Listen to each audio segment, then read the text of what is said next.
Okay, good morning and welcome. Today is Wednesday, June 8th, 2022. This is a workshop of the Board of County Commissioners of Manatee County, and it is a beautiful day outside in Manatee County today. Yes. We're going to start off the way we always do. We're going to start by honoring God, and then we're going to honor our great nation. Today, Father Robert Baker of Christ Episcopal Church is here to deliver the invocation, after which Army veteran and County Commissioner Reggie Bellamy will lead us in the Pledge of Allegiance. So if you're able at this time, please stand.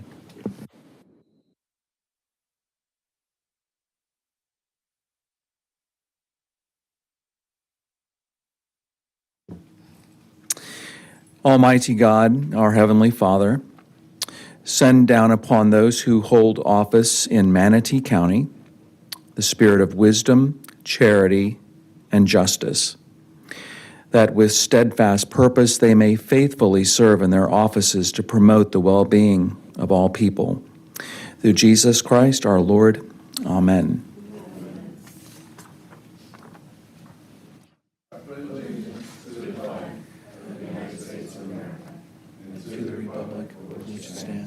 One nation, under God, indivisible, with liberty and justice for all. All right. Bear with me today. I was, quote, being the thunder at the Lightning game last night, so I don't have much of a voice left. But the good guys won, and that's what matters, right? All right, Dr. Hopes, you want to start walking us through the day, please? Thank you, Mr. Chair, Commissioners. Welcome to your first budget work session of the year. And just for the order, this morning will be sort of the introduction, the budget message, and an overview. And then when we return this afternoon, we'll get into the budget level detail. So as you recall, we were sort of in this together last year about this time. A new commission was seated in November with, I think, four of you that had been in office for at least 2 years, and 2 of you had been in office for a number of years, and 3 of you, it was your first budget process with Manatee County government, as it was my first budget experience for Manatee County government. And if you recall, the history of that process is that there's a recommended budget that is brought to the Board of County Commissioners, and it sort of gets handed off to you as a starting point. The last year was the beginning of a biannual 2-year budget cycle. So for those of us that were new to Manatee County government, it was our first budget process. And as you know, when you engaged me at that time as the acting county administrator and then followed to make me the permanent administrator, I worked on your behalf with the financial management team to align this budget with your priorities. And you will see how we sort of continue those priorities. But the budget package that was presented, it appears that it's kind of like my budget, my recommendation, but it's not. The budgeting process, as you know, is a team sport. Hopefully, during your tenure on the board, we'll become that national championship team, as we have with the Lightning and the Bucks and others. But what I'd like to do, as you know, we pivoted a couple of weeks ago with putting in place a new interim CFO that picked up the ball, and I hope you'll agree that she ran it, into the end zone. So I'd first like to recognize the FMD team. Many or most of them are here today to provide support, both emotional and financial support. So, of course, CFO Sheila McLean, Claudia Campos, if you guys would just raise your hand for the audience, Hunter Foxwell, Candy Cruz, George Giovino, and George is the bringer of delicious coffee compliments and cappuccinos. And if you're ever having a really bad day, you go down and George is there and he will whip up an Italian concoction without alcohol that will keep you going through the end of the day. And if you're like me, it keeps you going till about 2 o'clock in the morning. So continuing on, Debbie Marchbank, Melissa Kennedy, Brenda Alonzo, Bill Costanzo, Karen Jenna, Andrea Bergren, John Abreu, Debbie Roller, Barbara Sefera, Elisa Goldberg. Elisa? Okay. And so look, these are the folks. We started working on this in January, February, and so this is the culmination, of a tremendous effort. And this is the second year of our 2-year budget. So this is kind of like the enhancement and continuation of where we ended up with your work and contributions in that first biannual budget. So today I have a tie you haven't seen me in, and this is kind of my color of money tie. And so if you look, and there's a funny story that I'll tell you privately about this tie, but green is the money that we have. It's the cash we have in the bank. And according to the clerk, when she informed us of the losses of that investment, it's about $1.7 billion of cash that's kind of invested. So that's money that we have. Blue is kind of like the cash flow. And you see they're pretty well balanced. Red's long-term debt. Yellow is short-term debt. And so you kind of bring it all together, and the green, that's security. That's money we know we have. It's invested.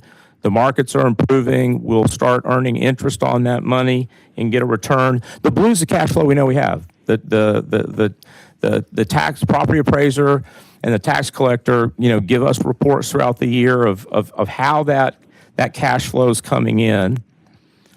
And yellow's that short-term debt. In aligning your priorities into the CIP, we took out 3 credit lines of short-term debt, and as you know, very, very cost-effective money. And if you recall, we did that to bring all of these projects forward, get them into design and engineering, and begin those projects that were ready to go. We were able to fund them and get them started. The sidewalks up in District 2, in District 1. The parks, we completed the Lincoln Aquatic Center and opened it a few weeks ago. We improved the soccer fields and multipurpose fields at Buffalo Creek. We started construction on the library. We started construction on some of the 6 major roads, including accelerating the bridge crossing the Braden River. And that short-term debt brought us to the point that we're at now. With your approval yesterday, we're going out on the street to look at that long-term debt. And I can tell you, with what's planning, we are still financially strong. With your leadership and the rest of the county, we continued and had our economy open while others all around the country were shut down. Their schools were shut down. Their restaurants were shut down. Their stores had limited hours. Entertainment and parks were shut down. And we didn't do that. And so because of the support of the governor, the legislature, local leaders such as yourself, we not only had a strong, open economy during the pandemic, but we saw something happen. We saw people around the country recognize what a great place Manatee County is to live, to work, raise a family, educate our children, and play. And that action, as you're beginning to see, not only resulted in an incredibly growing economy in Manatee County with families and companies coming here, but we got monthly reports about how our infrastructure tax was rolling in additional funds, gas tax, tourist tax.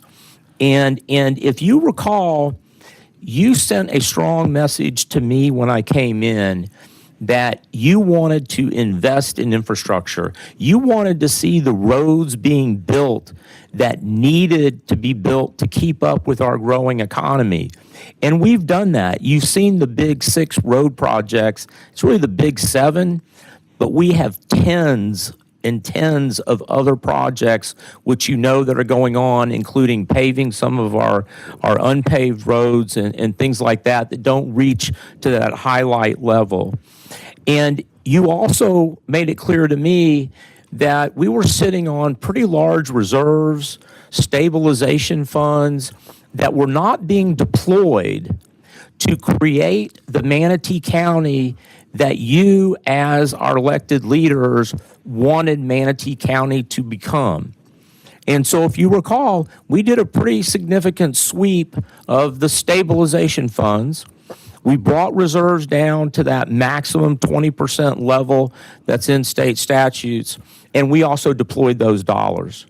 And that's where you saw streetlights going in north of the river, and sidewalks and roads and things like that. So you also recall, hopefully you'll recall that I mentioned that I was comfortable with doing that because you could see the exponential growth in our economy, and that we would recover those dollars that were deployed according to your priorities. And you're going to see in this budget workshop and moving forward that indeed that strategy paid off. We are going to replenish whatever reserves you want and whatever inflation hedge accounts you want to ensure that we continue stabilization, whatever you want to call it, that you're going to have that opportunity. But it's your decision. My job, and one of the ones that you charge me with is probably one of the most important jobs, is to present you with the starting point, a recommended budget that you can then, as the elected leaders, you can put your fingers on it. You can touch it with your magic. You can bring forward your constituents' priorities into this process to get us there. Did you want to do comments in between, or want me to finish, or? Yeah, we're going to let you go ahead and finish. I'm just taking down who wants to speak. You're fine. Pardon me? You're fine. I'm just taking down who wants to speak. Go ahead and finish. Okay, thank you. One of the things that you're going to notice in this budget is that last year, if you recall, in order to give relief to the taxpayers, you wanted to see a budget that was 0.2 mils below the initial recommended budget. That was done by reducing the library budget by 0.05 mils because we hadn't even started construction yet on the Lakewood Ranch Library. We now have started that construction, but we've left in this recommended budget the library tax the way it was last year because we have enough revenue growth in the general revenue fund that we can fund the opening of the library without increasing the library tax. What we did do, if you recall, you delayed implementation of the 2020 voters' approval of the 0.15 mil tax for environmental lands. If you recall, we were able to use stabilization funds in parks and in other areas in order to fund that account at the level that would have been collected in that tax. In this recommended budget, because I at least my hands are tied, I needed to bring forward that tax to continue to fund the environmental lands that the voters approved. And so you're going to see that in a slide, and the highlights of the budget are consistent with your priorities last year. roads, infrastructure. We're putting around, I think it's about $340 million into this year's portion of the CIP to continue the momentum in partnership with DOT and the state. As you know, the state did fund their contribution to the Moccasin Wallow widening.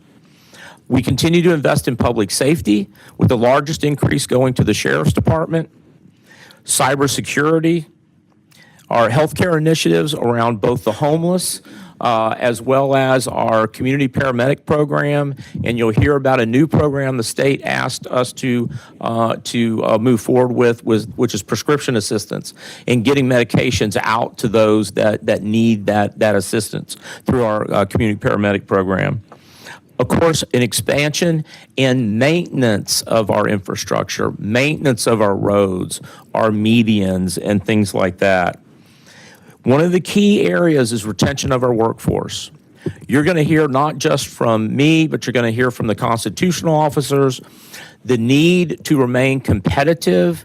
And when we look at inflation that is exceeding 10%, we have to understand that we have a large segment of our workforce in our Manatee County family that are feeling the brunt of that. They're feeling the brunt of gas prices that are pushing $5 a gallon. They're feeling the brunt of the cost of basic groceries to feed their families. And most of all, they're feeling the impact of the cost of housing in our area. So this budget makes a recommendation of a significant amount of funds, an increase in funds going to our workforce because it's needed. We've been successful. I know there were reports of losing some 600 employees last year. It wasn't 600 employees, around 500 and change, but we recruited over 800 new employees. So we have vacancies at the lowest they have been in a number of years because of the efforts and board leadership in providing adequate funds in order to recruit that talent. But most of all, this budget provides the funding to deliver the high-level quality service that you want for the community. And as you've seen, as we move forward with our reorganization plans, you've heard a lot about increasing the level of service. You're going to see the exponential growth in the number of permits that the Development Services Department has issued. And those permits translate into a growing tax base. So I just want to let you know that as we go through this, the strategy that we worked on together has worked. And this budget recommendation continues that strategy to do the work that matters and to make this the Manatee County that you, the elected body, the Board of County Commissioners, has envisioned.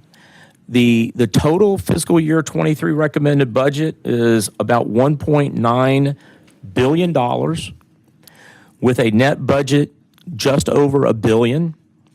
The capital improvement, the 23-27 capital improvement plan recommendation is pushing $1.2 billion with a fiscal year 23 investment of $343 million. And with that, we can take some questions. And then, Mr. Chair, what I'll do is I'll bring up my partner, the CFO, Sheila, and we'll go through the details of the budget overview. Thank you, Dr. Hopes. Servia and Whitmore are on the board. Commissioner Servia. Thank you. Thank you, Dr. Hopes. Great introductory comments. Loved when you showed us your tie and explained how that relates to our revenues and income. That's always good. You're such a teacher. So I look forward to kicking off this budget season, and we have not seen this before today, so we are learning along with you step by step. I look forward to hearing how we're going to build back our reserves. I look forward to hearing what we're going to do with stabilization funds because, you know, at the height, we used to carry over a lot of stabilization. I think it was like $50 million. And maybe that was too much. And last year we had 1.9 or 2, something like that. I don't know what the right number is, but what I know is we're in the highest inflationary period ever. It's a very volatile environment. And I like to prepare for a rainy day. And I think we have rainy days ahead. So I'll be looking for a very conservative budget, building back those reserves and stabilization funds. And I look forward to hearing what you got. Thank you, Mr. Chair. What you'll see in the budget is we've been aggressive at what we think the inflation costs are going to be for our projects. And I want to say we did, 50% inflation for 2 years on those projects to ensure that the worst case scenario is that this rate of inflation continues, which is basically we're anticipating worst case scenario like 100% increase in the cost of some of these projects because of the inflation of materials and labor. I don't think we're going to see that high, but we're budgeting for it. Thank you. Commissioner Whitmore. Yes, and thank you. Before Janet left, I know you guys had many meetings, and she said you projected 50% increase because we didn't know what the costs were going to be in the budget. So that's what's being presented today. Again, I haven't even been able to look at this, but a couple things that can you bring up when it comes time. You mentioned the environmental tax, and I knew talking to the staff way before this that we probably had to offset that with a millage decrease so that our taxpayers wouldn't get a tax increase. So I don't know if that's in this because I haven't had time to look, but if you could, and if it isn't, what would the ramifications be on? I'm sure it would probably be the reserves. This would be a recurring, but if you could just mention that sometime today, and also the gas costs for our employees. Thank you for bringing that up. And I was going to bring that up today because this is the time, it's budget. Is there a way that we can look, because I actually know private enterprise that's doing this now. They're actually allowing their employees to do hybrid working from home and back because of the gas prices, because they can't really afford to give them a raise. But some jobs, as you know, can do it at home. And I know we have that ability to do that at the county. I don't know if that would help as an incentive so we don't have to put a lot of money, they still get paid. And also health insurance plan retention. I know at one point you were talking about it was maybe a little too healthy. I really, with the times the way are now, hopefully we're not going to do anything and you'll let us know. And also the medical examiner issue by state law. I serve on the State Medical Examiners Commission. Our county has to finance the medical examiners with 2 other counties. And so Dr. Hopes will tell you whatever he wants to tell you about that, but it could cost us a lot of money even though we just built a facility here. So that will come down the pike, but that's one thing I want you to address too. Thank you. So I'd like 2 of them right off the bat so you can be prepared to focus on it. One is around the employees and hybrid schedules. We all across the country learned a lot about jobs that can be done effectively remotely, and those that probably need some face-to-face time. And we have embarked upon a process. I'm hopeful that when we get the new HR director, we'll accelerate that. I've already been authorizing department by department and job by job, authorizing in many cases full-time work remotely. And so we're doing that. What I have asked the directors to do is bring everybody back, do an assessment of both the individual employee's ability to work effectively remotely, whether it should be a hybrid, 1 day a week, 2 days a week, whether they can be done as Deputy County Administrator DePaul has done with her GIS folks. They worked great from home, and so I authorized at her request those individuals to work a complete remote cycle, and they're very productive. So it was important to bring people back to assess both the job requirement as well as that.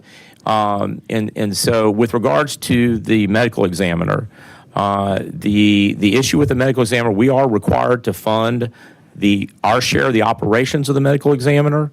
The issue that is still in negotiations with my office is that they've embarked on a very larger than required administration building in Sarasota, which because we already provide a facility, it's kind of my position. I don't think we should be funding the facility in Sarasota because we provide a facility for the medical examiner right here in Manatee County. And so that is an ongoing negotiation. But I have a position on it. We can discuss it, individually. Thank you, Mr. Chair. Thank you. And I'm next on the board. So I'm going to touch on Whitmore's comments first. I agree with pretty much all of it. And I agree that the medical examiner, if they're looking to build a new facility, it's a beautiful day in Manatee County. I don't want to spend Manatee County money in Sarasota County. Also, I've been a strong advocate of having as many folks work from home in an appropriate, manner as possible since I got here.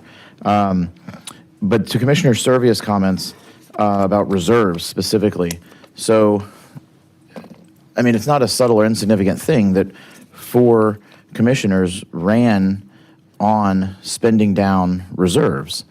And all 4 won. I mean, 4 people in that election ran on that issue, and not solely on that issue, but that was a significant part of my campaign. And voters clearly made a statement that they wanted to spend down those reserves. One of the things that I was stating on the campaign trail and up here on the dais is that people don't want their money sitting in the bank while they're sitting in traffic. And so I wanted to spend the money on roads. And that's what this board has done, is we have started to allocate those reserves and spend them down, but we're spending them on roads. We're not spending them on, a service or something insignificant that won't, you turn around and you say, what did we spend that money on 10 years from now? Not at all. These are forever assets that will be enjoyed by future generations as well, which is why I'm comfortable bonding some of them, because some of that, obviously that cost gets passed on to the future as well. But these are forever assets in this county that we desperately need. Traffic is one of the is probably the number one issue that we hear about from our constituents, and we are trying to address it. And we're trying to address it with reserves. Commissioner Servia also mentioned inflation as a reason to increase reserves. That is entirely wrong.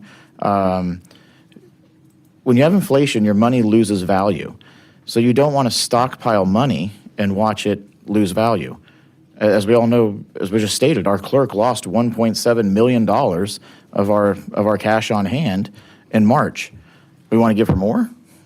I don't think that's wise investment strategy at all. I think we're much smarter to take the money and produce hard assets for this government that, of course, will not lose value during an inflationary period.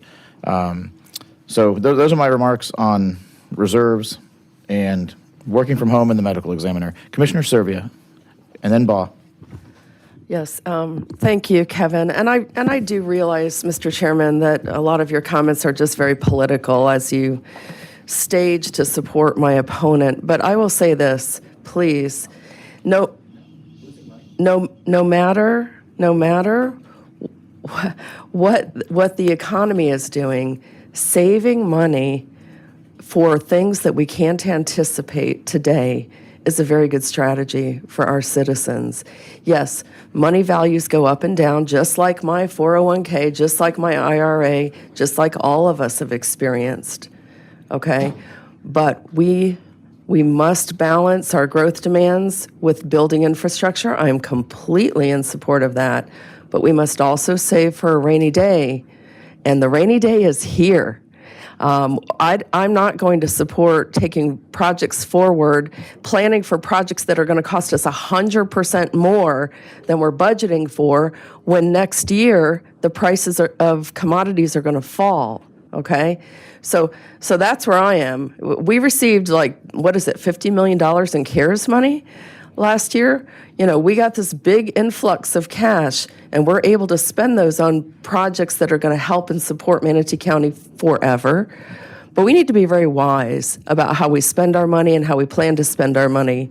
And that's all I'm saying. I'm not saying to stop building roads, but I'm saying it is a time to be fiscally conservative. Thank you. Thank you, Commissioner. And I would just reply that I don't feel that putting money in the bank into losing accounts that we know we're losing money, we've seen them lose money, and watching taxpayer money vanish before our eyes is fiscally conservative. It's simply my opinion. Commissioner Baugh and then Satcher. Commissioner Baugh. Yes, thank you, Mr. Chairman. First of all, we need to remember that we're not even looking at our first department yet. And already we're being told what better be in this budget. For this commissioner, I will tell you that, yes, I believe we do need to have reserves, but we don't need to have the reserves that we've had in the past. That was ludicrous. That was monies that we should have been spending to take care of our residents and the quality of life that they deserve. And they were paying for, by the way. But that's a Republican way of looking at it, I guess. And I'm going to say that because the word political got into this morning already. It's amazing. I want to sit back and I want to hear what the administration and our great departments are bringing forward to us in this budget before I start, saying I need to see this and I need to see that. I mean, we don't even know what's in the budget yet. So let's move forward and then we can discuss as we go along with, about each department. I think that would be the correct way to look at a budget. It's the way it's been done in the past. But I would say that I think, we need to keep the word politics out of today. That's not what we're here about. We need to stop. That's not our job on this floor in this meeting. It's not politics. It is the budget for our citizens. So let's move it forward and see where we're going, and then we can have questions as we move forward. But Mr. Chairman, I do believe that you're right on target as far as what the majority of this board has looked for and what we hope to see and how we want to keep going for our residents. And I think that's what we're going to see in our budget. So thank you, sir. Thank you, ma'am. Commissioner Satcher. Mr. Satcher will speak later. Commissioner Whitmore. I just want to give everybody a history because we're going down. The recession hit. Ed Hunsaker had just started. He went through all funds in the county and pulled everything out but 20%, and it went into the stabilization. It equaled about 80 million. That took us through until this year. I guess the balance is 900,000. That's where that money came from because Ernie Padgett, before then, he would give all the cities whatever we wanted. If we needed a tractor and it was surplus, we'd just write a letter and the county would give it to us. So there was tons of money. And that's how we made it through recession after we laid off the 300. But the history is there was 80 million and it lasted until this year to get us through that. Yes, there was way too much money, but that's how this all happened. I just want to get that clear for everybody that's new here. Thank you, Commissioner. Dr. Hopes, you want to continue? Pardon me? Would you like to continue? There's no Yes, sir, other I commissioner would. on I'd the like to board. bring my partner in all things money up here, our CFO, Sheila, and she will start walking you through the presentation.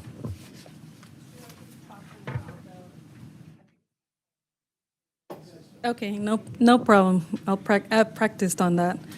But the first thing that I got to say, Dr. Host did such a good job at presenting the initial state of this budget, so it's a wrap. There you go. There's no volume. There you go. Can you hear me better? Okay, perfect. First of all, good morning, commissioners, county administrator, and county attorney. Sheila McLean, interim chief financial officer. Today, I'll be presenting your FY23 recommended budget with the help and assistance of my partner, Dr. Hopes. As he said, there are certain challenges that this budget has faced and is facing, and we are still continuing facing even in the later years until we get a hold of what is happening. Uncertainty, it's at our door. But Manatee County is doing all that it takes to stay strong. Today, our total recommended FY23 budget is $1,866,498,712, with a net budget of $1,025,702,793. With the capital improvement plan as aggressive as it is for the 23-27, it's a total of $1,166,546,259, with an investment in fiscal year 23 of $342,998,997. I would like to say that this investment is only in 23, but the entire plan of the capital improvement plan is $2 billion from the projects that are originally in motion in the plan to adding this new investment on 23 all the way out to the future. To give you a little brief summary on our millage and where we are and where we were in FY22. This year, the millage, the countywide millage represents a 6.5326 mil, which is an increase of a 0.15, which is due to the bringing back the environmental lands millage. As Dr. Hobbs had said, the library, last year we reduced the mill because we had not started the Lakewood Ranch Library. I was going to call it Days County. But in 23, this library is coming on strong. So we have brought back that 0.05 to make it all work and have all the operations be working appropriately.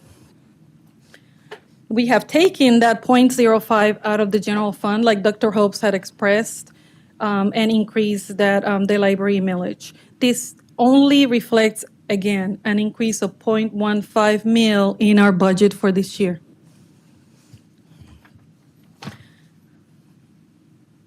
You have all talked about challenges facing the budget, and yes, fiscally conservative that we are. Rainy days, they are coming or are here. But Manatee County has done two different things. One, we have invested our money wisely, our excess of stabilization in transportation projects, as you will see in the capital improvement plan. But at the same time, we've saved money for a rainy day. And you will see that as well as we present the reserves in the reserve section of this presentation. Employee recruiting, retention, compensation is one of the challenges that this budget is facing. Rising costs in the supply chain, like rising gas prices, supplies, material construction such as concrete, food supply in the supermarkets. When you see that baby formula is scarce, there is something that it's in panic out there. Rising interest rates. There's one thing to be said about that, because interest rates in this volatile environment in the investment and financial world, this world creates uncertainty. Uncertainty creates risk, and risk converts into interest rates. So we are trying to mitigate that with our new structure of bonding that Commissioner Van Ostenbridge had mentioned, as also increasing cost in affordable housing in the market. In Manatee County has seen that many employees and residents of Manatee County can no longer afford living in Manatee County, so they are moving outside into the other outer neighboring communities, trying to mitigate that impact, because at the same time, what we're saying about compensation of employees have not gone up at the same rate. Labor shortage hinders capacity to complete projects timely. We have seen in the capital improvement plan that some projects have been impossible to complete at a timely because there's a labor shortage out there. Where did everybody go? And that results in also increasing materials. Every time a project is delayed, we pay more in materials. It's costing us more. All these bullets that I just stated, it all shows signs of inflation. And what has Manatee County done? We are counteracting this uncertainty with our reserves. As we move forward, and it's worthy to say that CPI is approximately, as of today, between 8.5, rising up to 10%. It's unprecedented. Stabilization reserves that we've had in the past has helped to mitigate this impact. And as you're going to see in the stabilization impact, we have moved some of these inflationary items a special reserve to cover all these expected, because we have seen it in FY22, all these projects that have increased significantly. So we have placed all that to mitigate this in the capital improvement plan. And just a note there, what you're going to see in the budget is what in the past had been put into a general stabilization fund. We're putting these into special reserves for specific projects. Yes, ma'am. As highlights of the budget, we have our two areas that we budget from is business operations and the capital improvement plan. As Dr. Hopes has mentioned, our main focus has been on public safety, on the business operations side, on cybersecurity, on healthcare, expansion and maintenance of infrastructure, retention of the workforce, and providing the highest level of service to our community. Throughout the budget, you will see these topics being brought forward over and over again. On the capital improvements plan side, you will see public safety and infrastructure improvements on transportation parks in our buildings and libraries is our topic. Now I'm going to get into the most boring side of the budget. We're going to talk about revenues. I guess so. FY22 has continued to rebound from significant impacts in revenues to the worldwide event in COVID-19. All revenue estimates other than property tax have been calculated based upon estimates from funding received to date. Before adoption in September of 2022, the estimates of state revenues will be released and the budget will be updated accordingly as we move along into the budget process. In FY23, the property taxes, as you can see, represent $328 million, or 32% of the overall sources of the revenues of our net budget. Charges for services represent $277 million, or 27%, and the intergovernmental revenues represent $75 million.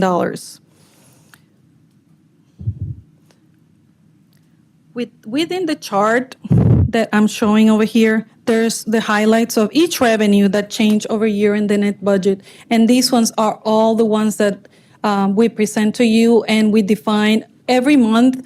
We balance all these revenues and see and look at the trends of how are we moving along. When we receive on July 1st the certification from the property appraiser, all these revenues, the ad valorem revenues will be modified and will be brought forward. Right now, the property appraiser has estimated our property taxes to have a base increase of 10%. Okay, so as of July 1st, it might be a little bit higher. We received the estimate for June 1st. Commissioner Whitmore has a quick question as well. Sorry. No, I have a question. What I'm Yeah, the noticing June 1st. on your chart here is licensing fees, services for charges are just about as much as property taxes. So when we're looking at what's going to be happening in the economy with interest rates and everything, that has to be figured into this. So we rely heavily on service charges. And does that include charge cards now? Is that included that this customer actually pays the charge card fees now? Because we used to pay millions until last year. We still have that fee embedded in our. We're going for an RFP this year and some Okay. studies. Right now, they're doing some studies to evaluate the feasibility of passing on the cost to the customer. Yes, but as of stands now, we don't have that. The plan is for this coming fiscal year, those that use charge cards will pay the fees. Right. We had to go back, Development Services had to go back to the rate consultants to ensure that their rate calculations did not include the cost of merchant fees.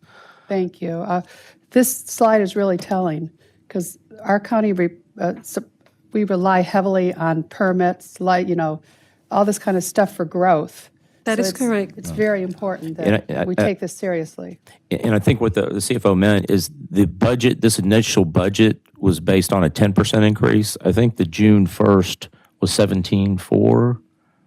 Yes, this 17.4. recommended budget was estimated at a 10%, but it was previously from receiving the estimated June 1st estimate. And then when the June 1st estimate came in, it came in higher. And you'll see that reflected in where the monies have been, I think, Yes. put into a reserve, pending the July 1 estimate, which may very well be above 18%. Yes, we don't, it would make us adjust the budget 3 times. So instead of doing it all, we recommend at an estimated, and then in July 1st, we bring it, may be more than the 17 he estimated on June 1st. It may even be 20%, 18%. We don't know. So So it's important for you, as you work through this, we were very conservative because this budget was done before the June 1st estimate. So we built the budget based on a 10% increase. We already know that the increase is going to be higher than that. And then while you're on recess, once we get the July 1 numbers, we'll adjust the entire budget to reflect the new and final estimate, which we'll build the final budget from. correct. In monitoring all of our revenues on FY22, I can say that, like Dr. Hobbs mentioned in his message, tourist tax has come significantly higher. In our major revenue analysis, it has been up to like 40%. People are wanting to come to vacation in Manatee County, and that has brought a lot of increased revenues, which are still being reflected in the FY23 budget. Moving on to the expenses, which kind of partner with our revenues, is where are we putting our monies? Our priorities within the budget for our community remain the same. Public safety, I keep reinforcing this, investment in our infrastructure and services to our citizens, and continued commitment to excellence. In FY23 recommended budget, public safety represents $237 million, which is 23% of the budget. Physical environment, which includes utilities, garbage erosion fund, all those funds, represents $217 million, or 21%. And general government capital outlay, of course, represent $95 million, and $271 million, which there you can see that our major investment and our expenses is on the capital outlay side.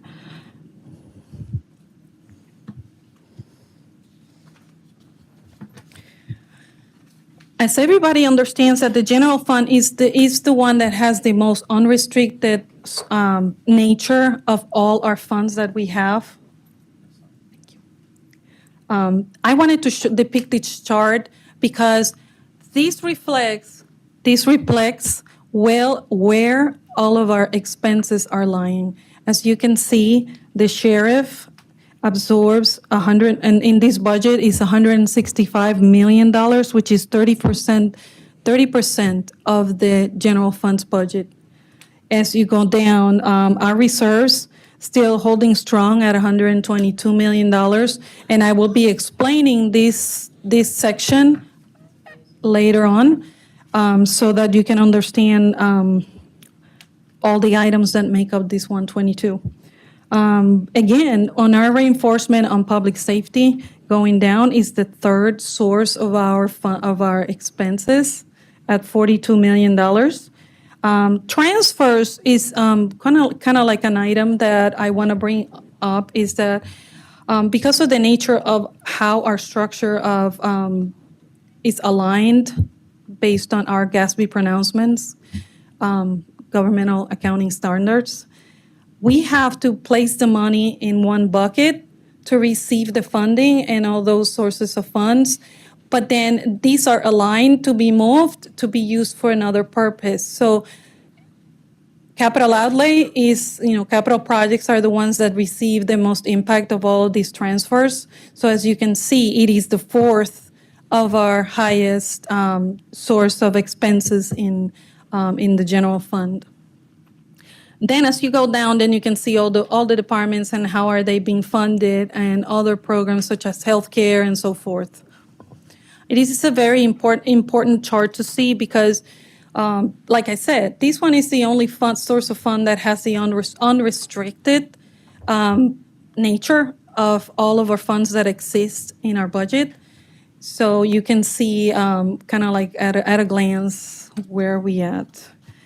Now, looking at it on the other side with the county-wide expenses, then you can see that our reserves is the highest portion of our budget.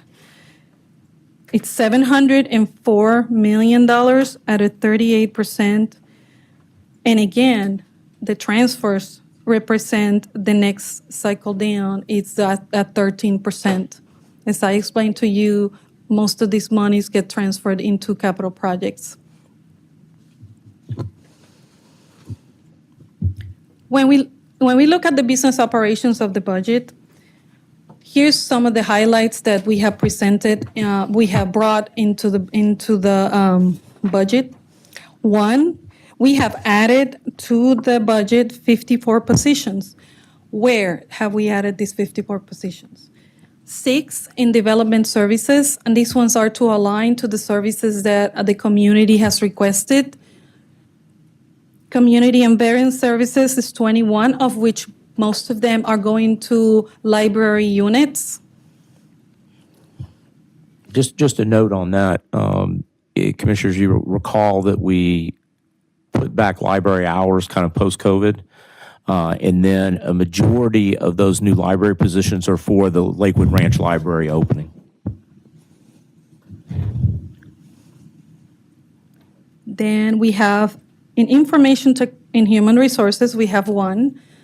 This one is to accommodate some on the employee health benefits side. We will discuss further about the need for this position.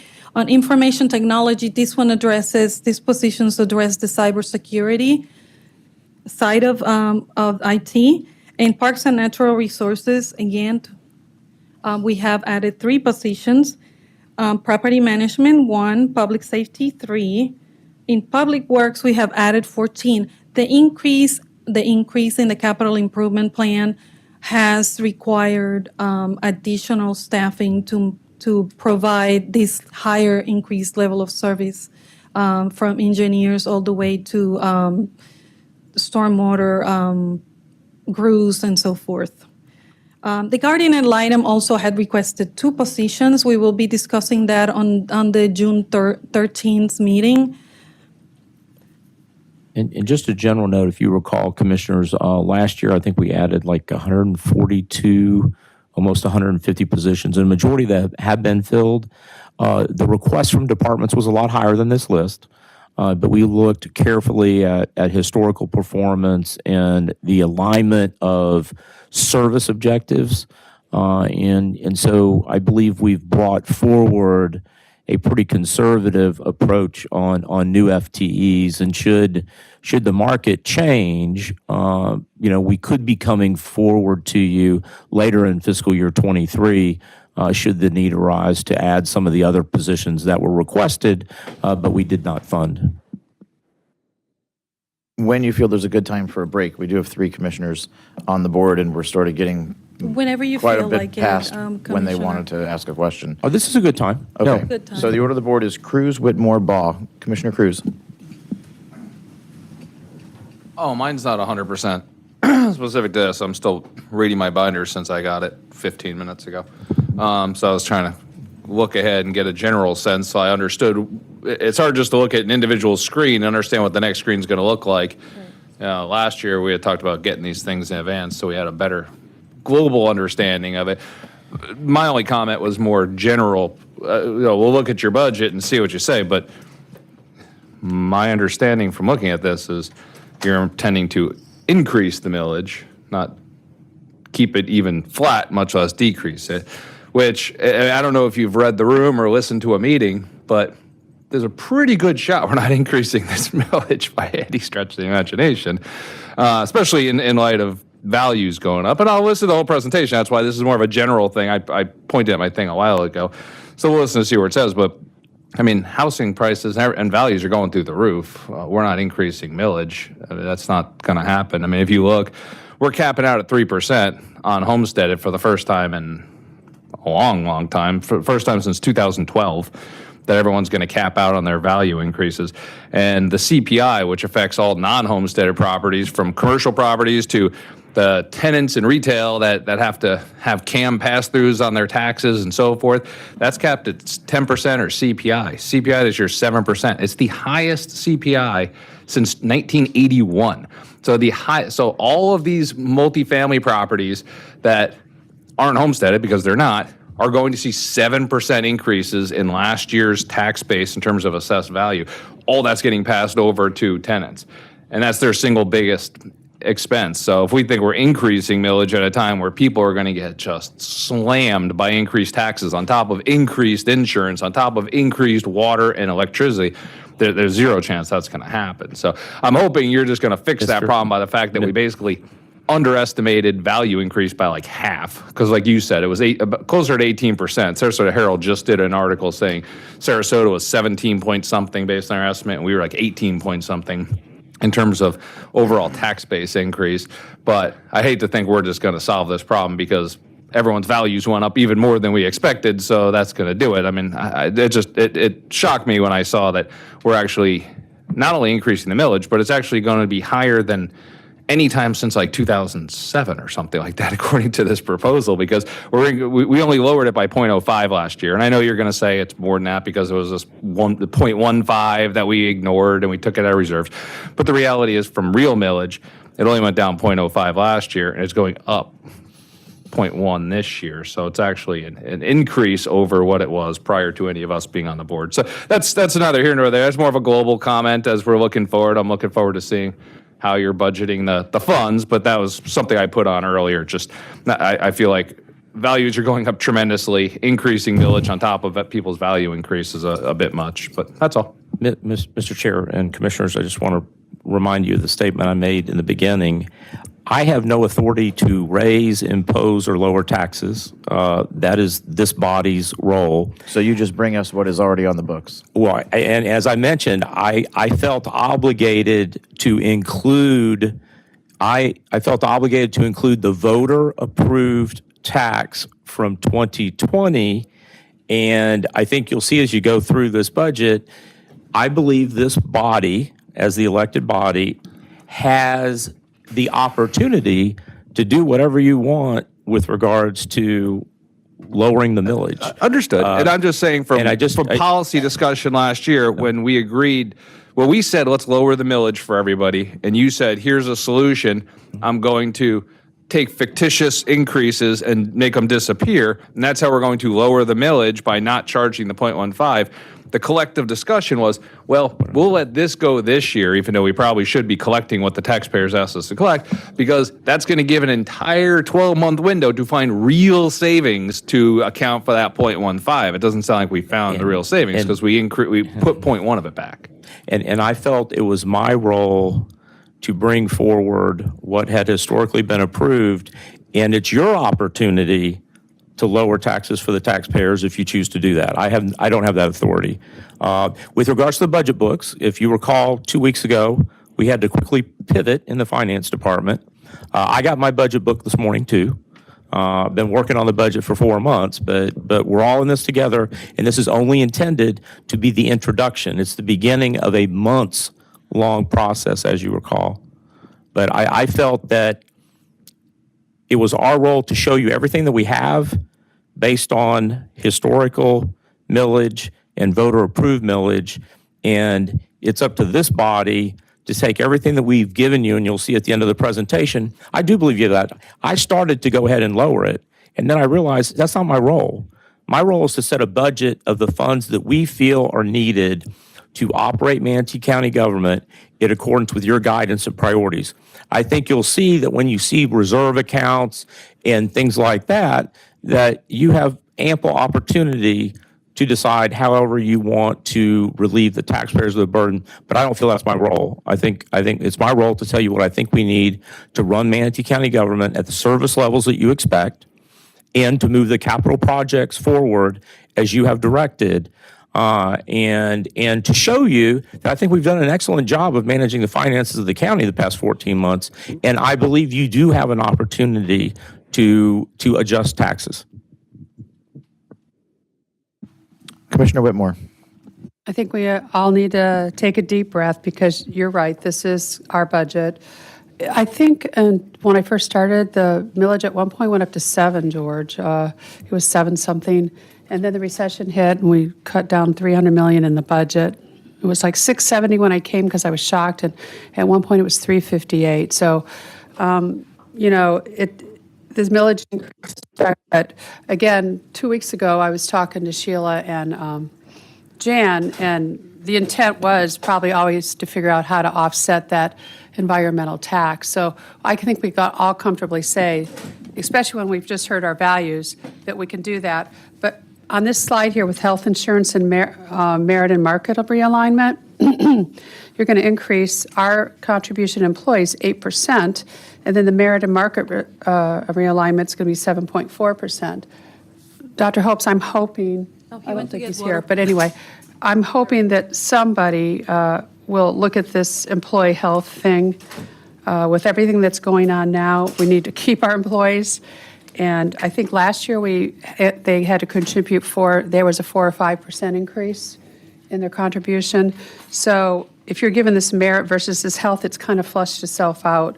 So if you could look at that, the board would like, at least I would like you to look at it, because I don't think with all the prices of everything, and you're going to do your remote working, whatever, that this increase is not going to be good for our maintenance guy that works here. I think, Commissioner, when you see the actual dollar amounts, you're going to see that it's around a $6 or $7 a month increase for the employees. It's about, for a family, the county government is bearing the largest brunt of that. Always. Yeah, and so you'll see that when we talk about the benefits plan, as you've heard me say before, we have a pretty rich plan.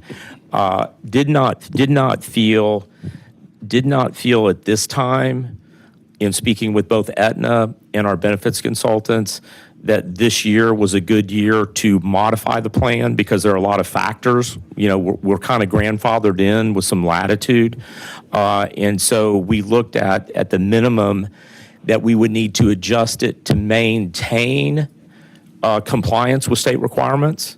And so you'll see that, for example, for an employee only, it's an annual increase of $80 a year. What about family? And for a family, it's an increase of only $367 for the entire year. Okay. And so it's a very modest increase. And so if you look at the compensation increase, it's far greater than that, and to cover it. Okay. And so as you know, for example, now Manatee County government, the annual cost to us, that's built into the budget, is about $631 for an individual for the entire year. And for a employee and family coverage, it's around $1,700 for the entire year. Okay. But it keeps us in compliance with state requirements from the Department of Insurance.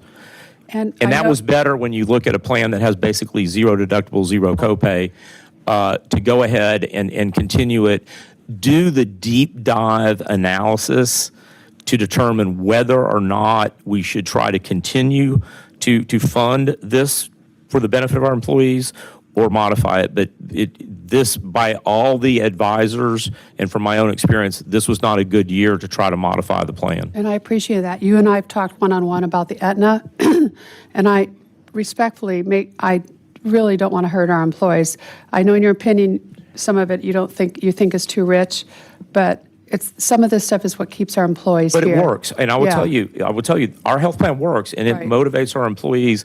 I do believe that with a little bit more time in working with Aetna, we can find savings around the, right now, we're using a different pharmacy benefits plan than Aetna, which is owned by, CVS, and we use somebody else. So I think we'll work through this. That's why I felt we've got a plan that motivates employees to take responsibility for their health and wellness and prevention, and I didn't want to disrupt that, but we still have to maintain solvency in accordance with the Department of Insurance regulations. And if I may add something. Commissioner Servia. Yes, thank you. And I'll just give some general comments. I really liked what Commissioner Cruz said. I agree with that. I'm not a commissioner who generally likes to raise and lower the millage and every year make a different decision, but this is the year we have to lower it because our people cannot afford to live with all that's going on in the economy. Also, I want us to think about affordable housing. That, affordable housing that is rented is owned by someone who doesn't have that cap on property taxes. And when those taxes go up too high, guess what happens? They sell off that affordable housing. And I'm already seeing that happen. We all are. So we've got to protect affordable housing. We've got to find a way to lower this millage. I do respect that Dr. Hopes, it was not his position to do it, but I think you've heard from this board that we are going to do it. So, thank you. Okay, no other commissioners are on the board. I just want to add something to the health insurance for Commissioner Whitmore. Our health insurance has stayed stagnant for 9 years, and the plan, as you said, has been very healthy over all those years. However, our population of employees have aged, inclusive of myself, and we're using it more. The pandemic was a factor as well that didn't help in depleting our reserves in the health insurance fund. So we not having an increase is like this. We've looked at the plan that we have done a first round with Dr. Hopes at looking at the health plan and the changes that we could be doing and benefiting the employee. And the county as a whole, because we also have a big 88% share that we put into this health insurance. So it's challenging because you have two structures you have to mitigate. Is whether we pass on the expense to the employee from the front end or to the end on the other side. Do we make the employees pay higher deductibles? When they are sick, they have to go to a hospital and they are faced with a $500 hospital bill deductible rather than $100 deductible, which is what we have now. So it is a struggle. I mean, we felt like an 8% increase, which is only like what Dr. Hope said, is just like a $6 for a single employee, $30 a month for a employee with family.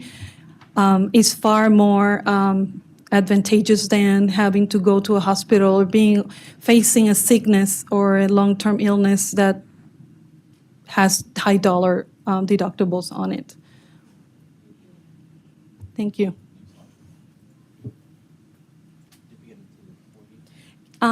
Yes, Chairman, can I finish the discussion of the last topic in this slide and then Yes, we can go on? ma'am. We have no commissioners on the board. The floor is yours. Oh, sure. Thank you. I wanted to talk a little bit about this merit and market realignment because, as I said, one of our struggles in this budget has been it is a strive every day to keep with the competitive market.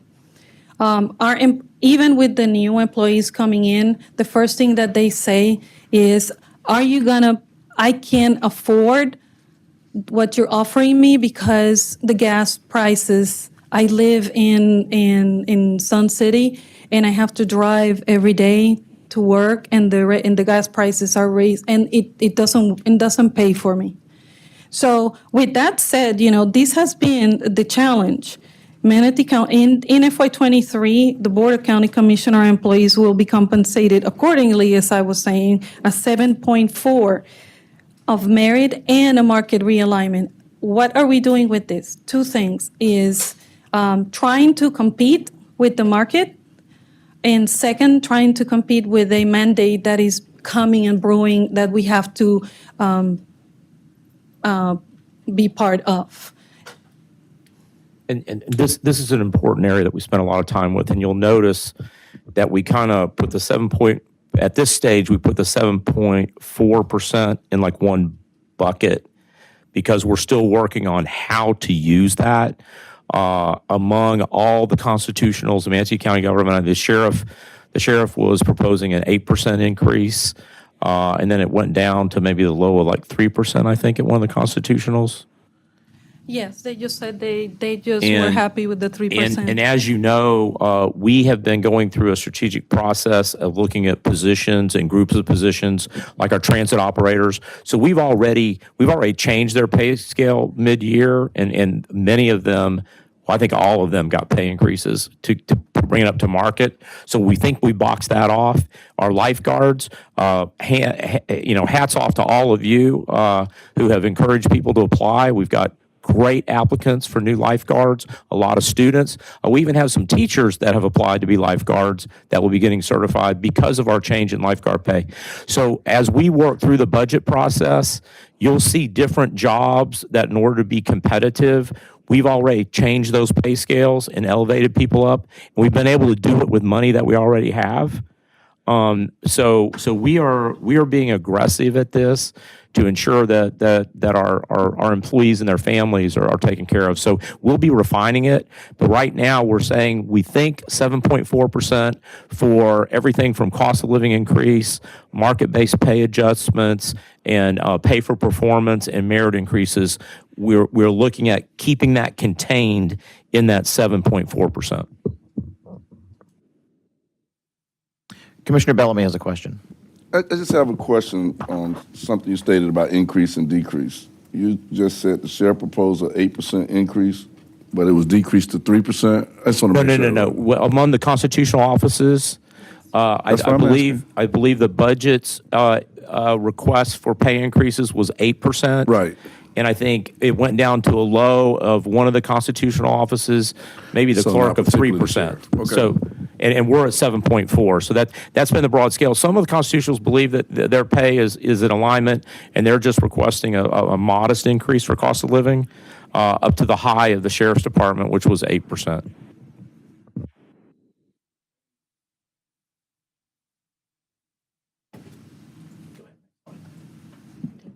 I thought we were Commissioner Satcher is last minute. Sorry. It's okay. I We're have- rolling with it. I have some just general questions, and so I'm not sure when the right time to ask them will be. Do we have anyone from Public Works in the room? Who's our? Yeah, That's next door. Chad's in the standby room, and the deputy county administrator over that area is here also. Okay. I think what I'll do he is. during our. What I'm actually going to do instead of asking this now is just when we take a break, I'll get together with him, ask him a couple of questions, and then I just want to bring back some ideas for the board to chew on. Thank you. Okay, thank you. I believe we're ready for that recess. Oh, well, thank you. I'm going to hand you the gavel. All right, we're going to recess for. sorry. No, you're good. We're going to recess for 10 minutes. We will resume at 10:23.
Okay, welcome back. So as we move through the workshop today, we'll turn it back over to our interim CFO. Ma'am? Okay, thank you.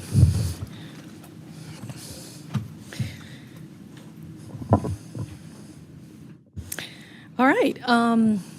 Okay, so we start. Wait for. Going back to our business operations, I would like to explain briefly what has happened with the structure that we have made over this course of the year. The past few years in our economy, we have seen unprecedented disruptions, and the turmoil shows little sign of letting up soon. We all know that. Challenges are making it difficult to plan for the future. Such a market environment has forced Manatee County to find a new approach to devise strategies. In March of 2022, Manatee County implemented a restructuring plan to be able to enhance service efficiencies and better serve the community in this time of uncertainty. The departmental change of this restructuring are as follows.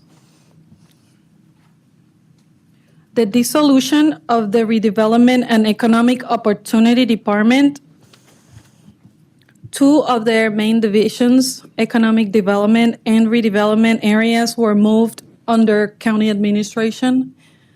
The community development division was moved to community and veteran services, where we felt that the administrator felt that would align better with the services that are provided by that division. The building and development services department was rebranded as development services. And the Neighborhood Services Department was rebranded as well as Community and Veteran Services. As divisional changes happened, the Records Management Division moved under the County Administration Department. The Impact Fee Administration was moved under Development Services. And the Healthcare Program, which is the administrator of the low-income pool and so other programs that we have moved to Public Safety. Mr. Chair? Well, I have Commissioner Ball on the board ahead of Okay. you. Are you ready for questions at this time? Yeah, I was just going Yeah, to mention, I was just going to mention, a lot of these changes were initiated because either resignations and things like that. And we'll be compiling the cost savings on these, but the economic development and redevelopment alone, we reduced salary expenses by $675,000 a year by making this one change and collaborating closer with the EDC and the services that they provide. And they only needed like one new position of an analytics person. And so, as I mentioned, that change alone is pushing, when you include benefits and everything, it's probably pushing around $750,000 in savings alone in that one change. It's on that. Thank you. Do you mind letting her continue on this? Okay. Commissioner Whitmore. Okay, thank you, Commissioner Ball. So we're adding a position. This is all about budget. That's why I'm talking about it. So we're adding a position to EDC for analytics that will be here, reporting No, I here. said they needed to add a position. They. The EDC. Us? No, Okay. the EDC. Oh, they did, okay. We give them about $400,000 a year. I heard we only have 2 people left out of the community development area. Only 2 are left. Everybody else in our old REO is gone. That's not so. Okay, well, that's what I was told. That's not so. I assure you that's not Well, so. somebody Lee would Washington's around here. They still have a pretty large department. Now, we Who, had who told you that, Commissioner Whitmore? somebody, Somebody. I don't know. Oh, just quit it, Vanessa. I don't know. Well, it's Somebody important to told- know. I if don't someone's- remember. If someone's I've spreading heard it. disinformation in I've the heard that organization, we there's 2 should know left who it and they're is. in community services. I will tell you, I meet with these various Please. groups, and I met with one of these groups this week, and there were at least 5 people around the table, and that wasn't all the FTEs. Now, you told me that all these extra people were monies that we used for the CARES Act that we were hiring, and that's where all this department grew with Jerry and everything? when we had met? There were some employees in that department. Hold on. There were some employees that became employees in that department who started off as Right. temps in the CARES Act. Right. Is that where we got the 600,000 with all that department? Because at one point you told me had grown tremendously because of all that. And now they're gone? Based on the number of employees that sought employment elsewhere, it's a savings in excess of $675,000 a year, and they're still operating a very highly effective way, with Shay leading it. So how many and I'm going to ask you because it's budget and is it in community development? How many do we have on community development? And then is just EDC doing economic development, redevelopment? The EDC is doing what the EDC does every day, which is both economic development and redevelopment. They work with outside, existing right. companies and new companies. When we get into the business unit, I believe Mr. Washington's department is the first one this afternoon, and he can address Okay, all I'll wait. your FTE questions. you. As you saw, we're adding a number of positions to his department. Right. Thank you. Commissioner Ball. Yes, thank you, Mr. Chairman. I just hate it when accusations are made regarding our staff. That's not accurate. Actually, the question that I had, real easy question, the healthcare program now coming under public safety. I want to make sure, I mean, what does that mean exactly if it's under public safety? Does that mean that a department in this county is going to have access to our files, or how is that? No. If you recall when Concerned about that one. if you recall when we had the initial change with the resignation in neighborhood services, the jail medical contract, which was like the biggest healthcare contract that we really had next to our own health plan, was in neighborhood services, and those folks weren't really medical people. And so that was the big move, moving that over. And then there are some senior healthcare services that used to be in the old neighborhood services department. And if you recall, that department was led by a professional librarian. And so I felt that given all of the medical and health programs that were in public safety with the community paramedics, the EMTs and all that, that they were probably better aligned with moving those healthcare programs. And it's been very effective. So much so that the state has come to us and said, we would like you, here's a grant that we're only given to, I think, 2 counties in the state. You have been so effective with those programs, we would like you to take on this grant and see what you can do with it. So it's not the employee No, health plan? no. Okay, no, thank you. That was my no. question. I had put myself next on the board, but really the only statement that I wanted to make was, with all due respect, Commissioner, when you bring up things like you did, you really have to be able to tell us like where you heard it and who told you these things, because we can't have just sort of baseless things thrown out in I did meetings hear on it the in the record. building, and I swear I cannot remember. I who believe told me. you, but I mean, before you throw it out there, Yeah. you need to be able to back it up. Commissioner Satcher, you're next on the board, sir. Thank you, Mr. Chair. Yeah, I'm just thinking, because we've got a good number of these types of meetings coming up, we're going to be going through. This is a significant time with the CIP. And, I think a few times in the past year and a half, I've said, we can disagree, and we can even let it be known that we disagree, and then we can all move on and do county business. And so I just want to draw some distinctions in my mind on the agenda as far as staying on topic, because, this is the budget that we're talking about. This is, what you're doing. And, you brought up those things because it's how you got there. But I really think that corporate organizational structure, administrative decisions, those types of things, I'm not saying that they're only under the administrator and we should not have any comment or input, because we do have policy input, and we can say we're not okay with whatever it is. But we would need 4 votes to do that. And I think we know, and I think it's pretty clear to the public that there's a difference right now in opinion on some of the administrative ways we're running the county. I feel like you can make your case, to the voters and say we disagree, and that'll be okay. We'll all be okay, even if we disagree. In the meantime, I think we should let them, get through with their presentations and not try to get bogged down in something that we already did hash out. not our last meeting, but the meeting before that, we hashed that out. And sure, there's still moving parts. There's still things where, there's still things that we're working on, and I think the administration's working on, and HR and director and all those types of things. But at this point, let's move forward. This is kind of crunch time for the budget. It's very important that we get this done, and so I don't want us to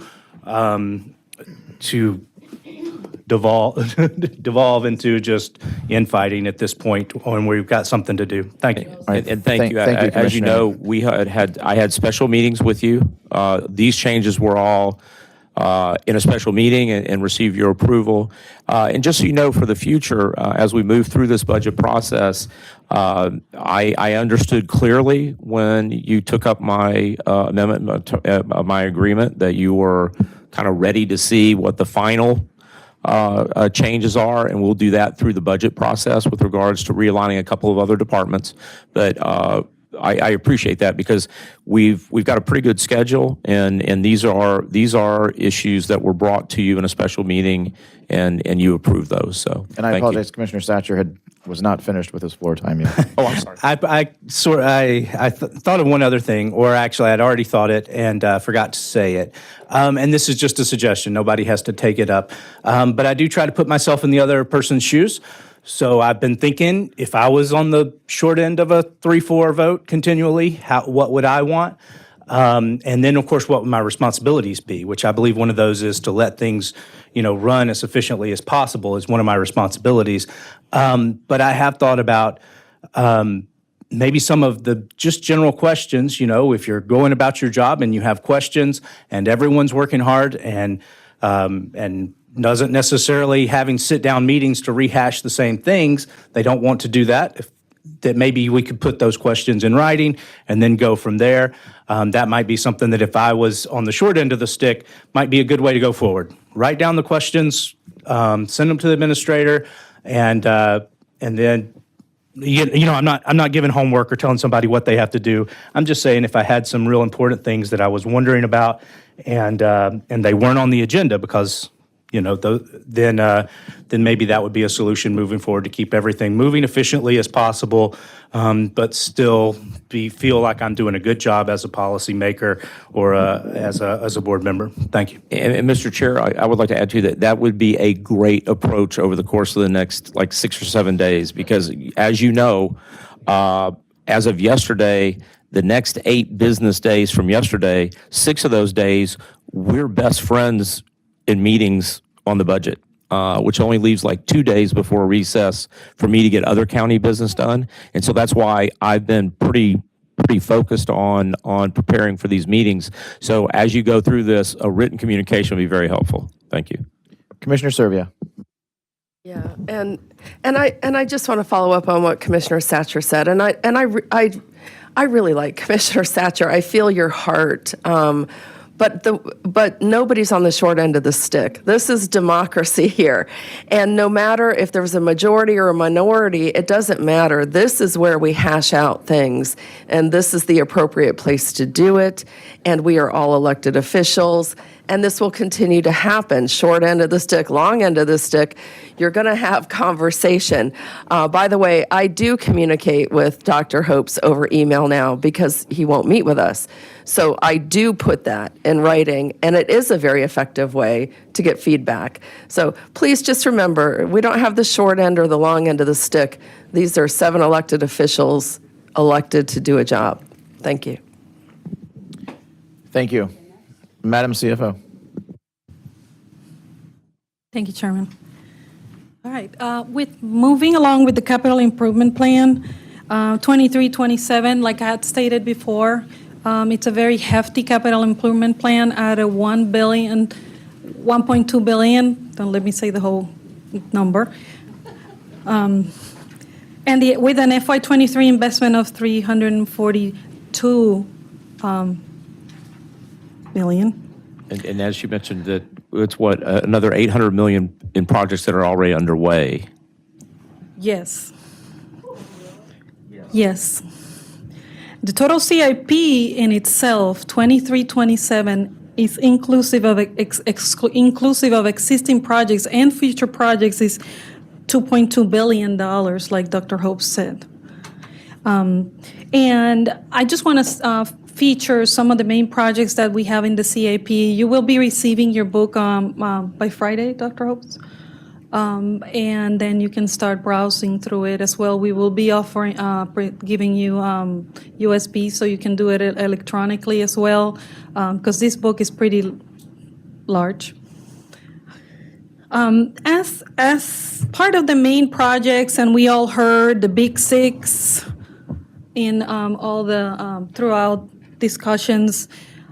Those Big Six are the 59th Street West 4-lane from Cortez Road to Manatee Avenue, 63rd Avenue East 4-lane US 301 to Tuttle Avenue, 75th Street West 4-lane 20th Avenue West to Manatee Avenue West, Lena Road south of 44th Avenue East of Landfill Road, Lorraine Road 4-lane State Road 64 to 59th Avenue East, Upper Manatee River Road 4-lane north of State Road 64 to Fort Hamer Bridge.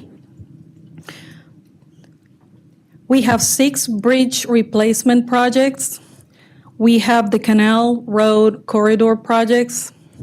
We have the Erie Road projects, 14 new sidewalk projects, Lincoln Park, John Marble, and Premier Sports projects, and the Convention Center projects. These are pretty high dollar valued projects, and we felt it was more important to feature them in this presentation. They are. And before we get too much further, just sort of down the rabbit hole, Commissioner Bellamy has a question on. Just from my understanding, what are the 6 bridge replacement projects in Manatee County? Can you give me all 6 of the bridges so I can know? I'm just curious. Mr. Butzo's got the answer. I'm just curious. I mean, I got the team looking it up, but I can start off with there are 2 on Upper Manatee River Road, Gates Creek and Mill Creek. okay. K Road over Cypress Strand, just on the west edge of Heritage Harbor. Golf Course Road Bridge over Gamble Creek. See, I didn't know that one. And now the last 2 are the ones, Duet Road Bridge out on Duet Road near the Mosaic Mine. I know where you're at, right? And I'm drawing a little bit of a blank here on my 6th one, and I can easily... 44, the Braden River 44th. That wouldn't and the show one up in over there like that. I-75? That won't show up in there like that. Wauchula Road? Correct. Wauchula Road, Youngs Creek Bridge, that's in the CIP currently. Thank you, And we Charlie. could get it. I was just curious. I don't want to divert too much. We could Are all 6 of those bridges in District 1? Just He is keeping score. All the detail. I represent the coastal provide district. that We have, information later. more coastline than the rest of the county combined. Yet District 1 gets every single bridge. But that's okay. I will tell you that all the detail is in the CIP packet that you'll be getting. But it was important to note the bridges, and I'm glad you asked the question, because aside from all these other projects, bridges they're not the simplest things to build. I know, they're and we got a expensive. lot of those going on too. When we talked about infrastructure, we have done a deep dive in the infrastructure needs of the county, and we are moving these things forward for the benefit of the community at your direction. Sure, and I just do that sort of, in jest because Commissioner Satcher is quick to keep score on CIP projects, and I just want to make sure it's made clear that despite having the majority of the coastline in the county, every bridge project the county is funding is in his district. We will 6 to come up 0. with a conversion factor of That's pickleball right. courts to bridges. Yeah, pickleball courts. It takes a lot of pickleball courts to equal 1 bridge. Don't do that. Don't do that. Got him. We'll just say 6, and you'll know what we're talking about. Check it with his phone. In total, Well, now we're talking about District 1, so the one thing I might add that I don't see on this, but it's on a later slide, is the additional Dave. facilities being added to the parish parks and the aquatics facility and things like that comes later, right? when we do the We'll be the out of major money by the CIP. time we're done with Yes. District 1. District 1 is a big winner in the revised CIP. We'll be broke when we get to District 2. Go ahead, Madam CFO. We have reserves.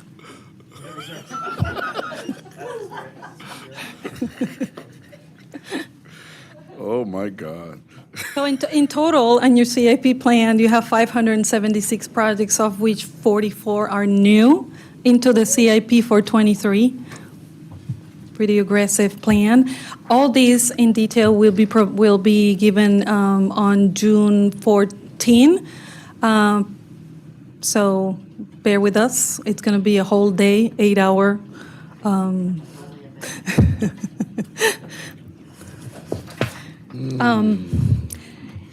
Talking about the capital improvement plan sources, how are we funding these projects and in the capital improvement plan? Well, we have a well-defined plan. Debt comes into mind as part of what we have discussed. There's large ticket item projects in here that, although we are using a lot of our reserves to fund transportation and public safety initiatives, we still feel that it's necessary to leverage ourselves using debt. Like Dr. Hopes has said, we are moving away from the line, we're paying off the lines of credit and keeping those like zero in $0 until we can use them for a later date. But really the tool that we will be using is bonding. We have placed on yesterday's board meeting the request to come back to you with an RFP proposal for underwriting and bond issuance. And at the time, we will define we'll give you a list of all the projects that we will be funded with all this. The CIP provides us a plan, but it is a staggered plan. We can't afford everything all at once, so we're placing it in phases. So we will be coming forward with the plan after recess on this bond issuance. And the board told you to keep the 80 million yesterday, correct?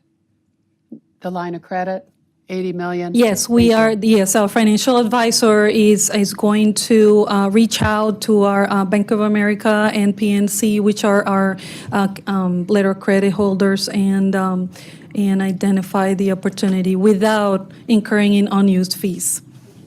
Okay.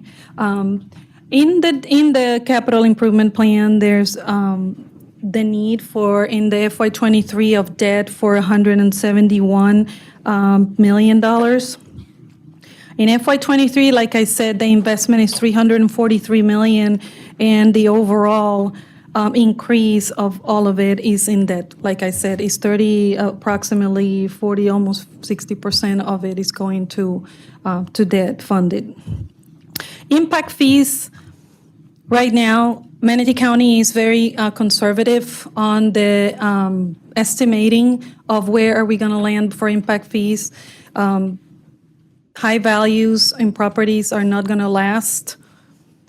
Don't know where we're going. Uncertainties out there. So we have not, as you can see, it's not one of our highest funding sources. We're keeping that until we can see how is it moving forward. It's good what we're receiving now. We see higher impact fees, but we don't know where we're heading with this. So it is good today, tomorrow. So Manatee County stands conservative on this aspect of the funding. Yeah, and we're updating. We're in the middle of an update to the impact fee study. And so we'll be bringing the results to you probably after recess. We'll have the update on that because it needed to be updated for all the growth and as I mentioned with regards to the merchant fees as well. So we'll be bringing updated impact fee analysis to you as we move forward with the budget process. Same thing with gas taxes, a little bit of a brief. We have all known rises in gas price. However, it's not the same for what we receive because we only collect based on the gallons sold. So it's not the same what the county is receiving. So we've seen a low Even though we've seen some increases at the beginning, we've seen a lower end. So then, of course, that makes it very volatile funding source for funding transportation. Again, keeping it conservative. Estimates, we'll see, towards the end of the year where we're seeing our estimates, and then we might shift. Infrastructure sales tax, same thing. The Department of Revenue has not released their estimates because their budgets are not finalized at the state level. So our budget right now shows very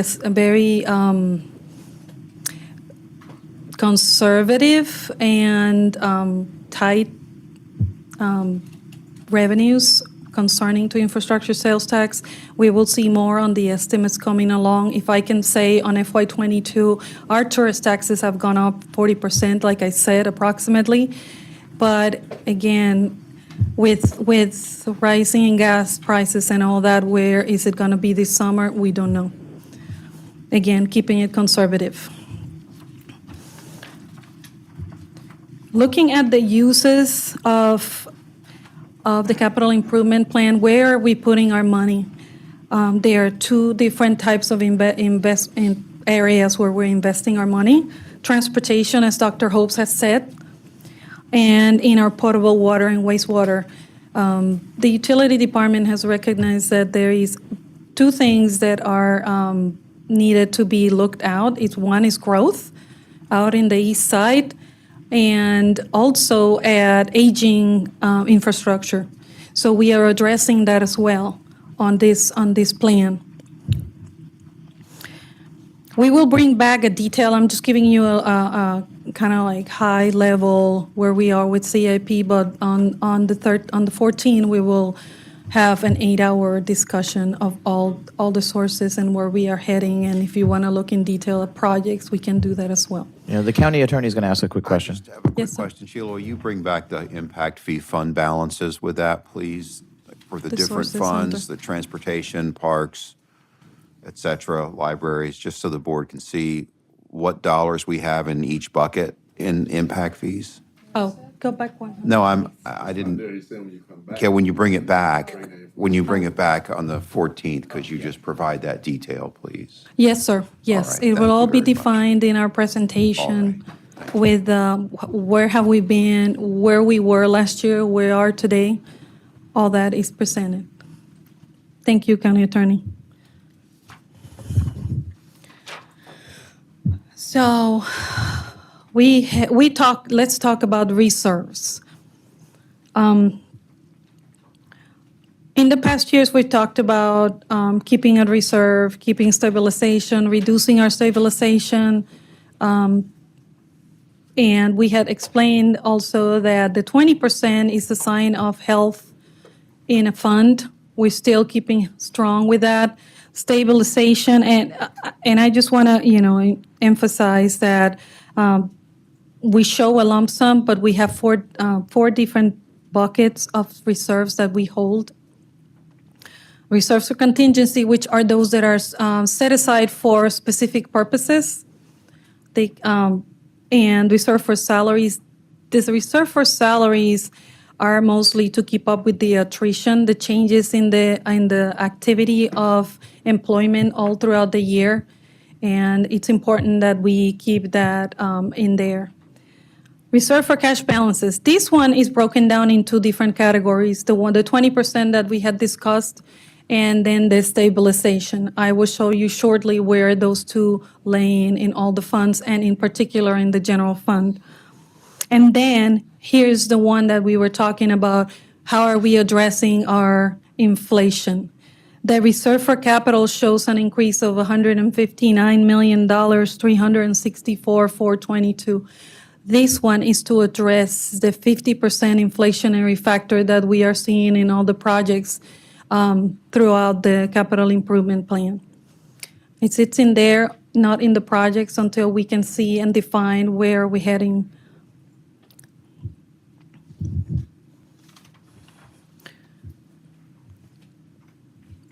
Inside the reserve for contingency, we have what we call reserves for set aside, and they total $39.7 million.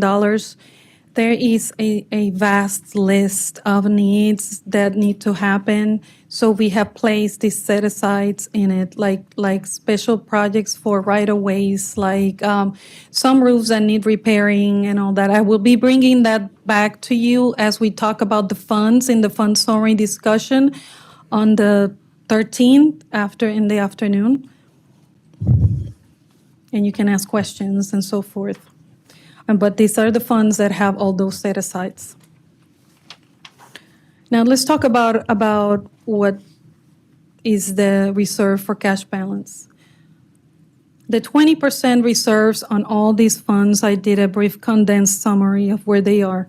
Our 20% in the overall reserves is $460.2 million versus the stabilization is 122. Keep in mind that the general fund is the only fund that is unrestricted to be looked at, as the other funds have a specific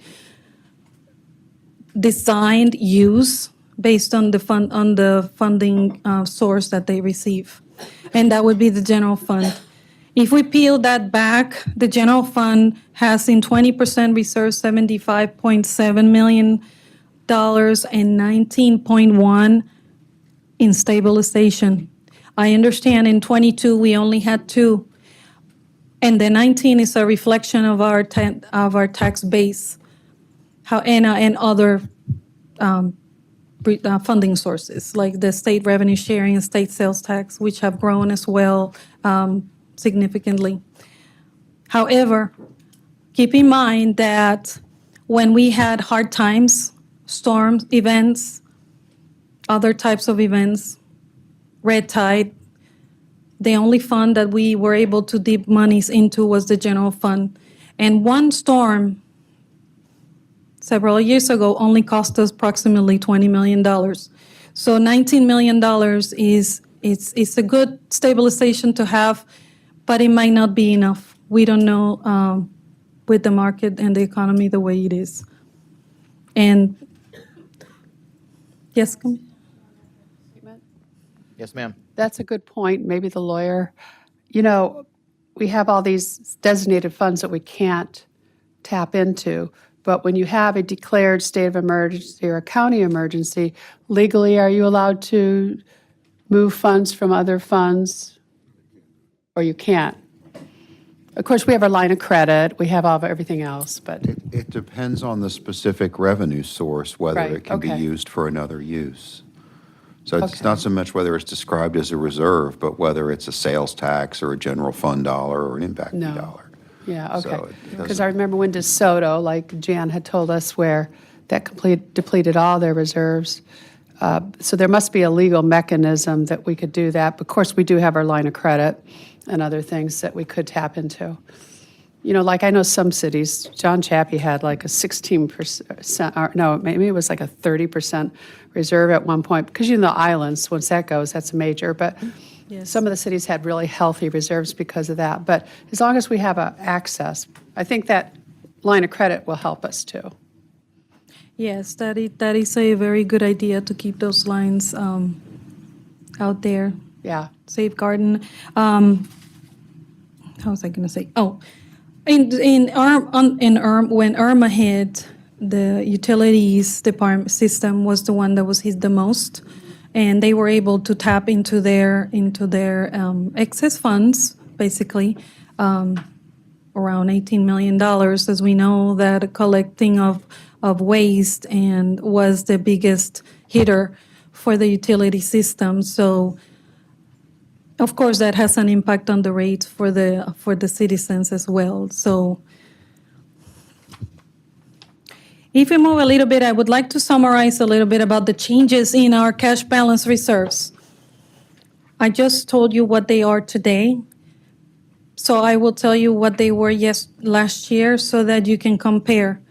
If you look in the general fund, which is the one lit in green and yellow, the change was 23.9 in the general fund, 23.9 in the total reserves, of which 6.8 was in the cash balance, but 17.1 was in the general fund. In the general fund was stabilization. This 17.1 is property tax base increase coupled with the fact that we got some additional monies that we had in excess from the CARES money. But those are right now identified for a unique purpose as we move along. Of course, remember, everything that we use these monies for are going to come back to you with a request. Those are additional go along with the ARP grant funding. So in total, we have a stabilization of 186 million, but the total impact of stabilization increase has been 38.9. Being the general fund, the main one, and the environmental lands being the second one, these being the first year of the levy. They really are trying to identify a plan or kind of like bring forward plans and as to what land they're going to be investing on and so forth. So that's why you see that large stabilization balance that may change throughout the year because they have to come back to you with additional expenses and changes that may change the circumstances during FY23. This is just the first run at this fund. It's brand new, so they haven't brought forward too many expenses. So before you move on, the key point that she's going to get to, the number of commissioners that you should look at, is over in the bottom line total of all accounts. It's an increase of $124.1 million, of which a good bit of that is the increase in revenues, various taxes, general revenue that we have not spent in our proposed budget. If you look at the lower right-hand corner of this very detailed sheet, you've got $640.5 million budgeted for FY23. Last year was $516.4 million, for a 24% increase in reserves in our proposed, our recommended FY23 budget. An increase of $124.1 million being put into reserves. Thank you, Dr. Hobbs.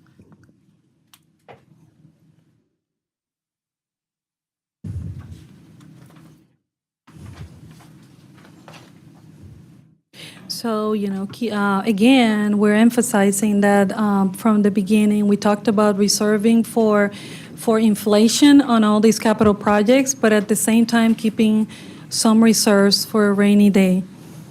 So we brought you this plan together. Now I would like to talk a little bit about our cash.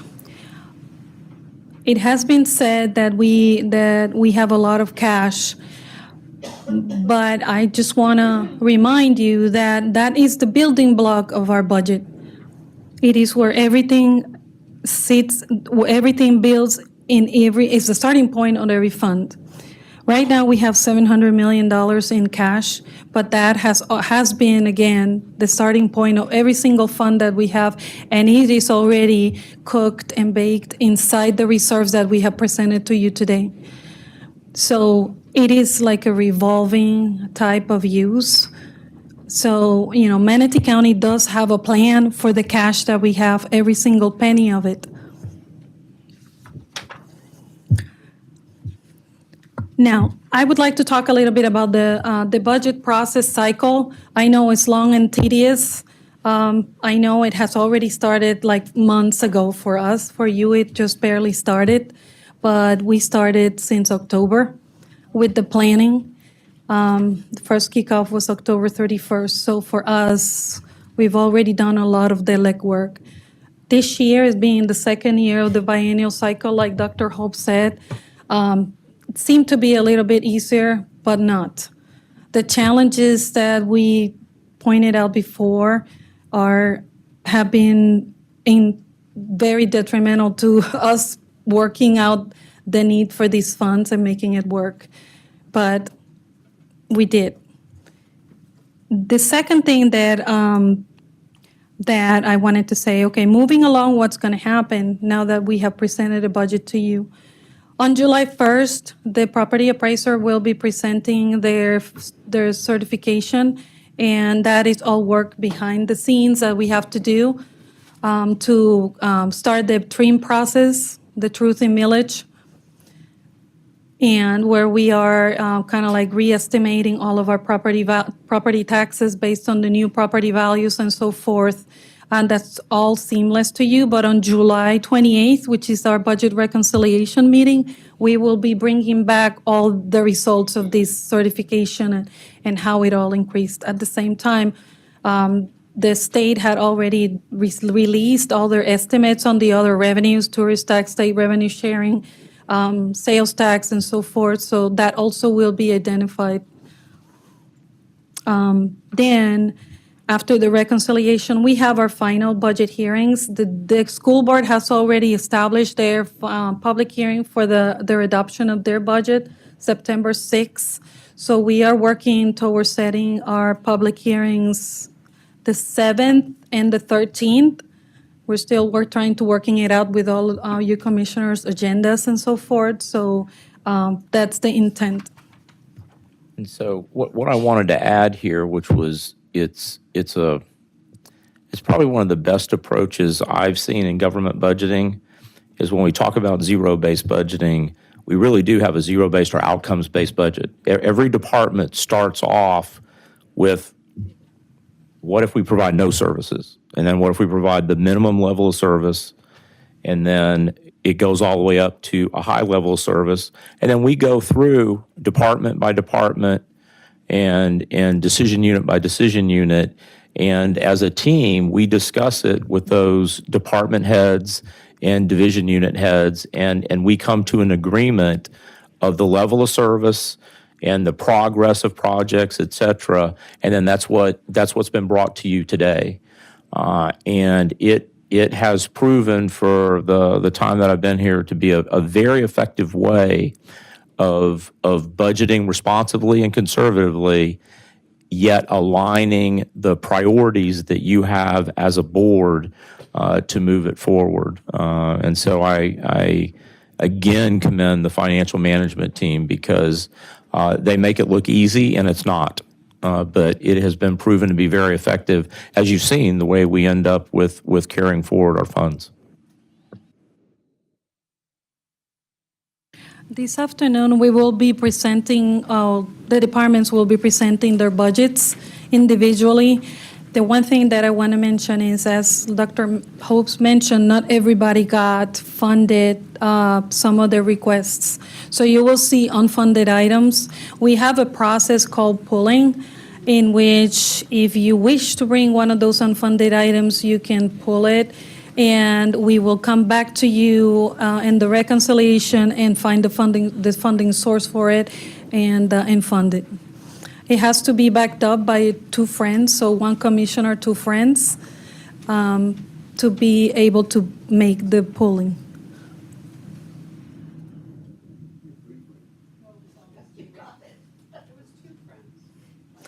So it's commissioner and 2 friends, yes.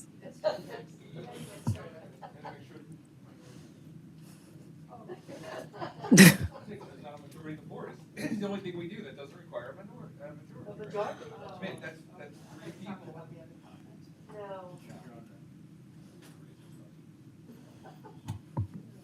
Okay.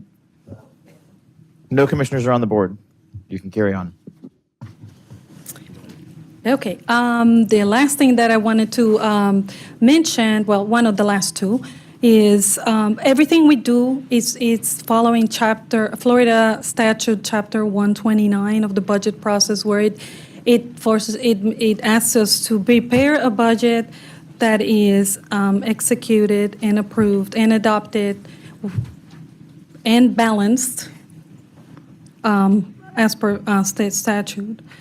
We have to prepare and summarize it and present it to you guys, the Board of County Commissioners, and have the process completed by and adopted by September. Do you, Dr. Host? Do you want to? Okay. We will complete the truth in millage process, and this is kind of like the steps. Everything is, like I said, seamless to you until I bring it back on the July 28th reconciliation. But these are all the steps that we have to take towards truth in millage. It's a very, very, very important steps that we have to follow, and they have every single step has a rule that we have to process. I have a great staff of teams that we keep all the rules and procedures to each one of those steps you see there, so we don't skip a beat. Otherwise, we lose. So important, we can lose our property taxes to be received for that year. So with that, So with that, we're leave going it for to questions. congratulate Sheila, because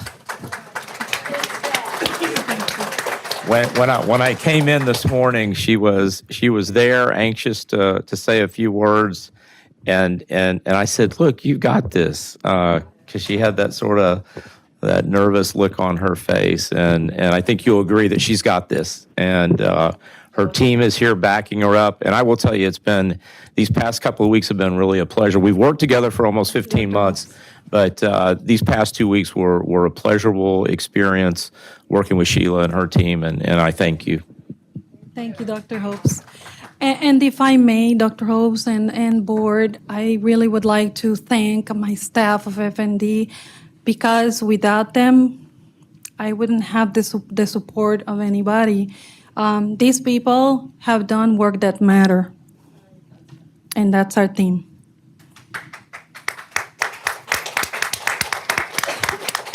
So I think you're going to be pleasantly surprised as you digest this, as I will continue to digest it. Even though I've been dealing with all these parts and pieces, this is the first time it's all come together in a document. And I am confident when we get the July 1 numbers that you're going to be in an ideal position to look at what we may not have funded, to look at how you want to approach it here on out. So with that, we're opening questions. We had planned probably till about 11:30. As you know, we're coming back in the afternoon for the business unit process. Commissioners, any questions? Okay. Seeing none, we're in recess till 1:30. Doc, can I just mention one more thing? And this is for the We're in recess. on recess. No. Well, can I talk as a No, citizen? ma'am, we're in recess. We are in illegal. recess.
You know I never get it right. Okay. Do we need to open this public comment? I'm assuming it's a motion. Anyone want to speak on this? Not seeing anyone, we'll close public comment. All in favor, say aye. Aye. All opposed, nay. It is approved unanimously. Thank you. At this time, it's with great honor that I recognize Ron Kutzinger from Sarasota County, and he's going to provide the invocation and the Pledge of Allegiance. Please stand. Gracious Father, thank you for the gift of another day, the blessing of life in this exceptional country, this wonderful state of Florida, and that we get to wake up every morning surrounded by the beauty of your creation here on the Gulf Coast. Thank you for the privilege of serving our communities. May we do so with diligence, honor, and integrity. We ask for wisdom and discernment to make good decisions and always do what is right. I pray this in Jesus' name. Amen. Amen. Would you join me in the pledge? I pledge allegiance to the flag of the United States of America and to the republic for which it stands, one nation, under God, indivisible, with liberty and justice for all. Thank you. That was fantastic. Thank you, Commissioner. Also, you know, I'd be remiss to not mention that on our board, our chairman always states in every meeting what a beautiful day it is in Manatee. So let me just say, today's a beautiful day in Sarasota and Manatee County. Was that okay, Mr. Chair? That was spot on. Okay, I thought you'd like it. All right, so we're going to go ahead then, and we're going to open to public comment. This is comments on any agenda items. And I would also at this time like to welcome Mr. Charles Hines, and I know him better as Commissioner Charles Hines from Sarasota in the old days, Program Director of the Gulf Coast Trail Program for the Trust for Public Lands. Mr. Hines, would you like to go ahead? We'll give you 3 to 4 minutes, sir. While he's setting up, regarding public comment, on your screen, you can see 4 ways for the public to provide input to the board. All comments received before, during, and after the meeting will be shared with the committee members and made a part of public record. This meeting is being live streamed, as always, and publicly noticed, and will be available on METV, the MPO Facebook page, and publicinput.com. Go ahead, Mr. Hines. Good morning, Madam Chair. Good morning, everyone. Thank you for allowing me to come here today. It's interesting being in this room and being on this side of the table, but very important organization for our community, so thanks for letting me talk to you. What I'm showing you here, and hopefully you saw when you came in, is the state of Florida approved map for the Florida Gulf Coast Trail. Now, what you will also notice is there's a lot of orange on this map. And the orange is the gaps that currently exist in the trail. And the Trust for Public Land was instrumental in Sarasota County through the land deal and a referendum for us to build the Legacy Trail, which is now complete to downtown Sarasota. And by, I believe, August of this year, will be complete into the city of Northport. So very excited about that. So those will be a couple areas that will be added to the map, but even with that, there's still significant gaps. So the Trust for Public Land said we like this project. This is a project that involves many partners, DOT, the state of Florida, cities, counties, and obviously the public. And so TPL said we're going to invest some resources and our expertise and bring that back to this region and continue to push this trail to completion, to fill these gaps. And so that's what I've been doing over the last month or so. I've met with several of you individually to say, let TPL help you. This is not easy. It's expensive. You need public support. You need partners. City of Sarasota is looking at some things right now. Nothing against the city of Sarasota, but no one can do this on their own. You need state dollars, federal dollars, you need partners. And TPL is the organization that I believe can help you all with that, to bring everyone together to complete this trail. And if any of y'all ever need any information about economic studies, health studies, how to do land swaps, conservation easements, That's what TPL's national expertise is. So go on the organization's website, tpl.org, and you'll see projects that we've done all across the country. And so our goal here locally in the next, okay, I'll say 2 years. No, sorry. But I'm an impatient person when it comes to projects, but we'd really like to see some significant filling of the gaps here in the next few years. So thank you. Call me. I left a couple of these out front in the smaller version if you want to grab them. It's on TPL's website. You can go in and kind of manipulate the map in and out and see your local jurisdiction. And please give me a call if you have any questions. Thank you. Thank you. Any questions for Mr. Hines? Yes, Madam sir. Chair, not a question. Mr. Hines, would you be kind enough to leave a contact card perhaps? Sure, I'll or leave that- some of those outside. That would be helpful for our board. We can pass. Perfect. Them. All right, thank you. Thank you. Anyone else? Right. As always, thank you. Thank you. Thank you. Anyone else want to come forward on public comment? Not seeing anyone, we'll close public comment and we'll move to reports. The first report on the agenda is Public Transportation Task Force. Mayor, are you going to handle that this morning for us? Yep, short and sweet. We met this morning, and we met with all the agencies, got updates to include commuter connectors from FDOT and going into van pooling and incentives from that. So that was very short, sweet, and hopefully we'll hear more about that in the future. That's a good topic. Thank you. LK Nandum, the DOT report. Thank you, Madam Chair and MPO board members. I got a couple of things that I wanted to mention. So a few months ago, couple of months ago, our secretary, Kevin Thibault, he left the department to go work for the Orlando Aviation Authority. So the governor appointed Jared Perdue as our new secretary. He was my counterpart in our sister district in District 5 in the Orlando area. So he got appointed first week of April to take over the helms of the department. Jared is a very, very community-oriented individual, just like we pursue in our district. So what you're going to hear from him is a lot more partnerships and relationships with our local communities to make things happen. So we are very excited about that. Our assistant secretary now is Will Watts. Will Watts was the chief engineer with us, and he took over the role of the assistant secretary position over engineering and operations. So those are our key changes at the helm with the Department of Transportation. Very excited for the future. I want to thank every one of you who made it to our Vision Zero workshop in the first week of May.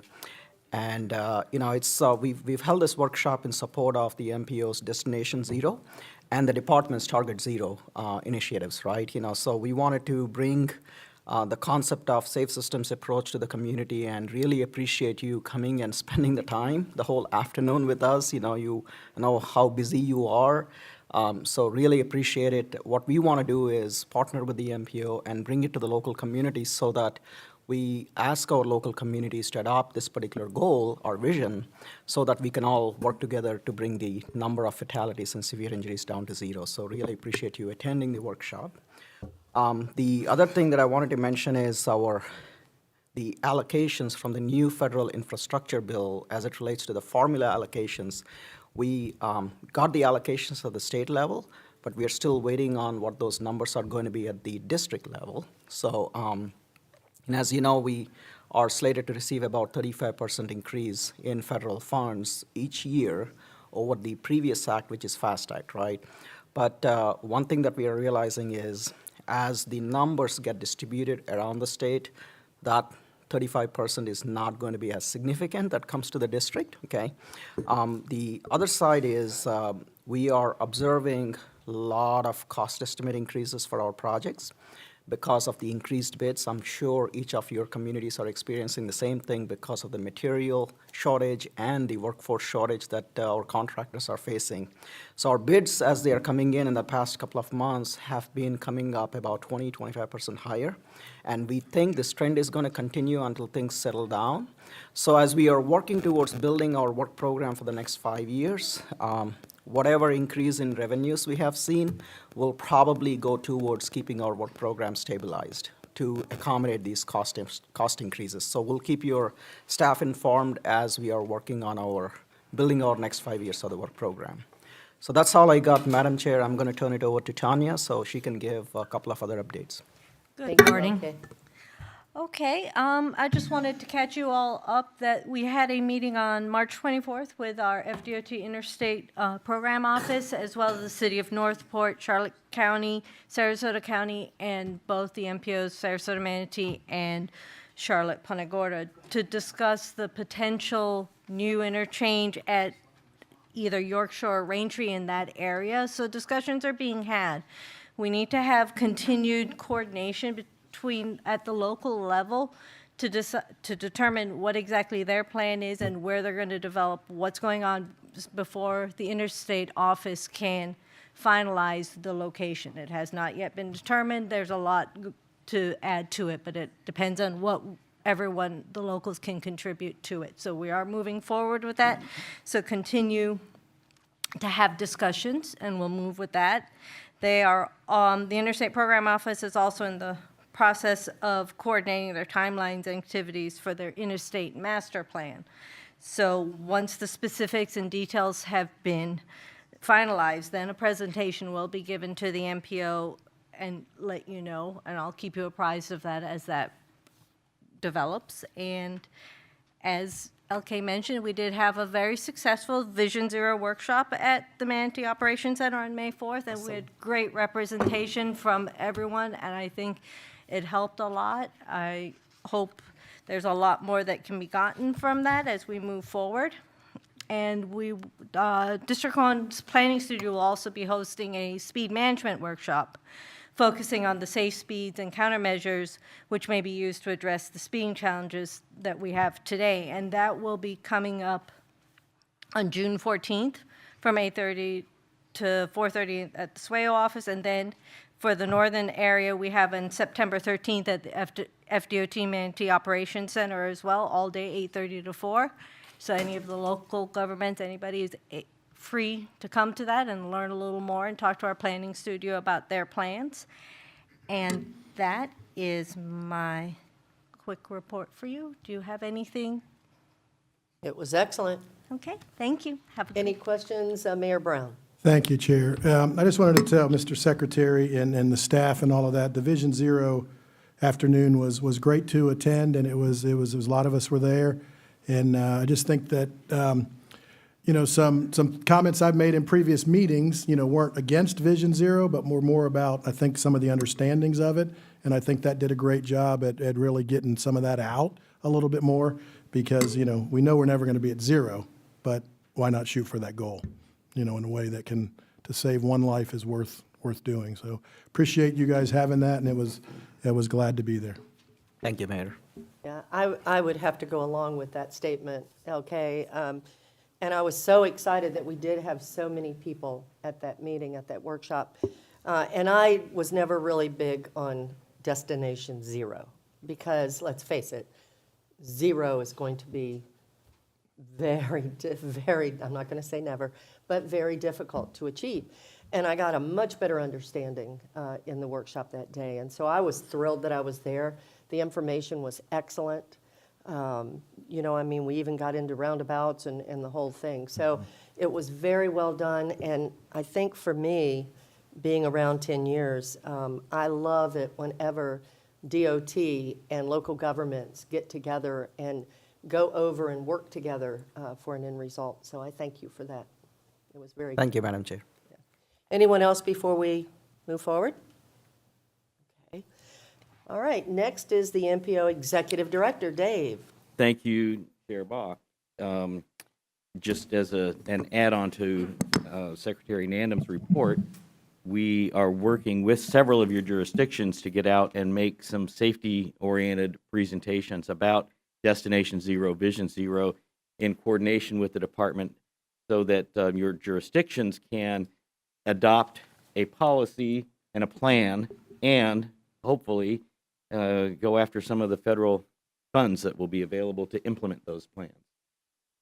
So expect that if that's not on your schedule. And I would recognize the city of Holmes Beach as having already endorsed and adopted the MPO's plan for Destination Zero as your plan. So thank you.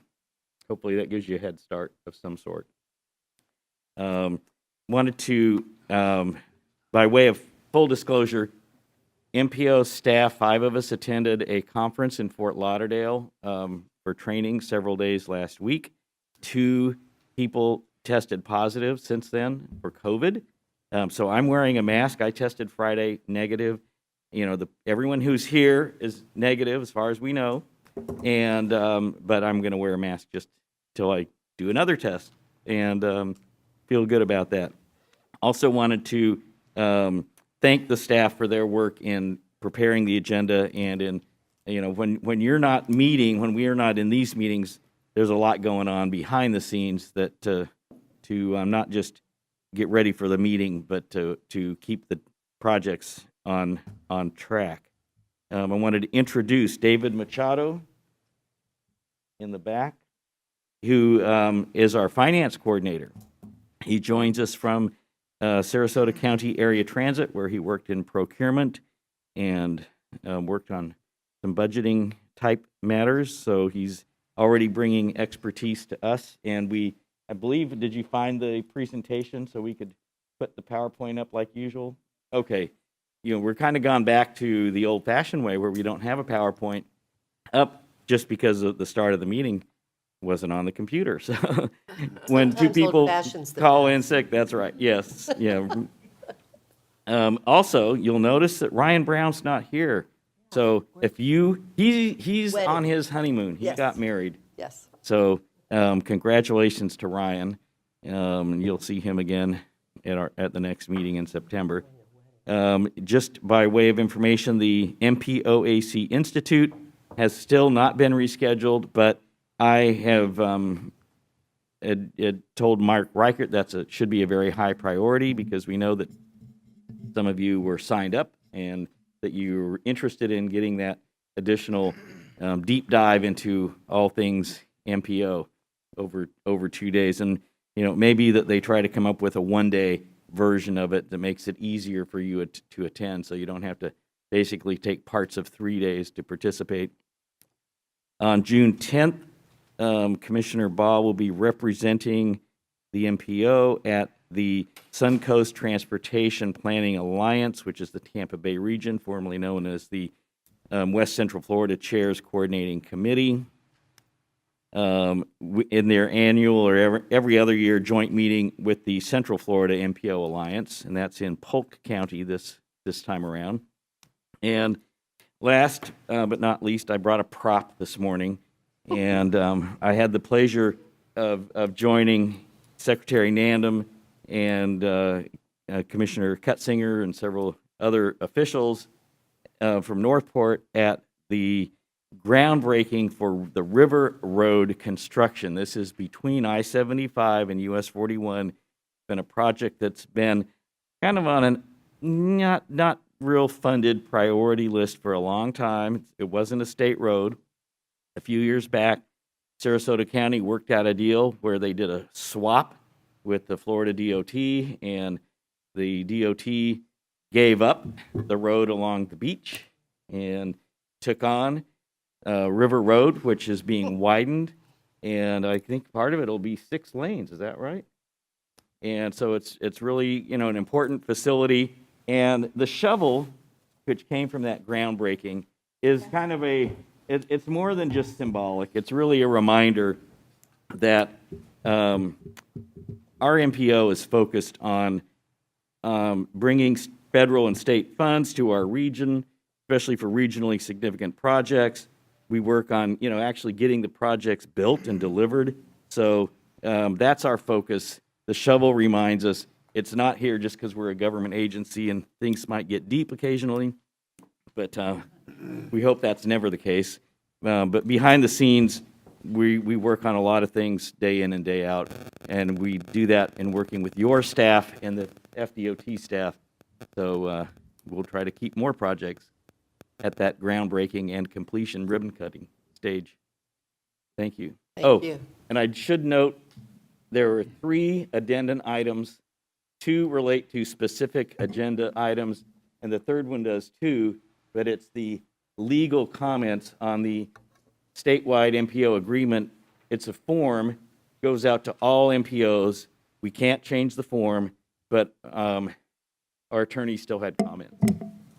So I wanted you to have those because we are sharing them with the state and the MPOAC, where if there are serious things, which is some of it's just not that serious, some of them are, we would like them to try to work with FDOT to improve the form for the future. Thank you. Thank you. Any comments? Yes, Any questions? Commissioner Serbia. Yes, thank you. Thank you, Mr. Hutchinson, for the report, and I'm so happy to see River Road under construction. It's been years and years in the planning, and it's such an important evacuation route, so very happy about that. I wanted to ask a question based on one of your earlier comments, and that is about the federal funding that we're seeking for Destination Zero, and I'll address this to our Secretary Nandum as well. So Manatee County, the Board of County Commissioners, is doing away with red light cameras in our jurisdiction. Is that going to affect our ability to receive federal funds in achieving Destination Zero? I would say no. Good. Okay, that's what I wanted to hear. That is not a requirement. In fact, the federal government has had questions about some of the application of red light cameras, if I'm not mistaken. Now, that doesn't mean they can't be effective in certain circumstances, and many advocacy groups continue to support red light cameras as a way of enforcement. And are you going to replace them with any kind of automated ticketing? No. No, that is. But that is not. I think the short answer is no. And okay, correct me if I'm wrong, please. So, Madam Chair, if I may. Please. So before I respond to Commissioner's comment, the shovels, right, that we used for the groundbreaking, they were so famous, they disappeared, right? All of them disappeared. So what we're going to do is, because we did not have any identifier on those shovels, so we're going to we're working on preparing a sticker so that we can provide it as an identifier so that, it becomes symbolic, right? Dave, you're correct in that, it's a great partnership that it took for us to get this project going, so we'll make it symbolic, so we'll get a sticker for all those shovels, okay? So, Commissioner, to answer your question, so this program that the federal government, the grant opportunity that the federal government is providing, it's about communities, and we cannot apply for it. The department cannot apply for it. It's local communities who can apply. So you got to work on adopting it and then work on developing a plan. So the plan could include red light cameras or does not need to include red light cameras. It's all about you as a community, how you're tackling the safety issue. That's basically it. So. Okay, yeah, I just want to make sure that our community is poised to get the most federal funding we can because we have some of the most dangerous intersections in our area. That's no secret. Lots of pedestrians are being killed and seriously hurt. So it sounds like as long as we have a plan for addressing a reduction, it doesn't have to be any certain thing, but we do need a solid plan. Yeah. Thank you. So there's funding available for the plan, and then subsequent years, whatever projects that come out of that particular plan, you can go after funding for that too. So. Okay, thank you very much. Yeah, I might add that, we need to remember not all counties or cities went with red light cameras anyway, so it would be a major hindrance to some. Any other comments or questions? Ron? First of all, I did get to attend the groundbreaking. It was a wonderful event, long awaited, much anticipated, very exciting. And I did get one of those shovels, so I'd love a sticker when you get those to us, because I'd love to have that identifier on there. And Director Hutchinson was kind enough to invite me. He thought it'd be great for me to attend a luncheon held by the Sarasota Chamber on transportation. And I thought, well, and then he wrote me again, thought it'd be important, so I thought, okay, I'll attend that luncheon.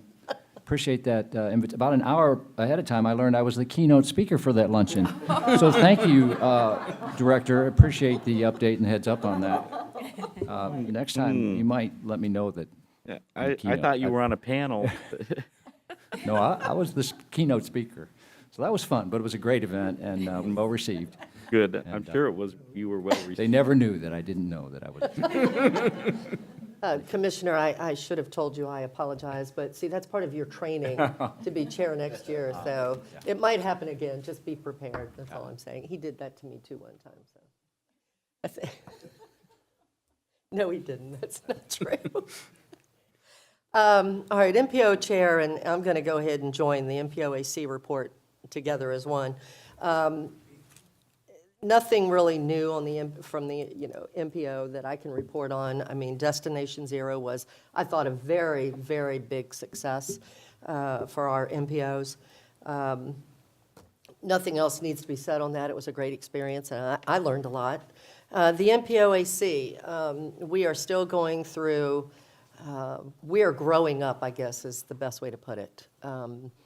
We are getting more into the weeds as far as our finances and reports that we need to do for the state, for DOT. So we're working very closely with DOT on that, and it's quite an experience.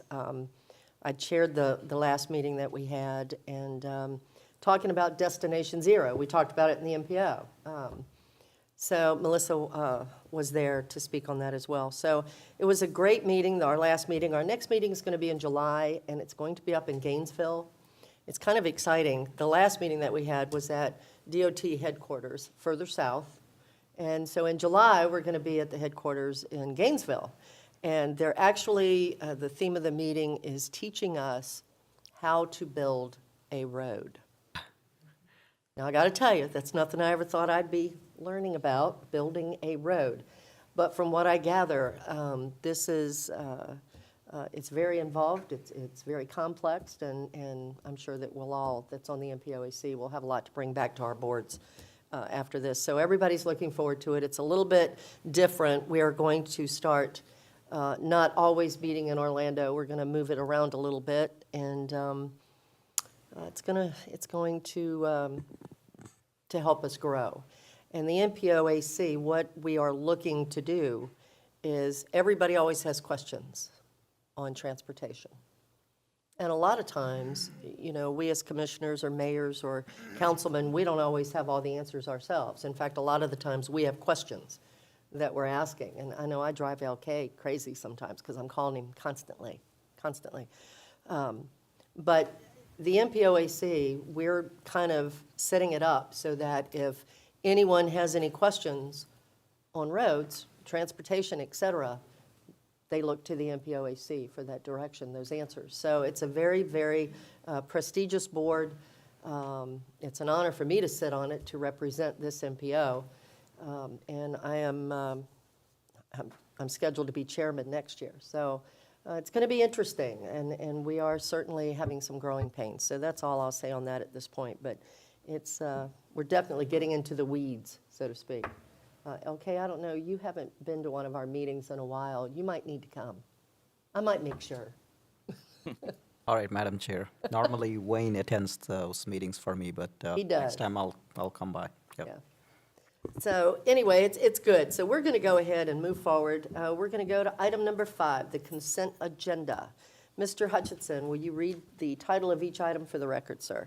Yes, thank you. The consent agenda includes approval of the Sarasota Manatee MPO Board meeting minutes of February 28th, 2022, update of Sarasota Manatee MPO policies, several of them, the completion of documents related to Transportation Disadvantaged Trust Fund, or TD, grants for the fiscal year 23-24, the presentation to you of the recent joint certification statement of the MPO transportation planning process, so that you can read about our annual certification review with FDOT.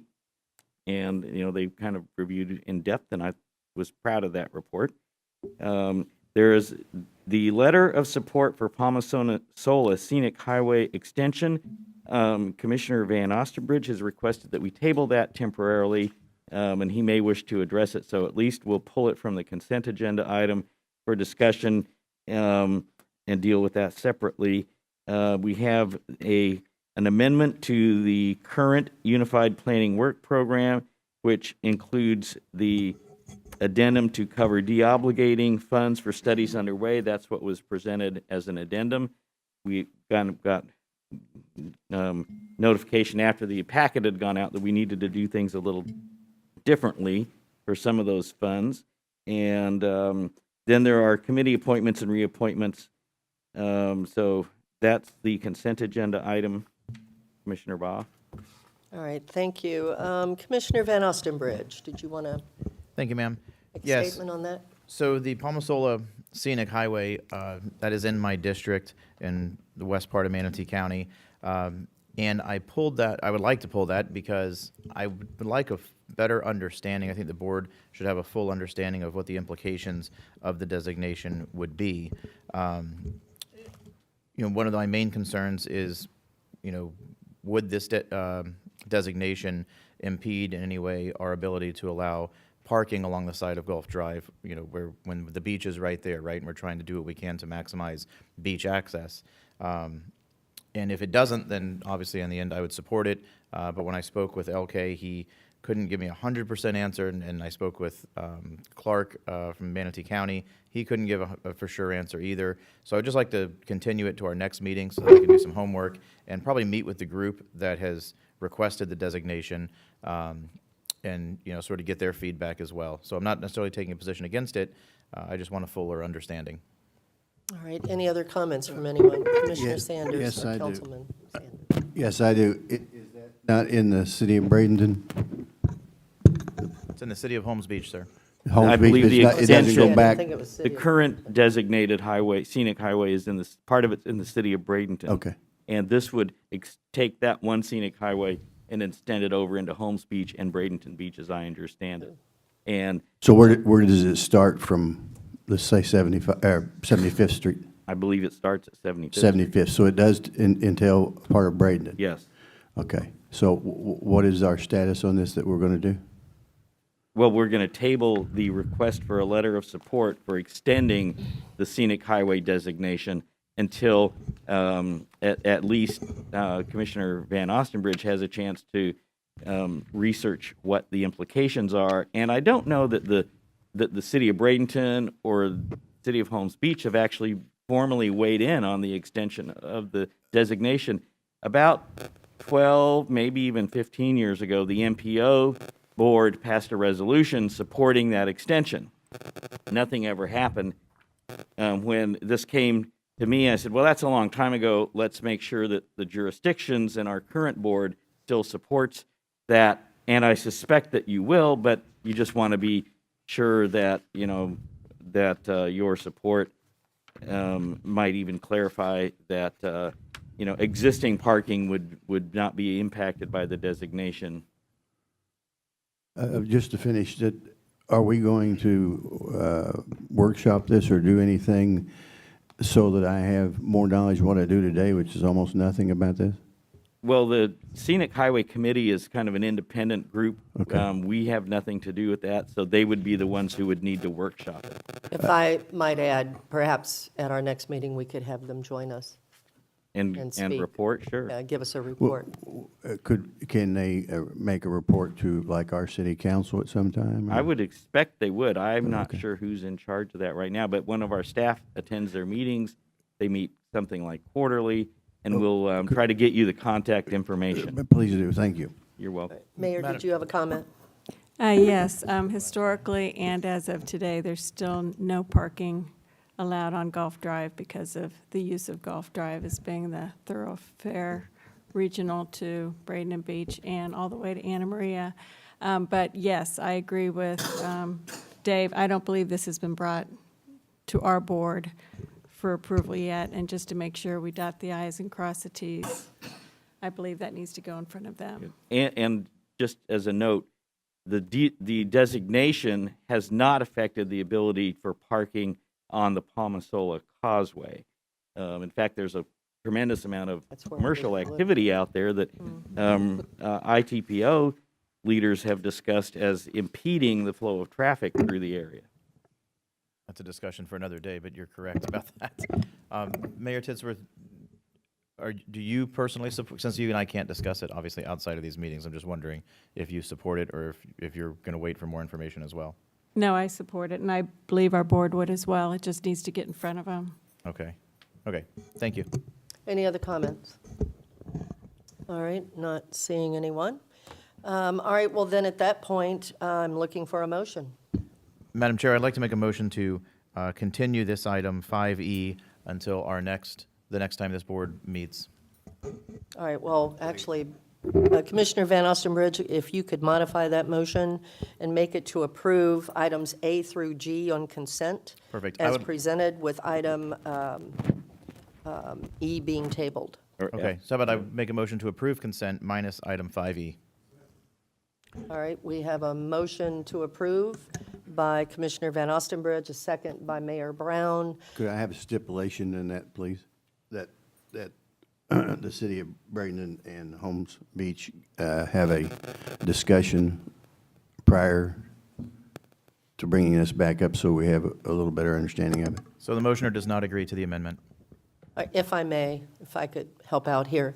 It's really up to each, we all know that it's on the agenda. We all know it's going to come back. So it's really up to us to make sure that our commissions or council people see this and discuss it before our next MPO meeting. Is that okay with you?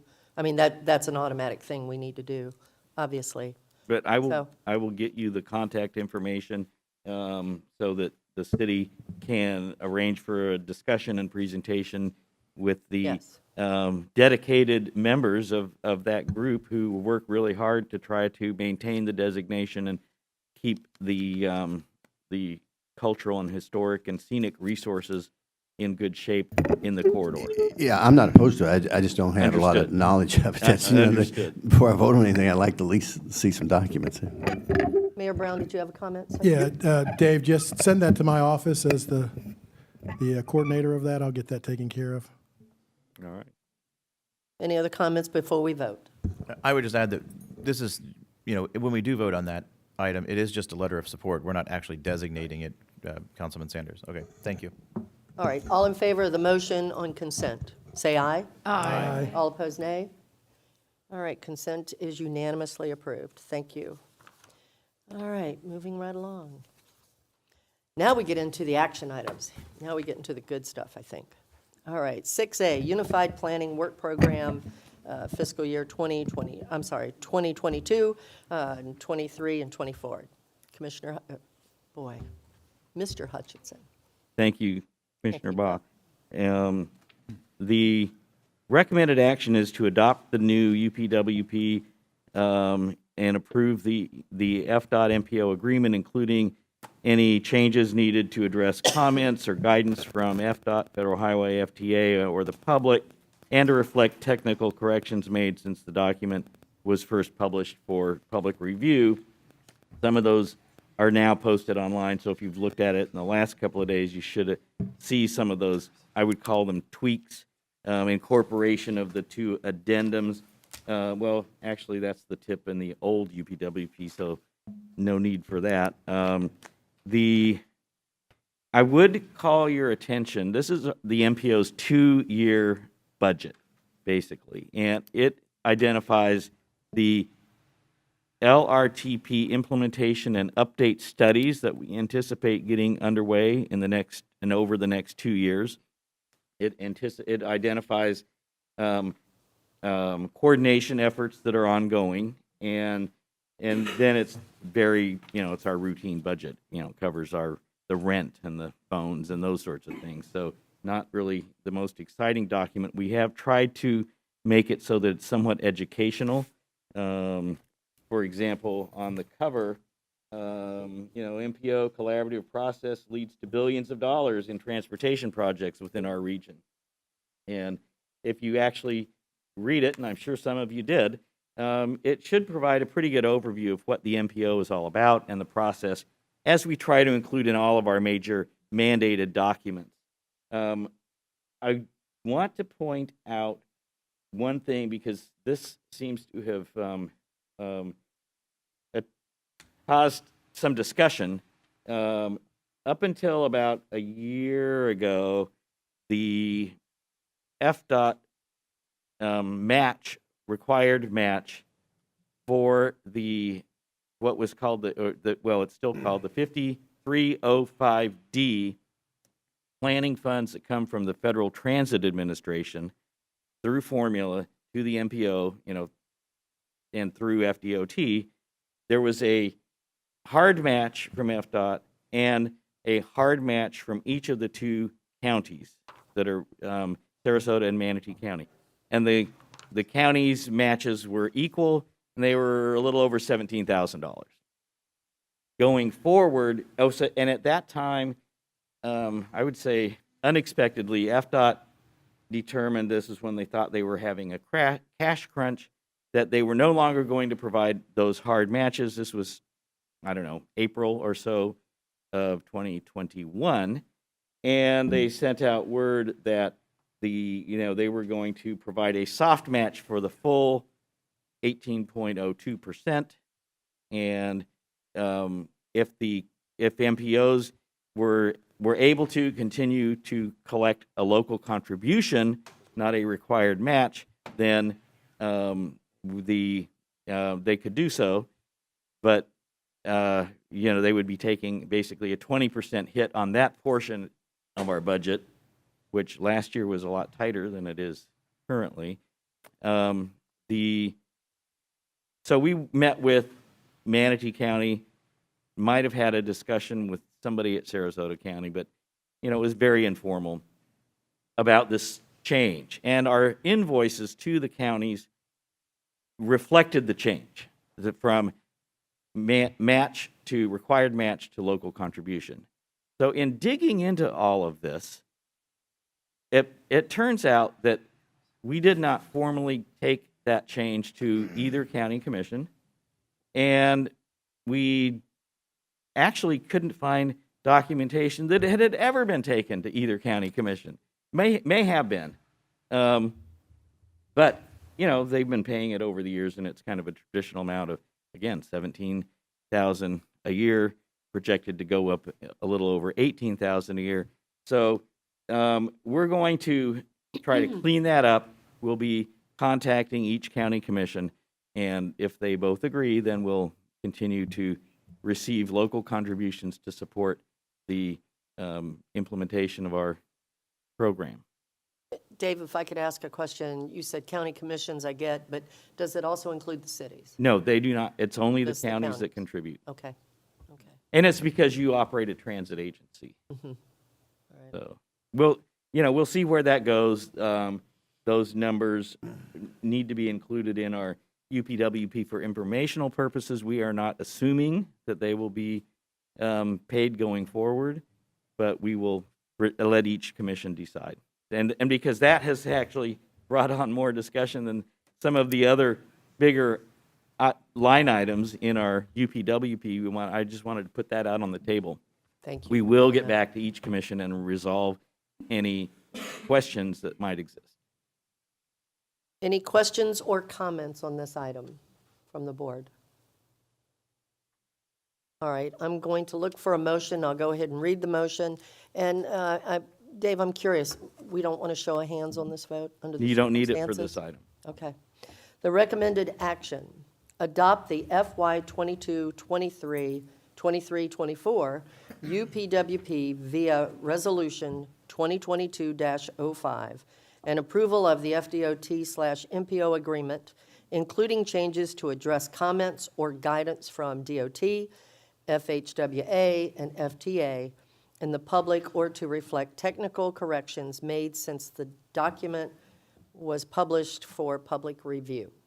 That's what I'm looking for. I need a motion. So moved.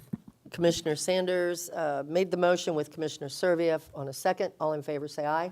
Aye. All opposed? Aye. It's approved unanimously. And Liz, did I hear you just then? Yes, I said aye. I thought so. I just wanted to make sure that I didn't Thank you. misunderstand you. Okay, the next item, 6B, fiscal year FY 22-23 through 26-27 Transportation Improvement Program. Great, Mr. thank you. Hutchinson. Again, this is another one of our mandated documents that covers and mirrors, to some extent, the Florida Department of Transportation 5-year work program covering the 5-year period from fiscal year 23 through fiscal year 27. It will begin July 1st. The federal government requires for any federal projects that there be consistency between our TIP and the State Transportation Improvement Program, or the STIP. So we work with the department to maintain consistency, to try to keep projects and the funding on track. We are hopeful that this document will see the addition of some state earmark funded projects, which are funded with general fund money. Once the final budget is signed by the governor, we'll see if those remain in there. There are some exciting projects in there. Normally, we caution against state earmarks because they come out of the overall pot of money from the work program. This time around, the legislatures heard that concern, and they said, we have enough general fund money to fund these high priority transportation projects coming up, and we shall see if they stay in. And they would need to get added to the TIP and the STIP, as far as I know, if they're going to be managed or funded through the Florida Department of Transportation. I'm assuming we would see them show up. And we also know that there's new federal money that is expected to come in. Some of that's further out. Some of the safety funds, there's some air quality money that we will seek to make sure that the urbanized portions of those funds go towards the projects that you've identified as priorities that are consistent with the long-range plan. So again, it's somewhat of a living document, and you'll see like the UPWP amendments coming to you throughout the year. And I'd be happy to answer any specific questions. We know there were some projects that we still had questions about, and we're working with the department to make sure that nothing slips through the cracks. Any questions or comments? All right, not seeing anyone. This is a vote that is required to have a show of hands. The recommended action is adopt FY 22, 23 through 26, 27 Transportation Improvement Program, better known as TIP, including addendum regarding SU funds. Do I hear a motion? So moved. Second. All right, we have a motion by Vice Chair Ron Ketzenzer with a second by Mayor Brown. All in favor say aye. Aye. All opposed? Aye. Show of hands. Oh, I'm sorry. I forgot all about that. Let's redo that vote. In favor, raise your hand. Okay, I can't see. All right, I can't tell if that's everybody or not. Sorry, guys, I can't see down there. Okay, oh, hello, Liz. Thank you. I see your hand. Okay, thank you. Any opposed? All right, it's approved unanimously. I have to ask because I couldn't see everybody. All right, moving to 6C, Joint Transportation Regional Incentive Program, TRIP, Project Priority List. Dave. Good, and hopefully we can pull up the list onto the screen. These lists, we do 2 TRIP priority lists every year. One is in partnership with Charlotte County Punta Gorda MPO, and that is a partnership to the south, and it is to secure funds for eligible projects that we jointly agree upon with Charlotte MPO. The other list is developed in collaboration with the Polk Transportation Planning Organization, or Polk TPO, and we have summer transportation planning authorities now. They have TPAs, so we're an MPO. We're an MPO. But these lists are developed every year. The TRIP program, and I don't know if we can get the list up on the. Okay, then I guess you'll have to look in the agenda package. At any rate, we developed your projects because these are basically local projects that are submitted to the state, and then they notify the MPO, and then the MPO boards approve the joint list, which helps. At one point they said this was a requirement to be eligible for the TRIP funding. The TRIP funding is geared to projects that are regionally significant, in theory, cross a jurisdictional boundary, but that's less mandated. They have to support the strategic intermodal system, which in our area is primarily Interstate 75.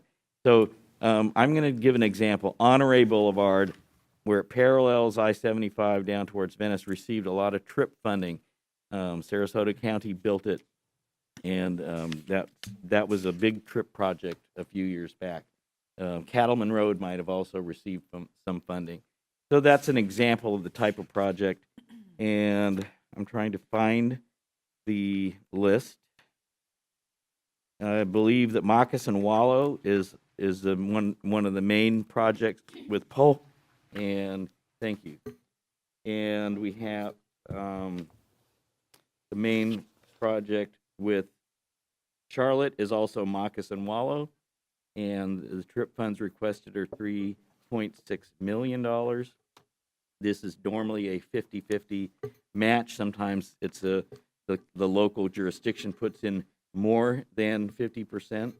And there are other phases of Moccasin Wallow. You'll see Honore, which isn't spelled right on here, but we'll get that fixed. Lorraine Road. We have a long list. Sometimes there hasn't been a lot of money in that pot for A long time. a long time, Yeah. but we're continuing to apply, and as long as there is a possibility that the project will be funded, we'll keep A running lot that of new process. projects. Right. So the request is to approve this. It's already been developed and either approved by or will be going to the other MPOs for their adoption as well. And I believe the Polk one will go to the Suncoast Transportation Planning Alliance for endorsement, and Charlotte is just with Charlotte MPO. And they, canceled our meeting in January with them, but they may wish to bring that up at a future meeting. Okay. That's all I have. But they don't cancel it again. All right, any comments from members? Any questions? Liz, any questions? Nope, I'm good. Thank you. Thank you. Oh, yes, ma'am. Go ahead. Regarding item 10, what's the intention of that project? Is it to relieve traffic on Kings Highway? Is it evacuation? All of the above. All of the above. So it's to widen. Based on the amount, I'm assuming that that's what the project is. They have talked for years about the congestion that occurs near I-75 on Kings Highway. They have no other grid or network besides what goes right through the interchange. This is where projects like 44th Avenue and the connections that Sarasota County is doing south of University Town Center that will provide a connection that doesn't have to go through the interchange will be a good way of addressing and relieving some of the congestion that occurs. So that would not solve that problem, but it Totally. might make it a little bit better for a while. Great, thank you for that explanation. Dave, perhaps in the future, when we have this, perhaps we need a description of the work that's going to get done. We'll A make short sure we have that. description. That would probably be very helpful. Any other comments, questions? All right, not seeing any. I'm looking for an approval of the 2022 Joint Trip Project Priorities. What's the pleasure? So moved. Need a second? Second. Okay, we have a motion to approve by Commissioner Serbia, a second by Commissioner Nunder. All in favor, say aye. Aye. All opposed? Liz? Aye. Thank you, ma'am. Aye. All right, moving right along. Let's see. 6D, this one's mine. Consideration of extending Executive Director's employment agreement. Dave and I had a conversation on this, and part of the reason is because his contract, I'm sorry? You're doing great. I thought somebody made a comment. I thought somebody wanted, no? Oh, okay. His contract is getting ready to expire, and the problem with that is that We have a lot of new people that's come to the MPO. We have a lot of positions that are still there to be filled. You know, we all know that right now, when you're talking about a government agency, you know, if you're in the private world, you can probably make a lot more money. And so that's been a hindrance for us. So in talking to Dave, I'll just read this to you. It just kind of clears it all up. He joined the MPO staff, I remember, planning manager in 2011, and was selected as executive director by the board in 2015.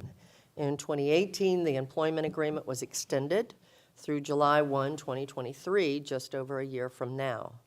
He has more than 30 years' experience in government and transportation. Like previous directors of the MPO, he's been active in regional and statewide organizations such as the MPOAC on our behalf. He's very active with many, many different committees. Dave has maintained and elevated the excellent reputation that we've earned within our region and beyond. And trust me, I go to a lot of these state meetings, and it's very true. He is held in high regard. The executive director, he serves at the pleasure of this board. I'm sure that you all know that. And he's hired some really good staff and is focused on building their capabilities. That said, I'd like the board to consider authorizing me to execute an extension to the employment agreement to be prepared by the MPO Legal Counsel. Extending the agreement will get us further into the next long-range transportation plan update and preparations for the next federal certification, which are very difficult. So most importantly, it will provide time for Dave to fill the vacant positions that are open and further development of the MPO staff. I make that motion. So moved. Wow, that was easy. I'm not even done yet. You might want to hear the rest of it before you make the motion. Dave, what time frame are we talking about exactly that you would be pleased with? An additional year and a half, I think, would be about right. Okay, so On top of the year that's there now. That way, so we'd say 2025. I think you'll have in-house staff ready to provide a good option for the board should you decide to promote from within. And, I mean, if something happened to me tomorrow, I think you already have a good option, but we're pretty short-staffed right at the moment. Yeah, and I will tell you, I've been chair of this board, most of y'all know, once before. I think it was it 2016? I don't even remember now. At any rate, I can tell you that Dave does an excellent job with staff. His staff all respects him, looks up to him, and he's just done an excellent job, truthfully. So I'm going to say then put it through 2025, 26, 29. 35, 40. You don't want me that long. You know, obviously, I think he is right. I think we do have someone that could probably step into his position, but a little bit more experience never hurt. So we'll have to see how that goes. But, you know, I think it's a good thing. So we had a motion by Commissioner Servia with a second by Mayor Brown. Any discussion beforehand? Any questions? I'd like to say something about Mr. Hutchison. Mr. Hutchison, I've been in the corporate world for over 40 years and retired from there, and in government for about 4 years, and I've always been a critic of government bureaucracy, but you are the finest man I've ever worked with in my career, which includes numerous people all over this country. So take that as a real good compliment from me of being in the corporate America in publicly held companies and privately held companies. So I appreciate your service, and I hope to work with you again through 2025 for the leadership of this MPO. Thank you. There is one more thing that I should probably mention that I haven't yet, and I apologize. Also, I'd like for you to consider a 4% annual salary adjustment set last year, given that the inflation is reported to be, to be the highest in 40 years. I mean, we need to look out for our executive director. So moved, and very thankful that Dave's willing to extend his contract at a really critical time for us. Now, it's at 4% now, I think, is if you saw fit to add a little bit to that, that was Yeah, wonderful. I don't want to give a number, though. And before you make another motion, Ron, we already have a motion on the floor. That's true. And a second. So Commissioner Servia, do you amend your motion? Yes, ma'am. Mayor Brown? All right. Any other comments before we vote? One quick Yes, comment, sir. Madam Chair, to piggyback off comments already said about Dave. And, Dave, I've had the pleasure of getting to know you personally more than anything. I'm only new 2 years here, but our conversations, and you alluded to your retirement, I know, but continuity in an organization is key. I know you are all about that. Succession planning is key in this organization. At some point, when you do decide to go off into the sunset, you will be missed. You are a huge asset for our community here. So I look forward to having you till 2029. And anyway, just thank you. On a personal note for me, the last 2 years have been wonderful. Enjoyed all of our conversations. You truly are a very big asset to this organization. So thanks. I agree drank the with Joe. Kool-Aid. I believe in this process.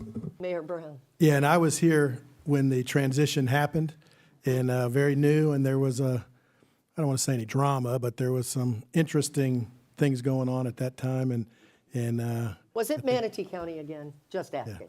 I think it was all of us. So quirky things, but I appreciate. Unanimously. All right, moving right along. We're going to get into presentations. 7A, MPO report. Taylor Cox.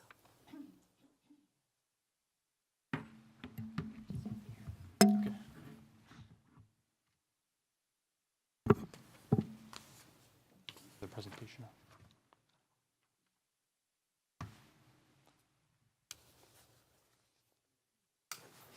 Well, I can introduce this while he's getting Go it up.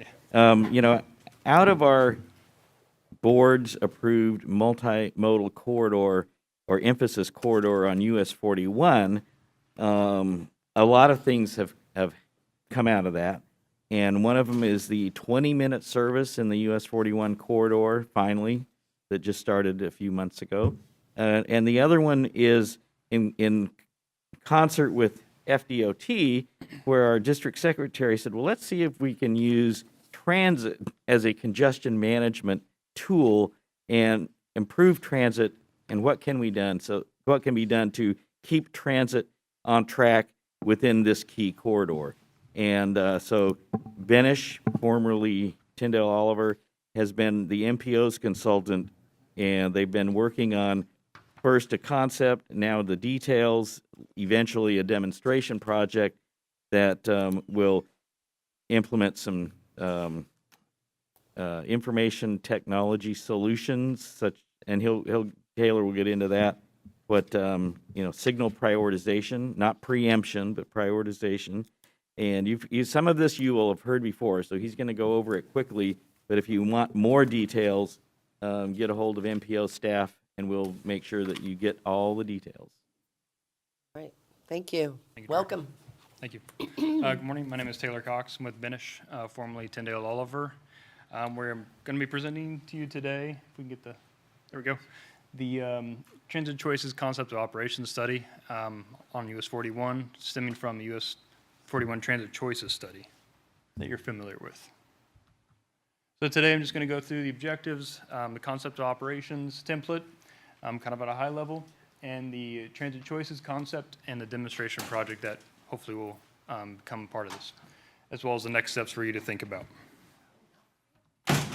So the objectives for this project are to advance a demonstration project, which I'll go into more detail about that shortly. Evaluate current transit technologies and traffic control technologies, which we've been discussing with our stakeholders. And completing a concept operations template and a memorandum of understanding, which I'll go into more detail as well. So the concept of operations, kind of at the high level, it's a systems engineering process that kind of looks at the environment of the corridor, what is needed, some of the stakeholders and roles, and just the overall, the users that are going to use it and how it's going to be used when we implement some of these transit signal priority locations. Sorry, and that is merged right there. It's actually US 41 Transit Choices Study. It got consolidated on the side. So actually, from the transit choices study, since it's merged, I'll go into detail. It's the overview, the current system situation, and the change justifications. We're building off of that for this study. So the proposed concept that you're familiar with as the US 99 corridor for MCAT and SCAT. For the limits of this project, it's going to be from University Parkway to 26th Street in the north, following that corridor. And for this project, we're looking at the low investment from the transit choices study, which looks at the transit signal priorities at 21 signalized intersections, 15 stop relocations, and the goal is to identify a minimum of 4 pilot projects as a part of the study. So some of the considerations we're looking at are impacts to connecting routes, impact to traffic, and intersecting roads, as well as the education, just some of the users that are going to be using the corridor. So the demonstration project that will come part of this is a transit signal prioritization, which I'll go into details about that with the diagram. But essentially the goal of this is to add technology to the corridor for transit specifically, but also automobiles and first responders. For the automobiles, as a part of this project, which I'll go into more detail, is once the vehicle approaches the intersection, there's a device that communicates with the vehicle. It holds the light for green for a few seconds and allows that vehicle to get through the vehicle, as in the bus, to get through that intersection, as long as some of the automobiles. So it should alleviate some of the congestion on US 41, which is, as we know, is a very major corridor in Sarasota and Manatee. So this will reduce traffic congestion, keep buses on time, which is very great, big benefit to some of the users of the corridor, as well as the riders that use transit. Another key takeaway is it does not require a dedicated lane, and it doesn't really require any road construction. And to go into detail about the diagram, if you can see from left to right, the vehicle approaches the intersection, so the device knows that the vehicle is approaching. It holds the light green for a few seconds. As a part of this, if you can recall, I mentioned 15 stop relocations possibly. So some of the stops are on the corridor are currently on the near side of the intersection. So this would move the stop to the far side of the intersection at some of these pilot locations, which allows the bus to get through the intersection, eliminating the traffic buildup prior to the light, and then the yellow and red begin, and that way the intersection traffic can continue to move forward. The current progress, we're meeting, it's kind of small, we're meeting with some of the stakeholders continuously for this project. We've done 4 working groups. We're discussing operational constraints and policy constraints along the corridor, evaluating current technology and future needs at the intersections, and analyzing the savings locations for the highest potential, which will come out of the 4 pilot locations that we are going to identify. And I'll go back real quick. The 4 pilot locations, we're discussing this with our stakeholders to get their insights and what will work the best, I guess, for this whole corridor. So the next steps, we're going to obviously continue to work with our working groups. We'll identify 4 intersections that we believe have the highest benefit and we'll move forward with. We'll identify technology needs with the DOT, and then we'll develop a memorandum of understanding, the MOU, which I'll mention now as we're hopefully have it to you on the agenda item in October, September timeframe. That way it can be pushed over to the funding cycle for next year. So and we'll also finalize the concept for prioritization and the funding through the MPO process, and hopefully we can move forward as a demonstration project for implementation. That's kind of what I have for you today in terms of this. It's a high level. We're still in a process of working through the actual intersections that we think are the most appropriate for this project with our stakeholders, but I can kind of help you out identifying any questions they may have with this or any comments you could take away. Thank you, Taylor. Any questions or comments, commissioners? All right, not seeing anyone. Thank you. Thank you. Thank you. All right, next we're going to have William Roll and Caitlin Wideness from Kimley Horn to present on the long-range transportation plan. Good morning, MPO board. I am neither William Roll nor Caitlin Widness, but I do recognize some of you. Colleen McGee with Kimley Horn and Associates. We are supporting MPO staff with the development of this vulnerability and resiliency assessment. Can I get the PowerPoint up, please? Thank you. Sorry, I called you by the wrong name. Oh, that's all right. Did she give you her name? No, what is your name? I thought I did. Oh, okay, my fault. So just to repeat for the record, Colleen McGue with Kimley Horn and Associates, former MPO staff member. It's great to be back. Presenting to you all. Feels comfortable, just like coming home. So,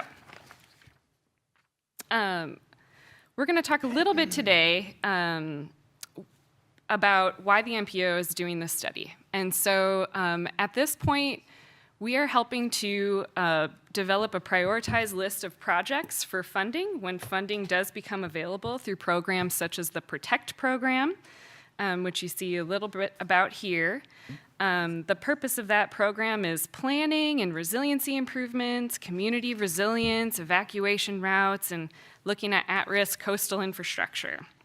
There is about $7.3 billion that will be becoming available through fiscal years 22 and through 26 for this. And there is a higher federal share, actually, if the state develops a resiliency improvement plan and incorporates it into the long-range transportation plan.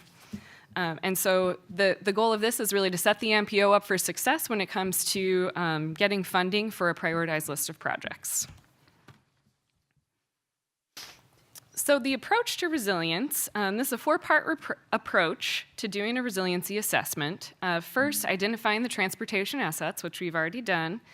And then second, really understanding what the shocks and stressors are on the transportation network here in Sarasota Manatee. And so shocks and stressors, sorry, it's a tongue twister, result in unanticipated disruptions and increased constraints that impede access to reliable mobility. And for the purposes of this study area, we are going to be looking at storm surge, nuisance flooding, and wildfires.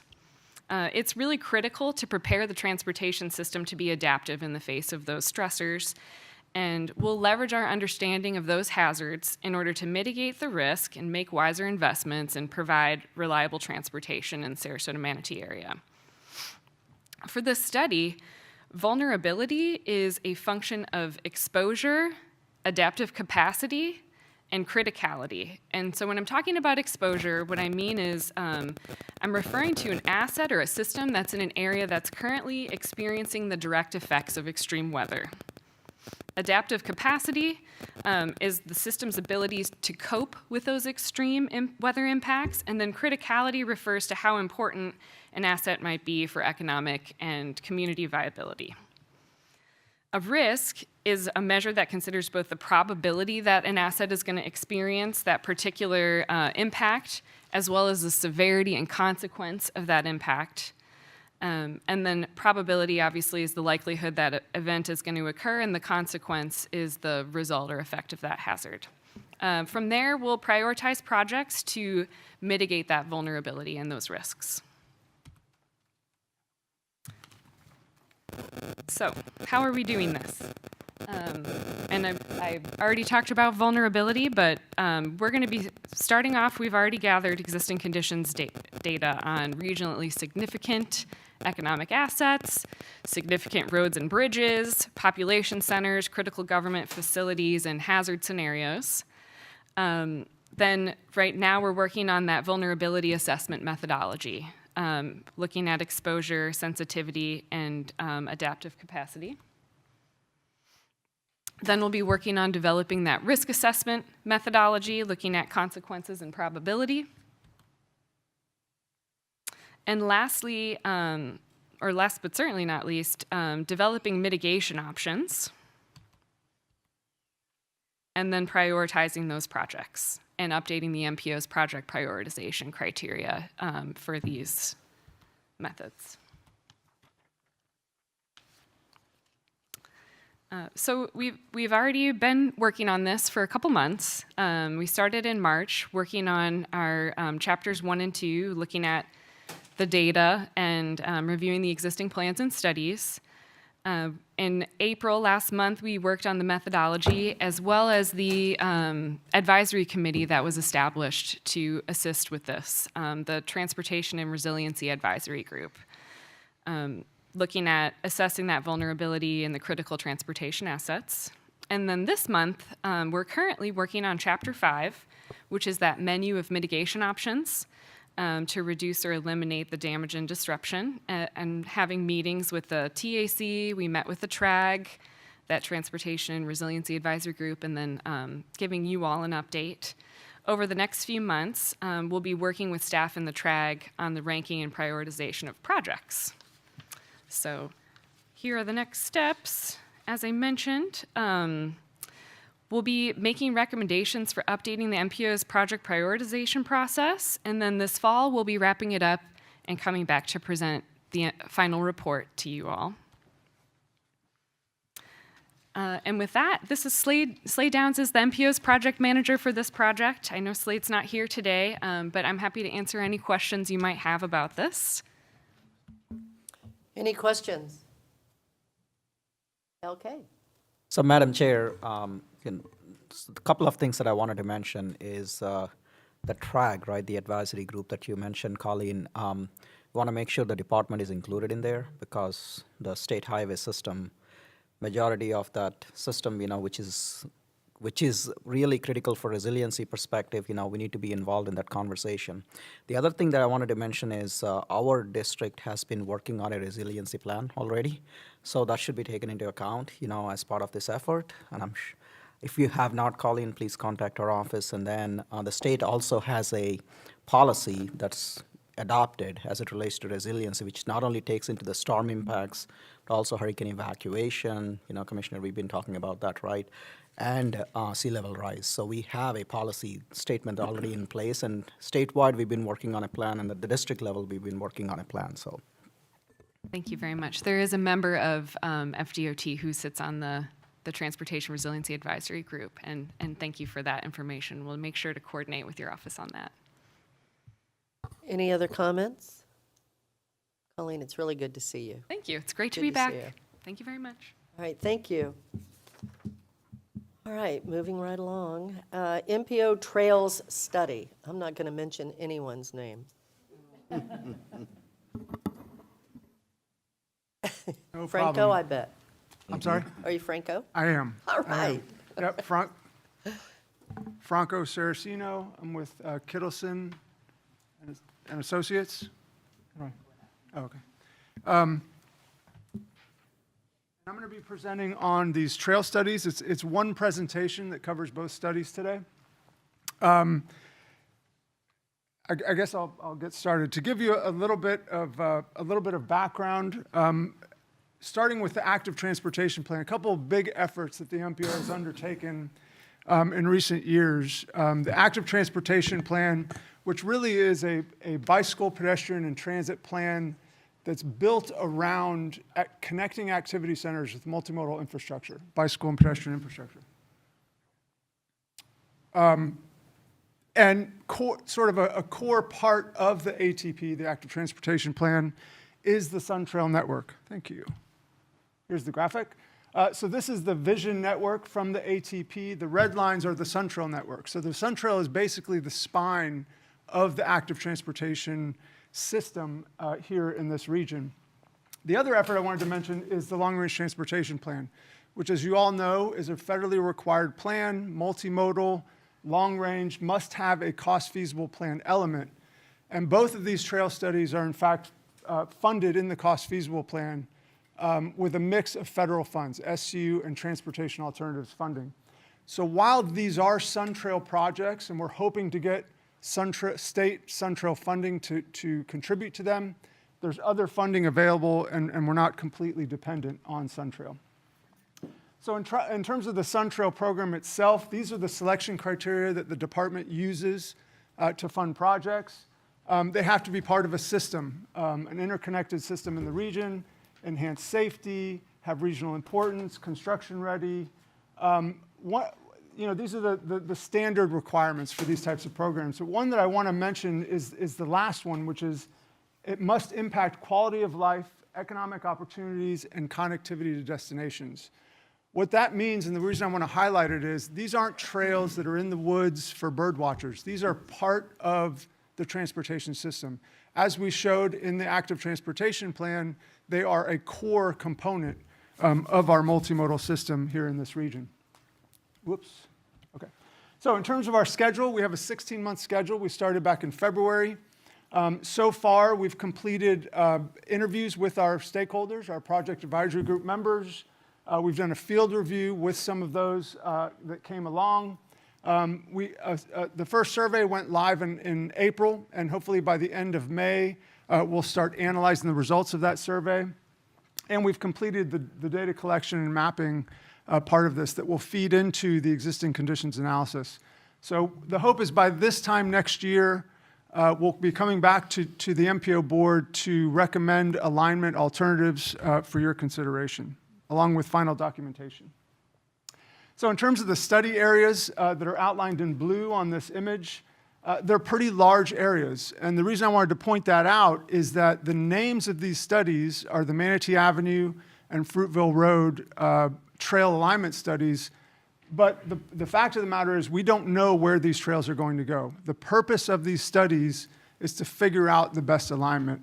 And in fact, based on what we've learned so far from the stakeholders, the data, and the field reviews, Manatee Avenue and Fruitville Road are not likely going to be the alignments for these trails. So we're looking at a variety of options within these study areas.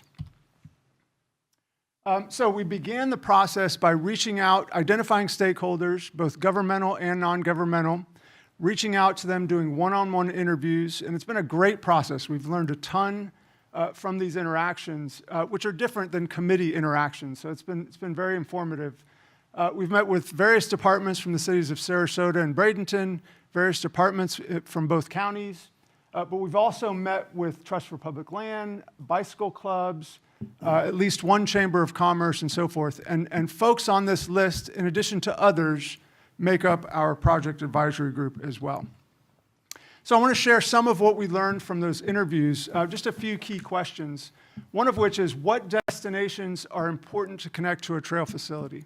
The word cloud has all of the answers that we got from all of the people. The bigger the word, the more often that was cited. But these are the top three for each study. For Manatee Avenue, beaches, downtown Bradenton, and schools were the top three destination types. And for Fruitville, the parks, schools within the study area, and then of course the eastern anchors of that corridor, which are Lakewood Ranch and the University Town Center, are the most important destinations. I would agree. We will, of course, look at all of the answers. We're not just going to use the top 3 or 4, but that'll be part of the data evaluation process. The next question is, what bicycle and pedestrian issues do you see in the study area? What are the toughest bike ped issues in the study area? For Manatee, the most cited answers were limited right-of-way for bicycle facilities, lack of signage for bicycle and pedestrian users, and of course, high traffic. For Fruitville Road, the most common answers were safety and comfort, education of the public at large in terms of using bicycle pedestrian traffic control signals like hawk signals and RRFB, and of course also high traffic was cited as a key bike ped issue. The third and final question that I wanted to share with you is, what would you like to see this study explore? We got some different answers for both studies. It's very interesting. For Manatee, a wide trail that can accommodate a lot of different user types. Comfort, safety, and shade were the most commonly cited things. For Fruitville Road, connecting the parks was the #1 concern or thing that folks want to see us do. Also connecting neighborhoods, exploring use of the Florida Power and Light easement south of the Meadows that goes quite far to the west. As for portions of the trail alignment. And then off Fruitville, meaning let's not put the trail on Fruitville, is one of the most common answers we got to that question.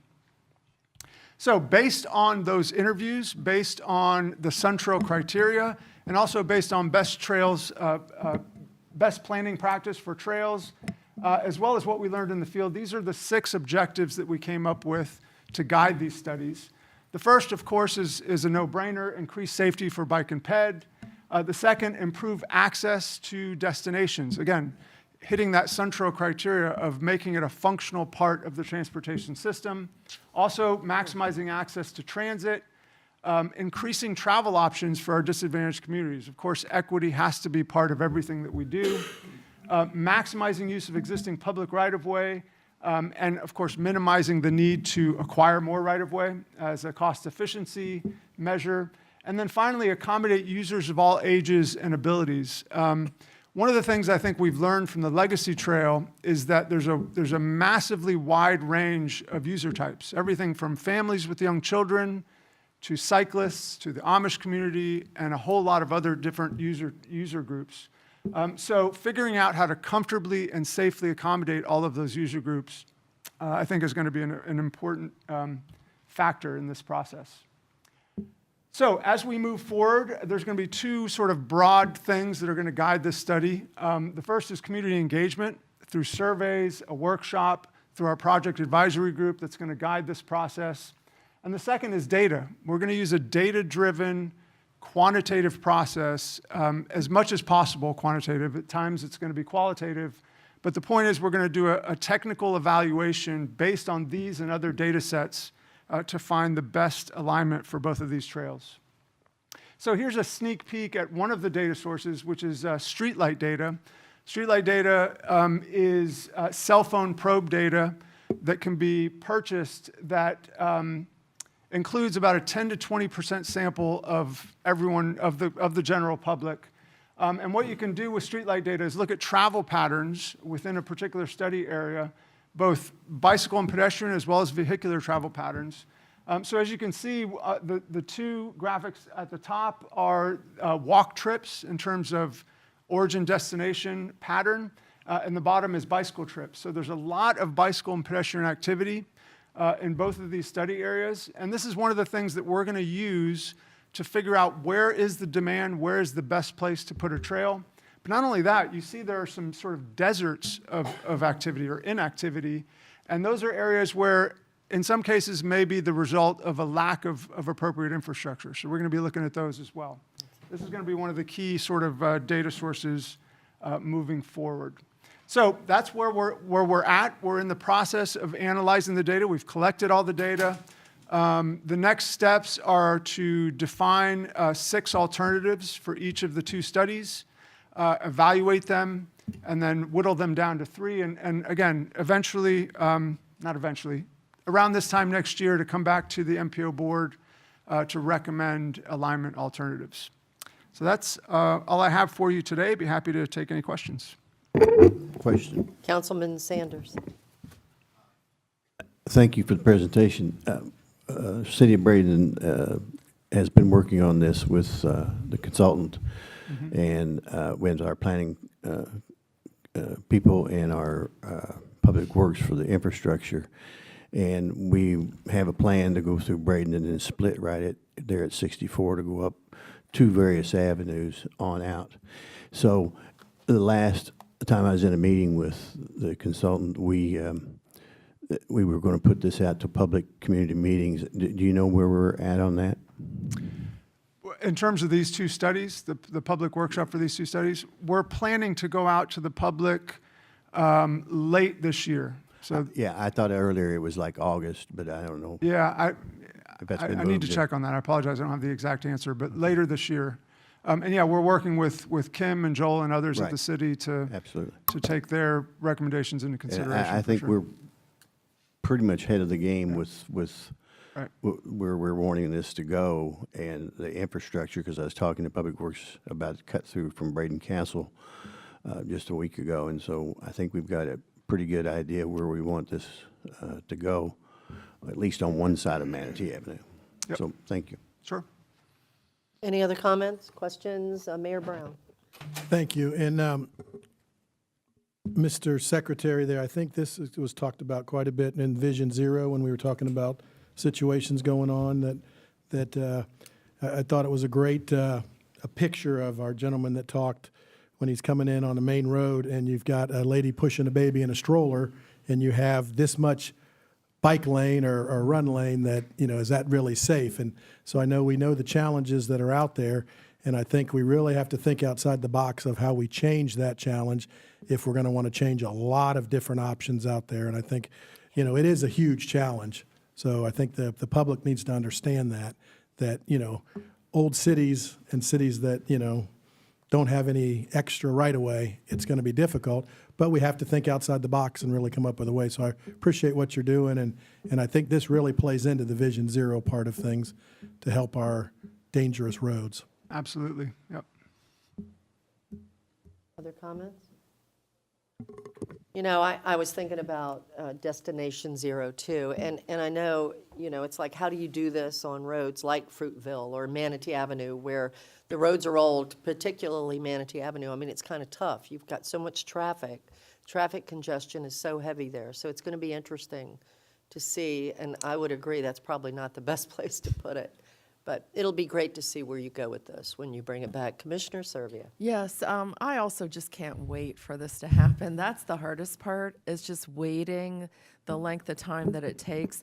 When I saw your graphic up there showing the bike trips in Manatee County, there was a big wide orange swath that I assume is 53rd Avenue that turns into 75th Street West, because that's a newer road, and at one time there was very little traffic on it, and the bicyclists love it, and they're constantly on that road. But now there are a lot of cars on that road as well, and there's competition for traveling, and it is unsafe, and I hear about that a lot. So I look forward to those relievers so that people can ride their bikes and don't have to get in the cars. Thank you for the work you're doing. Sure, thank you. Thank you, Franco. It's good having you here, and we look forward to you coming back. Thank you very much. Thank you. All right, next, DOT reports. Yay. 7B1, Sarasota Manatee, US 41, Mobility and Safety Study.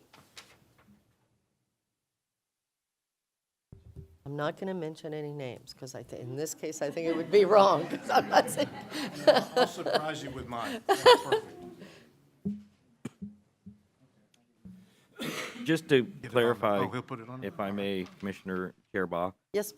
When you're going to hear about a US 41 Mobility and Safety Study, or CMAS, that FDOT is conducting.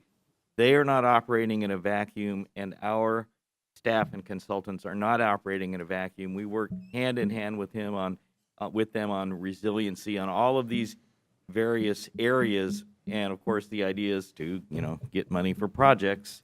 Absolutely. And anyway, we do work very closely with DOT, happy to say. Go ahead. Good morning, everybody. My name is Richard Ojevolk. Everybody just calls me OJ, and I am the Project Development Manager with the Florida Department of Transportation. And I want to say that, just like Dave was saying, timing is everything, and today is actually a perfect timing day for what we have to say.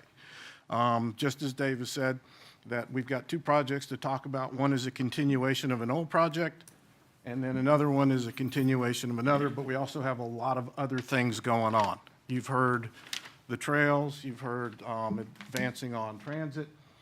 What you're going to see here on this slide is just a very small sampling of the larger projects that are within the area. You're going to hear Ms.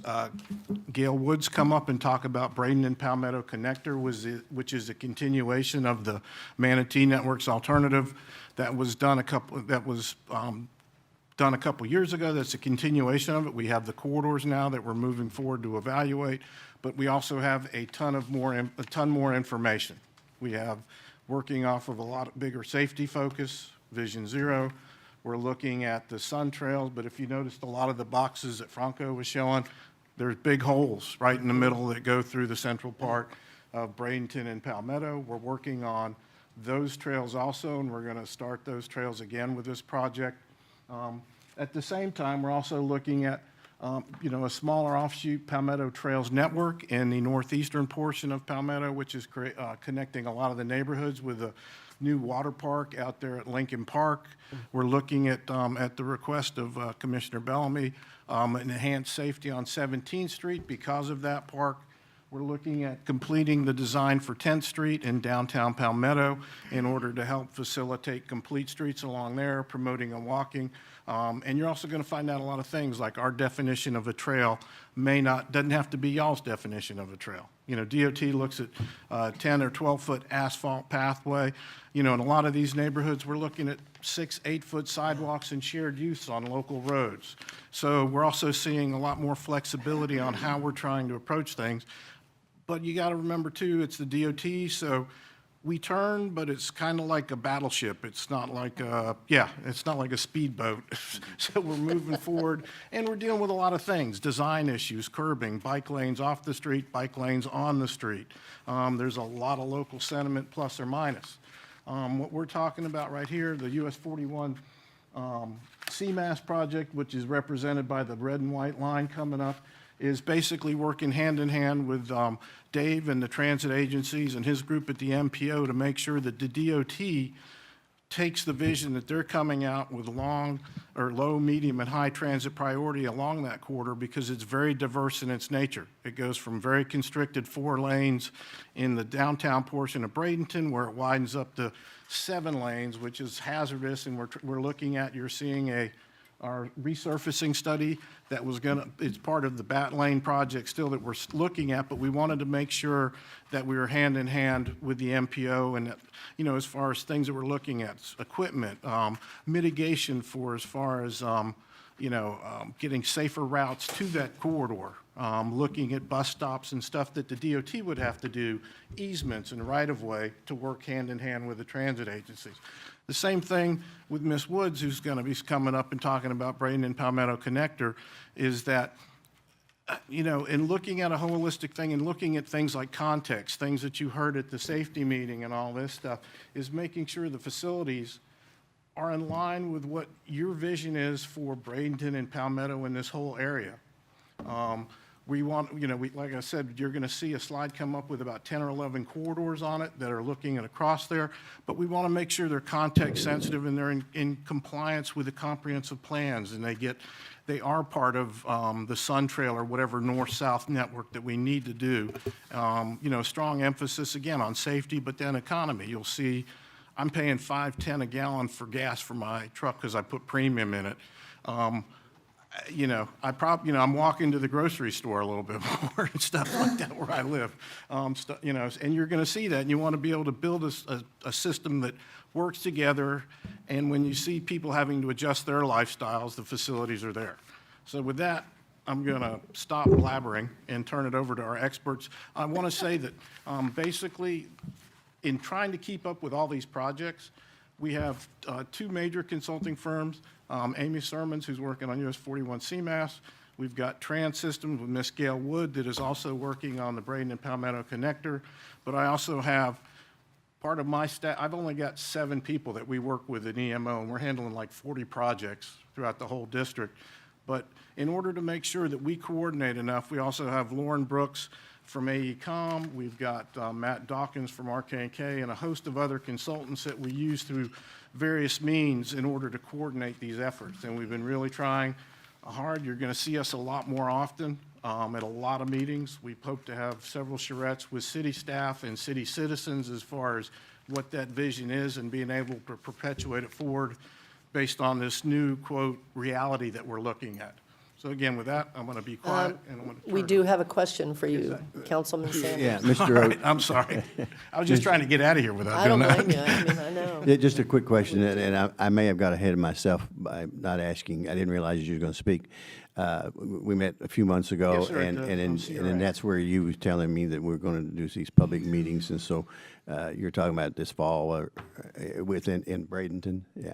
Yes, sir. We're hoping at the end, and you'll hear in the presentation, we're going through what we call the alternative quarters evaluation study, and it's at least an 8 or 10 month process. We want to be able to come back in probably early winter, late fall, looking at charrettes and stuff first with city staff, and then to be able to look at the public to make sure we're on page, not only just with the MPO, but the local governments and the county government that also is going to be part of this. Well, thank you very much, and we're anxious to work with you. Thanks. Like I said, is that it? That's it. All right. All right, thank you, OJ. As OJ mentioned, I'm Amy Sermons with VHP.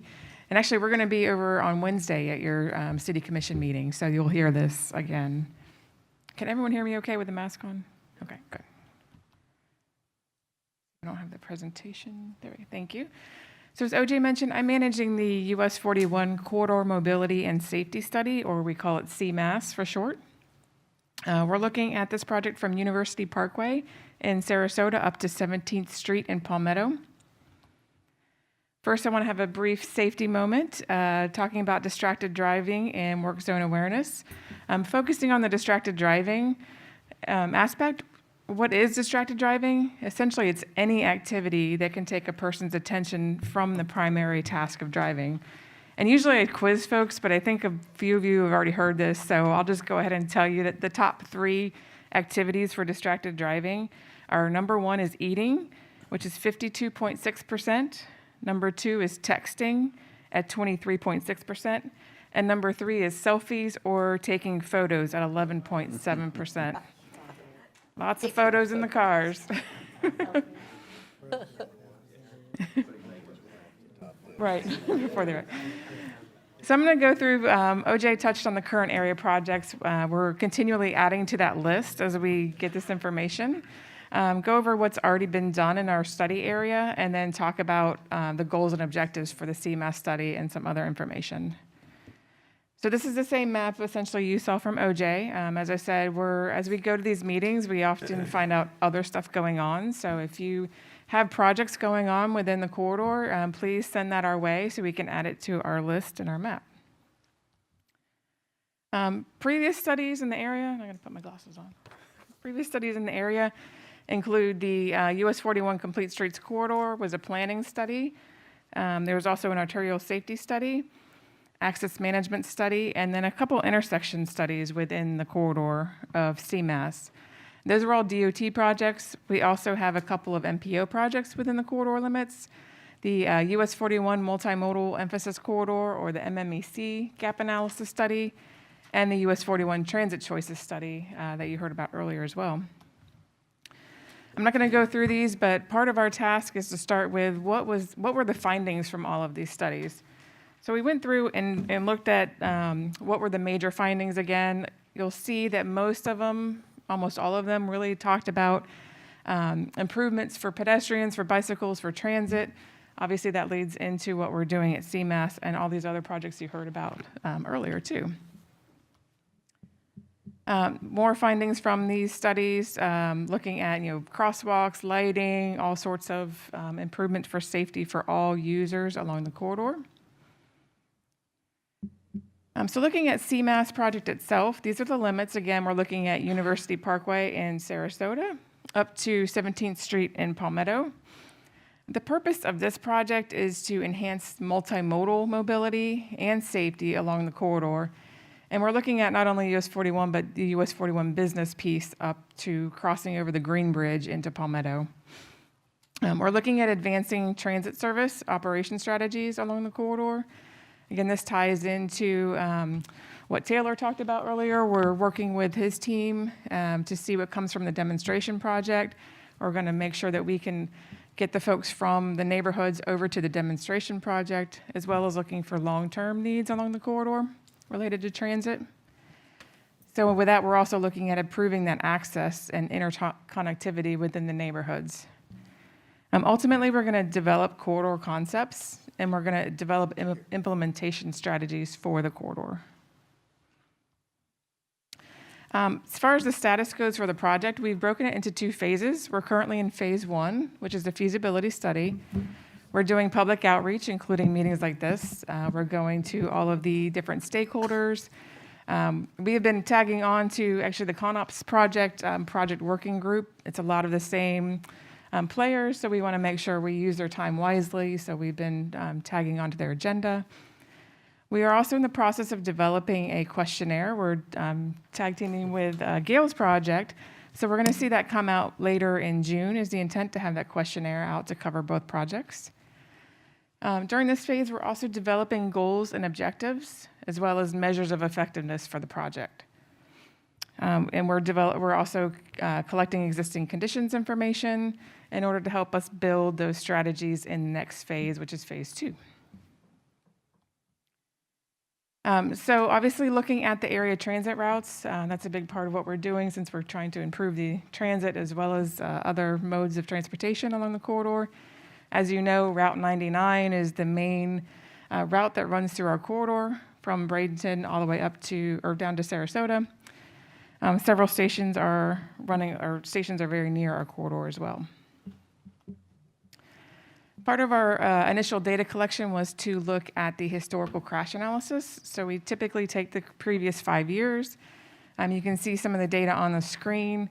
One of the things I do want to point out in that blue box on the bottom is that DOT District 1 has identified their top 20 segments within the district, top 20 fatal segments within the district. You can see there are 5 within this corridor, and that is within the limits actually within Bradenton and Sarasota. We need to extend this up into Palmetto. But number 1 and number 2 on that list are within the US 41 CMAS corridor. So this is one of our priorities to get them off of that list. Again, another one, you don't need to see all this information or read all this information on the slide, but the point is that we have pulled the local comprehensive plans. We want to make sure that our project is consistent with the comprehensive plans. Looking at the transportation elements, looking at the transit development plans. So we are pulling that information into our existing conditions.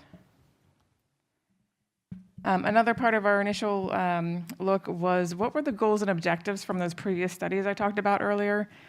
So we pulled out those goals and objectives help us build our draft goals and objectives for CMAS. Again, many are related to transit development, related to improving safety for all modes.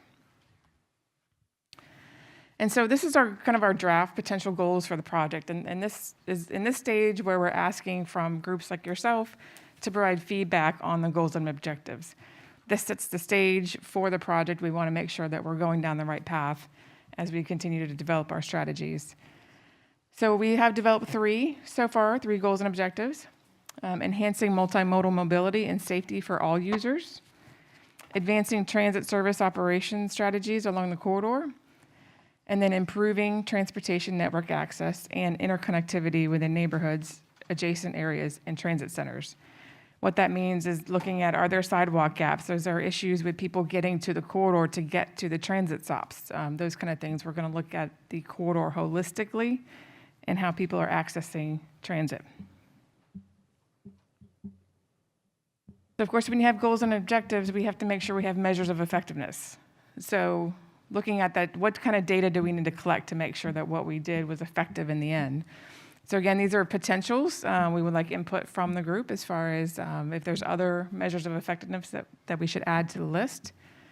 Currently, we have improving the multimodal level of service, reducing the rate of fatalities and serious injuries, enhancing ADA accessibility and providing sidewalk connections to transit, improving sidewalk conditions in accordance with all of the different manuals, and increasing the overall corridor travel time reliability, and then increasing transit reliability during the peak hours. So that ends abruptly, but that's where we are, phase 1, looking at goals and objectives and measures of effectiveness. Does anybody have any questions? Any questions?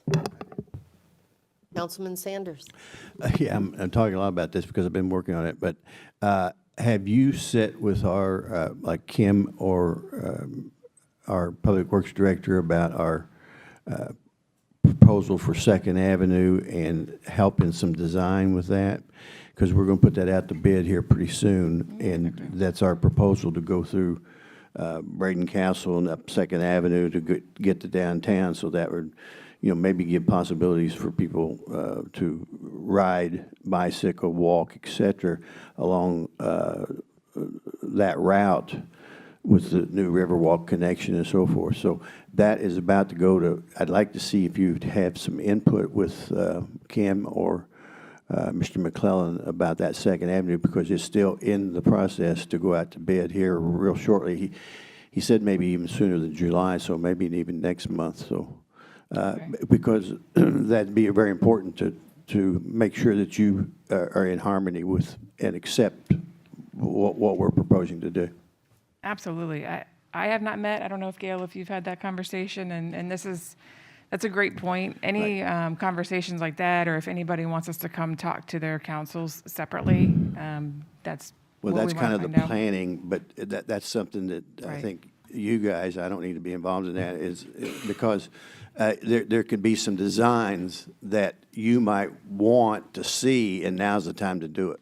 Absolutely. Okay? Absolutely. Thank you. Great. Thank you. Any other questions or comments? All right, thank you so much. Thank you. Good report. The Bradenton Palmetto Connector Alternative Corridor Evaluation, PD&E study. This is going to be good. Good morning, everyone. I know I stand between you and the end of this meeting, and so I will try to be as quick as possible.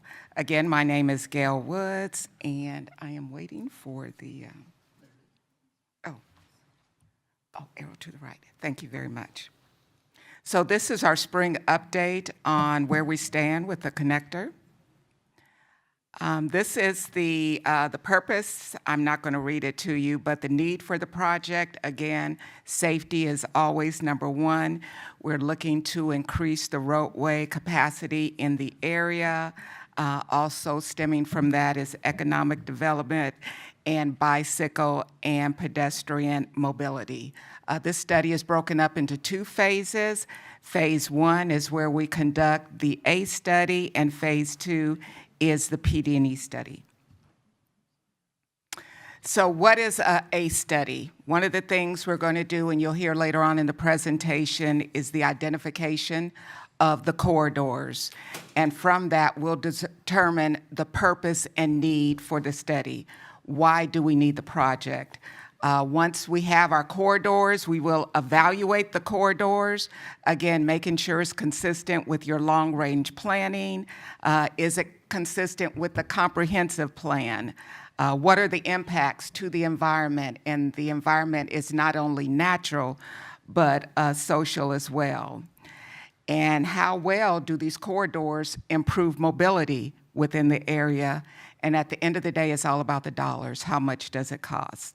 As we evaluate the corridors, some of them will be dropped off, and hopefully we'll have 3 corridors that we'll take through to the PD&E study. So I'm pretty sure you're familiar with this slide showing the regional patterns within the area. A little over 30% of the traffic is pass-through traffic. So that's one of the things we have to take into consideration with this study. These are the corridors that we've identified for the project. The 6 have come from the Central Manatee study.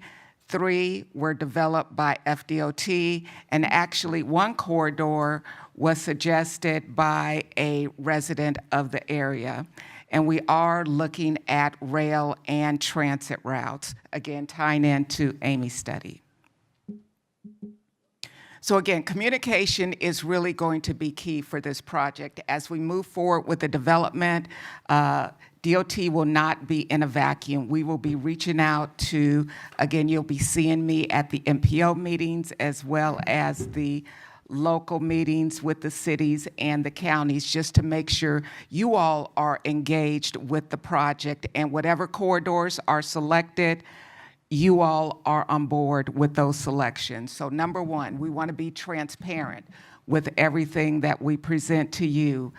We want to identify project champions so that we can inform them of what's going on with the project, so when their constituents or someone asks about it, you will be informed with the most up-to-date information. We are meeting with stakeholders. We have several meetings that we have planned. I will be with Amy at the City of Bradenton meeting. And we want feedback from the community. This is going to be your facility, so we want to make sure this is what you want, and also build confidence and trust with FDOT's process. Again, we do have a website. It is live. This QR code is active, so if you have your cell phones, you want to take a picture of it, or I guess it's in your packet, this information is there, and this is a live website, so as more information becomes available, we'll be updating the website accordingly. Our project schedule. We are currently scheduled to have a kickoff meeting next month.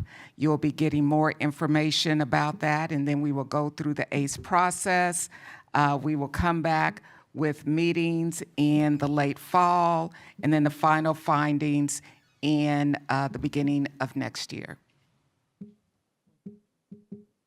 And this is the contact information, and with that, I'll turn it over to questions. Mayor Brown. Thank you, Ms. Chair. Obviously, over the last several years, there's been quite a few meetings, a little bit of lull the last maybe 18 months.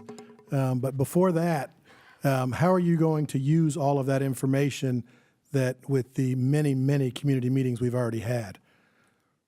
We are taking that information into account as we move forward and then presenting the new information that we have. We know that there were several concerns with some of the graphics that were shown. And again, whatever we present moving forward as far as graphics will be vetted by you, your staff, and just to make sure everyone is on board with what's being presented. Okay, and also, I think that it would probably be a good idea at some point maybe to have some joint meetings with government, City of Palmetto, City of Bradenton. Absolutely, those together are on our schedule. As well as the county, but maybe, we do have a Council of Governments meeting, but that kind of is a little bit watered down because it's a lot more. We may want to try to schedule in the fall at some point, maybe after the second Tuesday in November.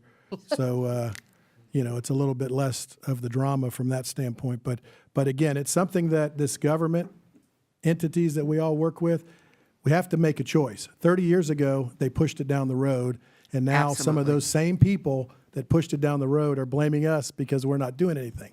Absolutely. So I think it's going to come to a point where we have to come up with some plan and start to implement it. And that's very important. So we appreciate what you're doing and really what the state and DOT is really trying to not, so a council member from the past that was there for almost 30 years that said 30 years ago, DOT would just tell us what they're doing, not ask us. Now, with the leadership here, you guys are asking, so we appreciate that. And just want to let everyone know, we've developed a calendar with all of your meetings on it, and we're making those phone calls now to get on your calendars for future meetings. So stay tuned. You'll be hearing from us. Chairman. All right. Thank you very much. Councilman Sanders. No, we're not done. Sorry. I keep passing the football down here from OJ now to you. I saw a June meeting. Where is that June meeting at? We're still in the process of finalizing the location, but we're just about there. So as soon as it becomes available, we'll get that information out to everyone. And just for everybody's information, this is kind of a two-part connection. It's this connection with the bridge, the infamous bridge across the water, which is getting closer and closer, believe it or not, to coming to fruition, whether it be in whatever. There's 11, I think, possibilities there. And if we don't get community input on that, then it'll probably just be the redoing of the DeSoto Bridge. And so but I don't want to confuse that with the trails, because I think that is much less controversial and much easier to perform. And that's where I was coming from, not necessarily the bridge, but the trails to come up, to make the connection. And those, I think, are the individual cities that has to highly participate. I don't know if having a public meeting with Palmetto would help us in any way other than just the connectivity, which we know what we've got to do on our side of the river versus what they have to do on their side of the river. So I don't want to confuse it with that controversial bridge discussion, because I don't want to mix this in with it, because it all to do was possibly kill the idea, and I don't go in favor of that, so. Correct, yeah. The kickoff meeting is just specifically for For the the- Bradenton Palmetto Connector Project. Which is not the bridge. That is correct. The DeSoto Bridge replacement is a separate project. My firm will be doing the PD&E and the 45% design for that bridge. So we are moving forward with that. So again, there's two separate projects. I might just add, you know, we can call it whatever you want to call it, but the bridge, the lifespan of the bridge is gone. It is funded. It needs to get done. So That is correct. just everybody remember that. Any other comments or questions? All right, not seeing any. Go ahead. Oh, I'm sorry, and our executive director as well. Well, I just had a question to, could you clarify the replacement of the DeSoto bridges moving forward? And unless this analysis determines pretty quickly that there's some widespread rationale, need, and consensus for something other than a pretty direct replacement, the plan is for a direct replacement within the DeSoto Bridge corridor. Yes, sir, it is. And that's what I want to emphasize. Don't Is blame that, you know, we're moving forward. It's time that these plans, we're looking at a lot of these things, Sun Trail and all that, but it's to formulate a courses of action to move forward and to get things done. That's what LK has empowered this team to do with, and that's what we plan on doing, is that moving and, you know, improving mobility within this area. One last Okay. question. Councilman Sanders. I've been speaking with FDOT before about this, about a bypass. Is that in one of the considerations? I haven't seen those exact 11. Now it was 7 and now 11, a bypass, because we know the traffic comes from St. Pete, the bridge, and dumps off in Sarasota, and that's what our congestion is. Have we considered any kind of a bypass bridge that with on-off ramp and not a lot of controversial on and off ramps in the dumps in the city of Bradenton or Palmetto? It still may be a portion that we're looking at, but when we have reviewed your comp plans and everything like that, is that it's more about interconnectivity. And so we want to work with both sets of parameters and see what's going to, you know, be the best. You want to look at things, you know, just like we were saying with safety, is that we want to be able to begin to harmonize speed limits through the Bradenton area, but you still want to be able to accommodate that traffic. If we can do that with the combination of what we're working with the MPO on transit, mobility as far as pedestrian, walkability, bicycling, enhanced transit in the future, and making those bridges more integrated into that, and being able to, you know, work with the intersections and get that capacity, hopefully we can, you know, balance it out with a, you know, much more, I guess you would say, multimodal corridor. Councilman, no decisions on that have been made at this point, I think is what he's trying to say nicely. So we need to just move on and see what comes up at Yes, this ma'am. point. We don't know. Any other comments? Thanks to Okay, anything, METV. or Dave? Thank you to METV. I think that they do a nice job of capturing these meetings and accommodating us as we deal with technology issues. And they're great support for us. Thank you. Thank you. Thank you very much. Thank you. All right. Great presentation, good information. Manatee County and Bradenton, Palmetto, and other, we all appreciate it. So we're going to go now to member comments. Any comments? Yes, sir. I just had one, and it's relevant to today. So we've completed or started a complete streets corridor plan for Gulf of Mexico Drive. The Wonderful. 10-mile-long stretch that we have. We hired Kimberly Horn.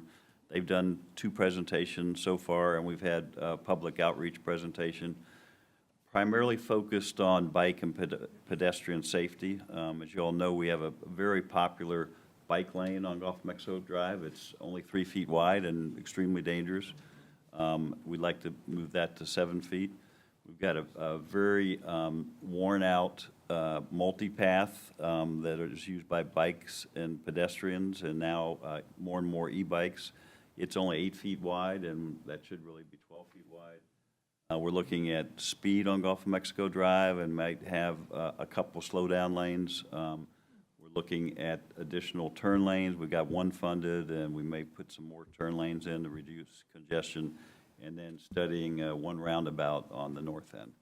We're going to have costs for all that, preliminary costs in the fall, and then we'll be looking to try to get that on our 5-year plan. And I've heard a number of potential funding sources based on presentations today. So how we can get that funded. Is that going to come up in our joint meeting? Yes. I thought perhaps. Good. Any other comments from members? Ms. Alpert, are you still on the phone? Any comments? I'm here. I do have just one quick comment because I'm out of town. That's why I'm appearing virtually. And here you are in, working. in sitting on the plane to sitting on the plane flying, I thought about how our Vision Zero is similar to what the transportation, the Federal Transportation Department has done to flights, where it's very few crash. It's very safe, but they can make rules and adjust for human error. Where when we're looking at transportation, we've got drivers and the human factor there. So I know we're looking at ways to to mitigate for that, but I think that's our biggest challenge really, is the human factor in making our roadways safer. Thank you, ma'am. And I hope you're having a little bit of fun while you're gone. Any other comments before we adjourn? I just want to say that we thank everyone for being here today. Our next MPO board meeting is September the 26th at 9:30 a.m. I hope that you all have a nice little recess and regroup and be ready for our next meeting. Thank you. The meeting's adjourned.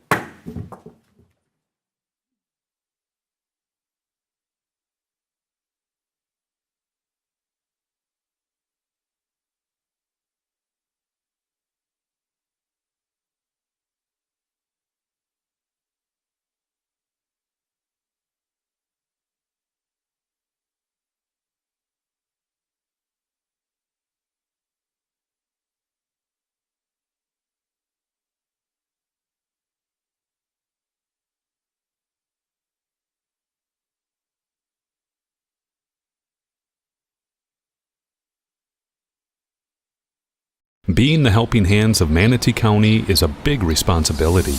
A responsibility that requires compassion through understanding. And with that understanding comes an opportunity for Manatee County Community and Veteran Services to improve the lives of the young at heart, and everyone in between. This impact starts where helping hands are typically needed, at childhood. The Human Services Division not only works to transform young lives into well-educated, economically secure, productive, and healthy adults, but also enables seniors to remain in their homes, and more importantly, remain engaged and active in their community. Extending a hand to those who have sacrificed so much is where the Veteran Services Division reaches out to offer guidance, while offering transitional housing solutions to those who need it. From our Library Systems Division that offers expanded, lifelong enrichment opportunities, to empowering citizens through engagement in the Neighborhood Connections, Community Development, and Probation Divisions, Manatee County Community and Veteran Services is poised to handle this most important responsibility: to be the helping hands that guide us all to a more engaging, understanding, and compassionate future.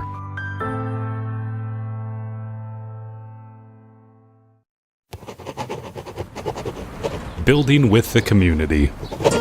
It's not just an empty phrase or catchy tagline. These are the words Manatee County's Development Services Department lives by in one of the fastest growing, uniquely beautiful, and evolving counties in the country. Hundreds of times each day, Development Services works with you, the property owners and contractors, to strategically move your project and our county forward. From our planning division, where we conduct zoning and addressing, environmental reviewing and public hearings, to our building division, where ideas take shape. It's where Manatee County taxpayers realize they have someone they can depend on during the permitting and inspection process, floodplain management, and code enhancement. It's where managing the county's long-term land use vision meets neighborhood-level engagement. By creating more efficient processes through technological advances, we have our own vision too, to create a better experience and more responsive service for you. After all, as Manatee County continues to progress, so do we. Manatee County's Development Services Department, building with the community.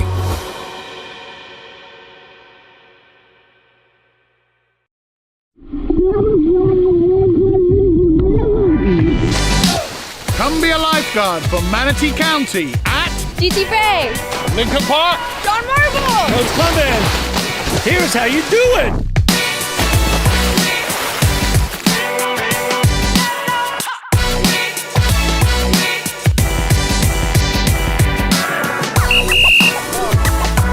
All right, stop monkeying around.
Okay, welcome back.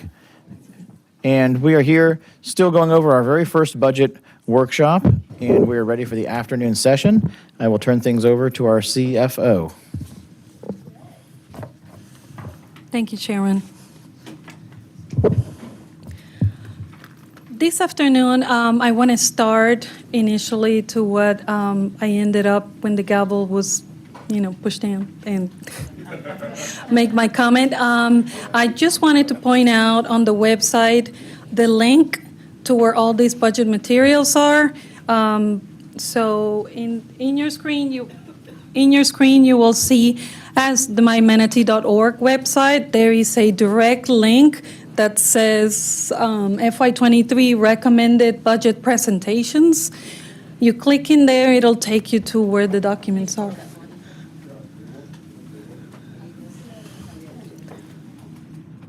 Can you click? It's a direct link, so you don't have to search for it. It's right there Right. up front. Once you click in there, it'll take you directly to where the FY23 recommended folder is. Click in there, all these document materials are placed in there. We will do the same thing for the capital improvement when it comes up. With that said, I have also placed, my team has placed this sheet. It's a revision to one of the comments, one of the ones that I commented prior in the reserves, and this was my bad. When I was doing the discussion, I realized on the environmental lands, there was on the grand total balance, there was a formula error, which actually made it better on our reserves, but so I corrected it, so the number is like now the 646.5 total of reserves in the 20%. That's all. So I wanted to be the one that hand out the revised form. All right, before the CFO starts diving into the decision units, you brought up the pool process. And so what the CFO's done is she printed out the pool process, but this was like a former process. And so I heard a little bit of discussion. So it is at your discretion, Mr. Chair, to review this pool process, because when we get into the decision units, that's when you have an opportunity to say, hey, this isn't here, we'd like to bring it forward. And if you look at this, I understand that this was done during Administrator Corey A's administration. Well, I heard it was changed. I heard it was changed by Ms. Corey. So I thought I heard one of you mention that it doesn't take a majority to do that. It's the process, whatever you want to go through. So if you want to review this and decide if you want to use the same pool process or if you want to modify it for moving forward, now's probably a good time to have that discussion. You want to walk them through your understanding of it? Commissioner Whitmore. Yes. Yeah, all it takes is a friend, is what we used to call it. So you just need one other commissioner to agree with you, so that every commissioner may have an idea, but nobody else supports it, so then why continue? So that's all it was, and I still think that was a good way. Just takes one friend, and that's to put it on for the next budget. So I'd like to. That keep is it like correct, Commissioner Whitmore. That is correct. And during the and I restate myself. Closer. A couple of years ago, it used to be like you had a commissioner and two friends. We've revamped this process from be called the flagging process to the pool process, and then it revised it to bring only one commissioner and a friend. Right. So we dropped one friend. Well, it seems Commissioner Whitmore has a friend. Commissioner Ball would like to speak next. Don't get me started. That was only part of the process back in the old days, thank goodness. Yes, if one commissioner wanted to put something or look into something, then somebody else had to agree to it. And what happened from that, and I know, Sheila, that you'll remember this, is that, the staff and the administrator would look at it to see if it was a possibility, how we could go about doing it and so forth. And then later on in the budget process, it would be brought back to us to look at either, yay or nay, and then we could make the decision from that. So it wasn't just finding a friend, it was a little bit more involved. Thank you. Thank you, Commissioner. Are you recommending that at this time, that if commissioners have something that they want to add, that they make those? As the process is, as we go through the decision units. As we go through department by department, that's Yeah, what we would want as to you do. go through department by department this afternoon, and then moving forward, that is my understanding of how we did it last year. Okay. It seems like It works. Well, I a long think time ago. Everyone has an understanding, so let's move forward. Thank you. All right, so we get into the decision unit summary, and how is this going to work is that we have given you this book over here. It has 3 sections. The first one was the budget message, already done.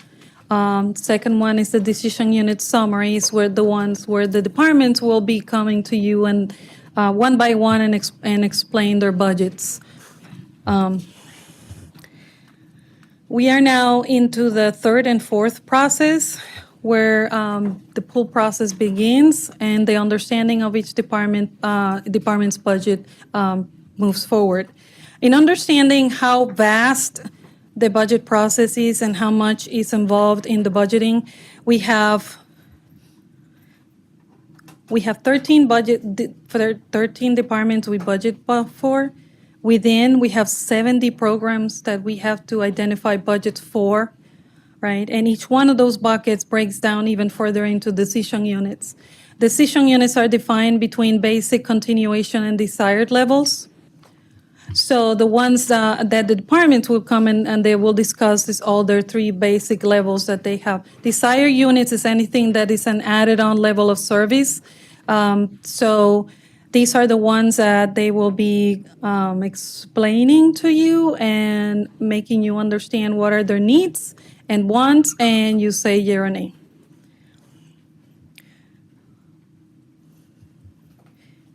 The departments that we have, so of course, remember, we did the reclassification of the departments that we discussed previously. Some of the departments changed their names. Some programs increased, some decreased, some shuffled into a different department, and so forth. So you will see now some of the gyrations as we go through the budgets.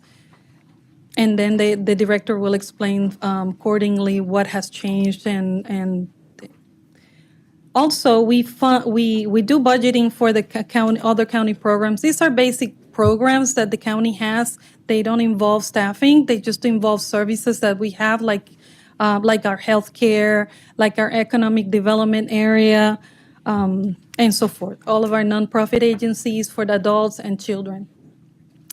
As an add-on, we have the constitutional officers. Today, we're going to table those for a minute because they will be coming forward on the 13th in the morning to talk to you about their individual budgets.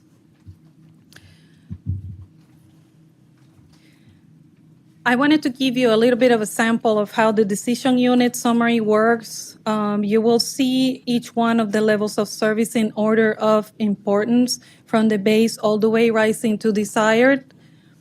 And you will also see the funded and the unfunded features of each one of those, as well as the positions that are being funded and unfunded. As an overview of the total decision units, the department budgets, including all of their levels of services, is $497.9 million. And all the other programs, exclusive of the constitutionals, are $48 million. Of those, we have recurring expenses of $11 million, and non-recurring items are 13.6. Non-recurring items, remember, are those that are one-time purchases, and this one in particular, it has a lot to do with the utility department, and we will touch base on that on the 15th. With that said, I'm going to start with the first department that's going to present community services. Community Services has 7 programs. It's one of the departments that got rebranded and increased a couple of more programs to better serve the purpose and their mission as a department. So with that, I leave you with Lee Washington. Thanks, Sheila. Good afternoon, Commissioners, Dr. Hopes, Mr. Clegg, Lee Washington, the Director for Community and Veteran Services. I do not have a story about my tie, but I will say that this is the 3rd tie I've tried on this afternoon. And keeping with the sports analogy, I'm going to say that we're going to do like every great fullback does and hit the hole until we can't get the county administrator a few yards out of this play. So, for Community and Veteran Services with me this afternoon, we're not going to tarry too long, but we have our Senior Fiscal Manager, new on board, Ms. Lilia Sablakova. Very happy to have her on board. And several of our division managers. We also have Angie Wilson, Christy Hagan, who's over Children's Services, Ms. Jennifer Burr, who's over our County Probation, Tammy Parrott, who is over our Library Systems, Mrs. Denise Thomas, who is over our Community and Development Services, Mrs. Dr. Renice Remy, who is over our Adult Services, and we all know Ms. Debbie DeLeon, who's over Neighborhood Connections. So they're here this afternoon to support me and also answer any pointed questions that you guys may have related to their decision units. But as you will see, we don't have a lot of asks. Pretty straightforward with us, but when we get to those positions that we will be asking for, those division managers will come up and share that information with you. Does that sound all right? All right.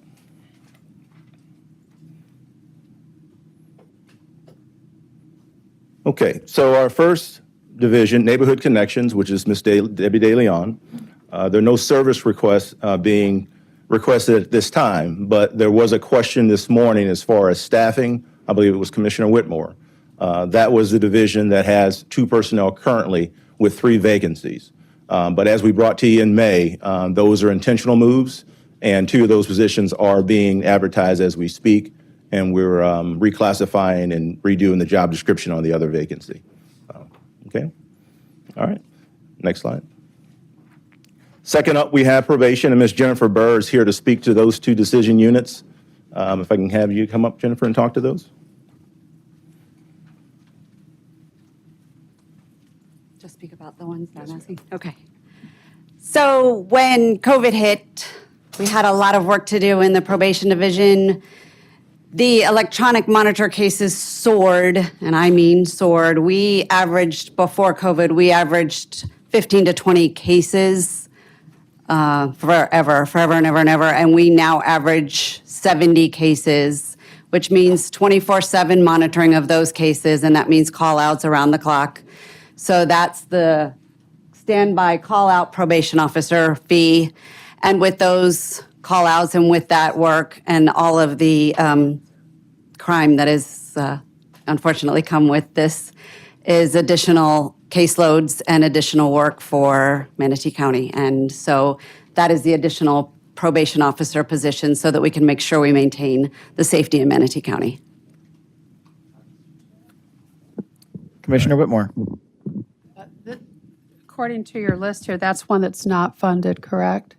The three new positions, Right. correct. And it's, They're funded. They're funded. Yes, they're No. funded. I'm looking, let them explain it, not you. Well, no, I just want to hear from staff. Okay, go ahead. Sure, so I'm going to make sure we're looking at the same document. Yes, so those positions have been funded and they've been filled. Okay, it says unfunded above it. Why am I reading this wrong? I am looking to the left, 187, 751. Yes, and right underneath it says number of positions. It should be under the column of Is- funded. So maybe it's Okay. just maybe off-centered. So these people will be out, since we've had such an increase with monitoring the clients. This is what we're doing, right? Okay, I'm sorry because I misread it. Thank you for explaining it. All right. Next. Next up, we have Veteran Services, and again, there are no new requests at this time. This was an approved position that you see on the screen. and it was already filled. So we're not asking for a new position at this time, but obviously with the things that we're doing in the community, at some point we will be coming back to the county administrator and having that conversation of extending those services. Next slide. Next, we have libraries, and I have Ms. Tammy Parrott here to speak to her decision units. Tammy, if you want to go ahead and join us.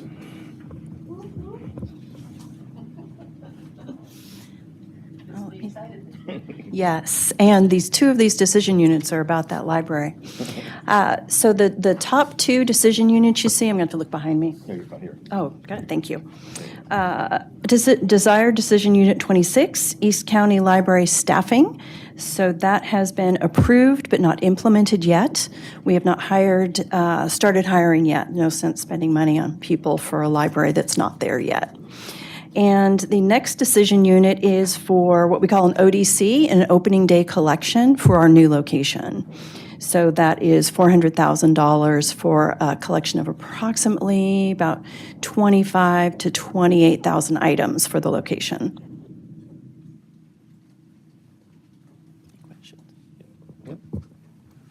And so obviously, if you look at that sheet for the libraries, you have items number 24 through 20 that outline the extended hours. So that's already been implemented. The positions are already being filled with that. So we look forward to bringing standardized hours. I want to say Braden River is the first going to be started the end of July, Tammy? The end of July? Right. So again, that's going to be Monday through Thursday, 9 to 8 p.m., and Friday and Saturday, 9 to 6 p.m. at all the libraries. Mr. Washington, when you're ready, I have Cruz and Whitmore on the board. I am ready, sir. Mr. Cruz. Yeah, quick question. For the East County Library staffing, I'm assuming that's just a proportional share of total cost, right? I mean, we just did the groundbreaking recently, so Correct. This isn't intended to be an annualized number to look forward to. This is the portion of the few months within this fiscal year that it'll be operational. Okay. That is correct, yes.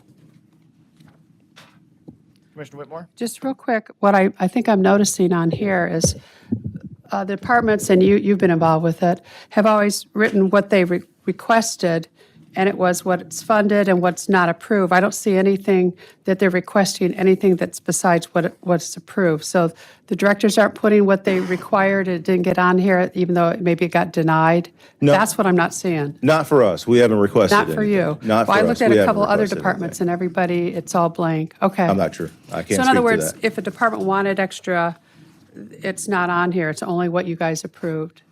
There, a lot of departments requested things and we always deny it or we don't have the money for it, but it's not on our budget. Yeah, I can't And this is speak the to that, first I've Commissioner. seen it. I'm sorry. Yeah, I Okay. can't speak to that part. All right, well, I just know noticed I can that. only speak for us, and we didn't request anything. So just to dialogue with Commissioner Whitmore, I just assumed that the department sat down with the administrator and sorted out a proposed budget and came to us. Yeah, But you're saying that there's there's a big part missing, I think. that And- typically what departments requested that the administrator denied them? Are you Yeah, in what this book? happens is every department meets and they say what their continued is, what they would desire. And then we would see desire and the administrator would determine what we could fund. And then we as a board, that's why we usually have these meetings, if we agreed with the staff person, we would ask them to try to find funding for that. And I don't see that in here. It's just whatever, maybe it's somewhere else in the budget, but the first two departments I've looked at, it's just whatever has been approved by the administrator, and there's no desires from the employees, the directors. Interesting. If I thought the same thing, but if you start you. scrolling through, I think it's just a matter of who the original departments are. So they either asked for a reasonable amount or just granted. If you go back, you start looking like page 74, there's a ton of unfunded stuff on there under desired. You start getting to it. I thought the same thing. And I started scrolling through looking for it. Okay. Go ahead, sir. Thanks. All right.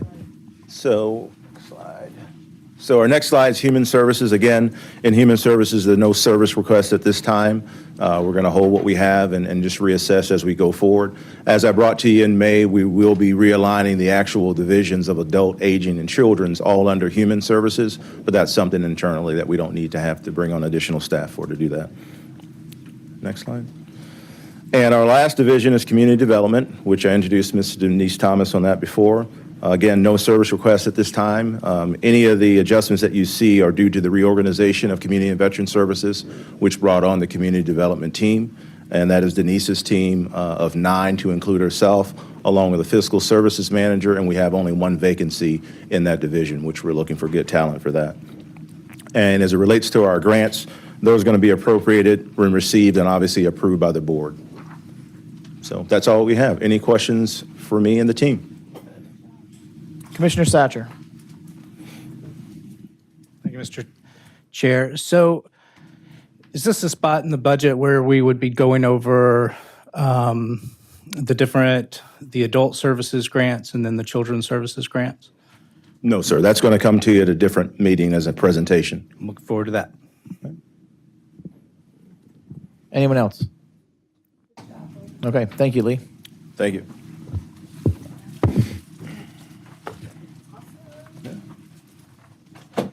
Thank you, Lee. Thank you, everybody. See you.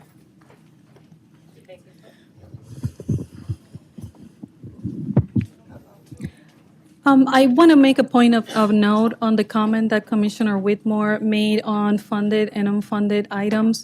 Every single request that the departments brought forward to us and to the administrator were placed in the system. They were, like Commissioner Cruz said, there's some that were more conservative on the requests, and they actually didn't feel like they needed more. And others, because they're more larger organization, they needed absolutely that level of service added on. So you will see on the larger departments like Public Works and Public Safety and so forth, unfunded items, unfortunately. But it's up to the commission to ask us to come back and find funding that you that you need. All right. No, it's quite okay. It's quite okay. This is a discussion as it is. Next, I want to present Elliot Falcioni. He's the director of the Convention and Visitors Bureau, and he will be presenting his budget. Thanks, Sheila. You're welcome. Good afternoon. I think this is going to be non-eventful. Welcome, everybody. I'm glad we're looking for friends. In my heart, you all are my friends, so I really appreciate it. And I'm sincere. In the back of the room in general admission is Jane Roberts. You all have known Jane for 30 plus years. Eva Galler, our CFO, who I worked with for 15 years, retired. And to find Jane, who was our CVB liaison back when Jim Seifert was the chief financial officer. So when Jane applied, I was like, oh my gosh, it doesn't get any better than this, because she already pretty much knew what we do. And as many of you know, I need all the help that I can get. So she's been a blessing. No request from a desired unit standpoint. And that's because, sincerely, y'all's support. It's because the support of the Tourist Development Council. It's because of the support of Dr. Hopes. We are philosophically aligned. And it doesn't get any better to come to work every day knowing that he's going to challenge me.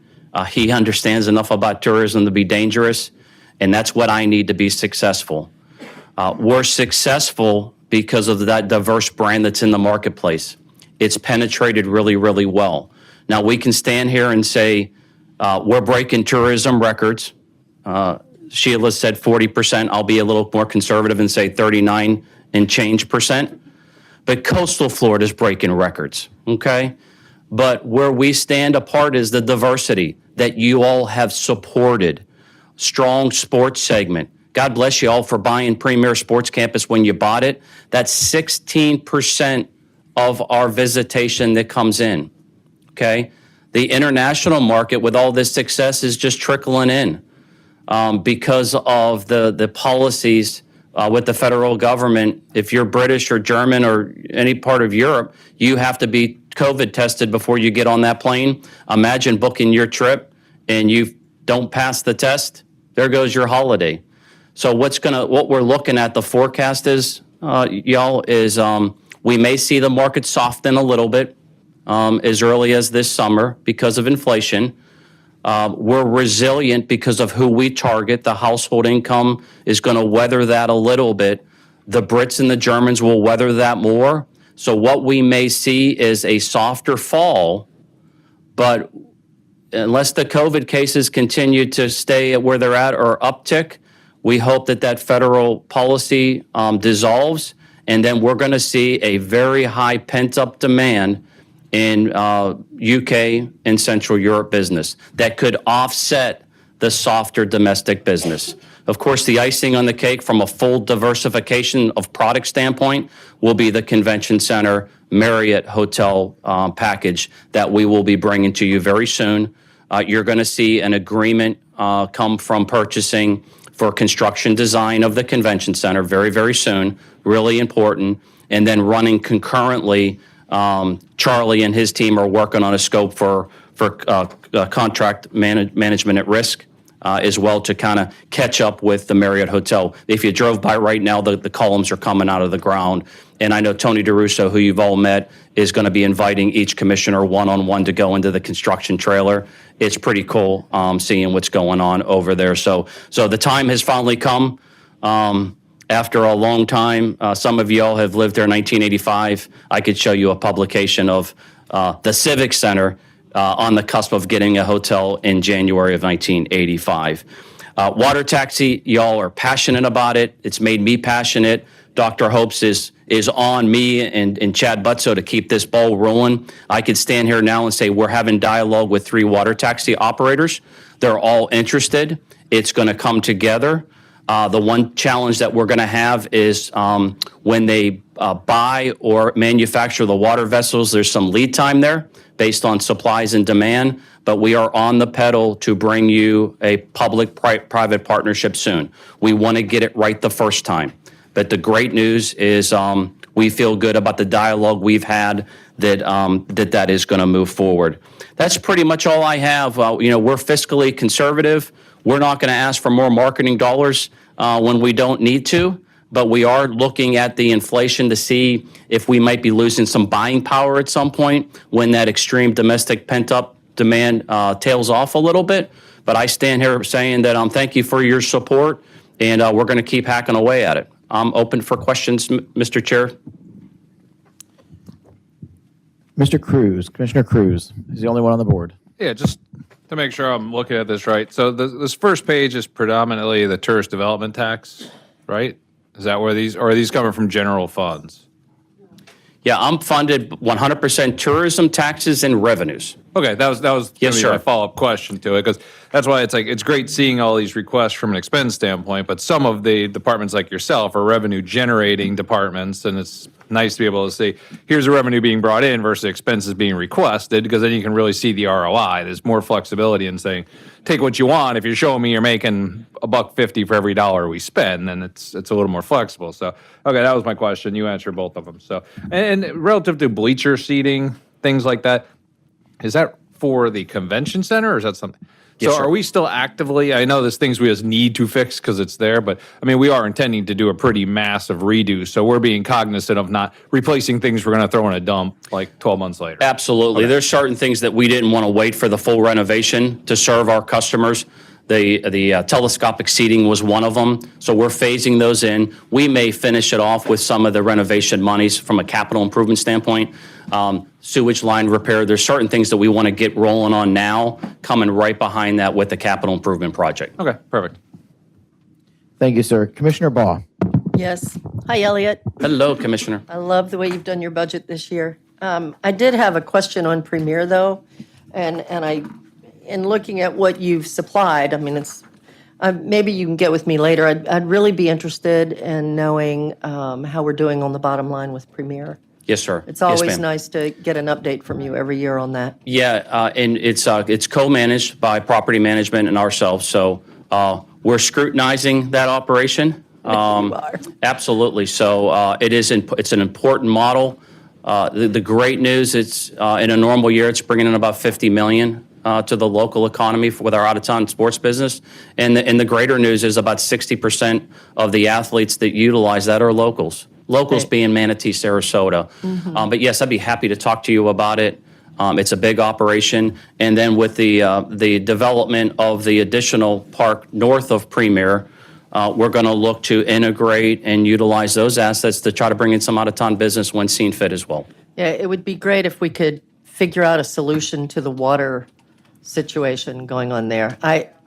Music to That our is one ears. thing also, Yep. since Ed's name keeps getting mentioned Yeah. so often today, that is one that was really I think we got a few ulcers a out of bad that one. Yeah. Yes, So, yes, ma'am. all right. And then the water taxi, is that something where, I know you said a public-private partnership, so that is something where we'll be able to, I guess, we're going to need to work together with maybe some TDC funds in order to bring this forward. Is that your thought? Yeah, the attorney would agree with me. The only TDC funds we can use if we do some branding, some advertising on the water vessels. Of course. Yeah, so that's where we're intrigued. It's tourism. Yeah, and it really helps minimize any kind of general fund dollars. So we're on the same page. Yeah. Quite candidly, we already have staff working on brand elements for the water taxi, because when Dr. Hope says we got a deal and you all approve the deal, we want to gear up, ramp up quickly, and have fun with it. So,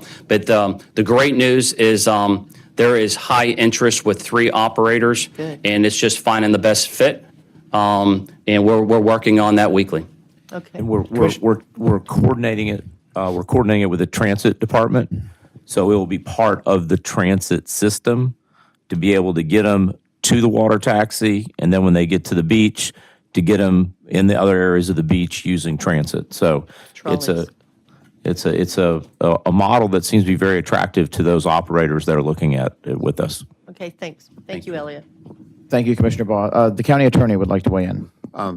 Mr. Chairman, Commissioners, there may be some additional opportunities for use of the tourist development tax beyond just advertising. We wrote an opinion on that a few years ago, where there is connectivity between county TDC facilities like beach parks and so forth. That would not be unprecedented in the state. I've worked on deals like that in other jurisdictions. But we would have to look at that. It would depend where it goes and how it's used, whether or not it can be funded that way. All right, very good news. Any other commissioners on the board? Commissioner Satcher. So just in general, I want to express my desire, and I see the 1 million for Moat, and I'm not sure if that's going towards their aquarium. It says promotion there, but in general, looking to the future, I'm hoping that we can find, the aquarium is an exception, but in general, I'm hoping that either the Shellfish Institute, I'm not sure the technical name for, or some of these other organizations, Rick Richards' group, that we can find somewhere that when we're trying to make a real difference on water quality in this area, that we can find someone that's kind of a Manatee first operation. So I'm hoping that, and if we can find a way to not take anything from Moat and just do that, fine. But just my personal desire is for us to have somebody that's really thinking about Manatee County when they show up at work and when they're home, and putting that first. And not that they don't do a good job, but I'd like to see that moving forward. Thank you. Commissioner Baugh. Just real quick, Commissioners, start to say Servia, sorry. Satcher, the only reason you're seeing Moat is because right before, I think the year before you were elected, I believe it was, Commissioner Servia could probably be more precise. Yes, this board did vote to fund $5 million to Moat for the aquarium. Yeah. Not really for the aquarium, but that's really what it was, why it came before us. So, Just a correction. This is, excuse me, I'm not done yet. Is this the second or third year? Is this the second year of it? Do we know? Moat? We will, in September, we will issue the third million out of the 5. Okay. Yes. All right.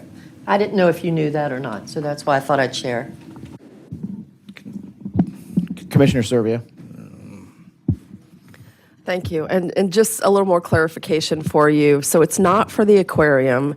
It is for promotional services out at City Park. Because, and there was a real focus on on water quality, Commissioner Satcher, and the way that tourism and that come together. So, yeah, just know it was not for the aquarium, but it was for that. Thank you. Commissioner Satcher. Yeah, I do remember, obviously I wasn't here in this seat, but I do remember when that vote came across, and I remember taking a look at it, and it did make sense to, most of the time, it makes a lot of sense for Sarasota and Manatee County to cooperate, and especially on a project that close, regardless of exactly what they're doing with the money, to say, hey, we're with you on this, and we know that people are going to be crossing University to shop at, the stores that are in Manatee County and staying at the hotels there. So that's definitely not what I'm addressing. I'm just addressing that, if we were to have any other water events, I do wish we had somebody that really had a strong local presence, that's what they were concentrating on, is making a difference in this area. And I don't know how to say that without it being a swipe. I'm not trying to take a swipe, but it is what it is. They're located in Sarasota. That's where their headquarters are, and that's what they're going to be thinking about first and foremost. And we've got a big river right outside our window here that we need to be thinking about the water quality, and our own beaches that we need to be thinking about. And so if that's the best option for us, fine, but otherwise, I'm hoping that we can find a good place to invest that would be more Manatee-centric on that front. Thank you. Mr. Chair, if I can just address Commissioner Satcher real fast. Yes, sir. Yes, everybody agrees with the importance of focusing on water quality. The latest initiative with Moat Marine at the end of Anna Maria Pier, the Education Center, will really start that process as well, even with Ed Chow's All Clams on Deck program.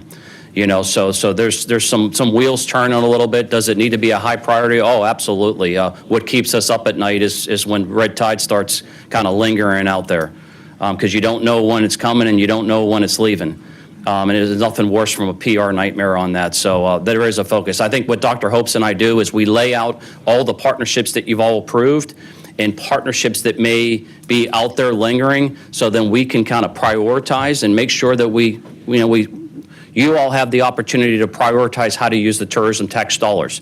I've been known to say that the best investment is one that not only benefits visitors, but benefits the residents that are here. There's no better partnership than that. Keep in mind, the tourism tax, the visitors will generate probably about $70 million in sales tax generation, let alone the $25 million in tourism tax generation. So, and that sales tax, will help feed our programs to enhance the quality of life for our residents. Commissioner Cruz. You kind of started answering my question, have we been running any kind of projection? I know with potential recession and so forth, things fluctuate pretty dramatically. Have we been running any projections about when we're going to cross that threshold where we can start discussing our bed tax? I mean, we're pretty close. Sarasota passed it this year. Correct. And they couldn't fall over themselves fast enough getting onto the dais to approve it. So yeah. Before this fiscal year started, we were 5 years. Obviously, with the extreme pent up, that's reduced to about potentially 3 years. Just a projection. Did you just say 25 million? 25 million holistically we're going to generate. Yeah, because we don't expect this extreme pent up demand from the domestic visitation to continue on for the next year for a few reasons. One, inflation, and two, keep in mind your Northeast and Midwest, instead of coming to Florida because they're not going to Europe, are going to start going to different places for vacation. Understood. Just remember, we only have to pass it by $1 once.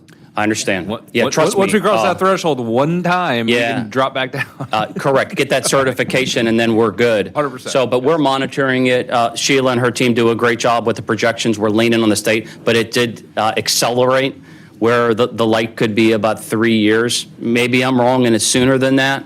There's a lot of variables with that as well. So, but we'll keep that on the radar because that's another $5 million. A year that could be used for capital programs to do some great things here. Thank you, Elliott. Commissioner Whitmore. Do we need that money, though?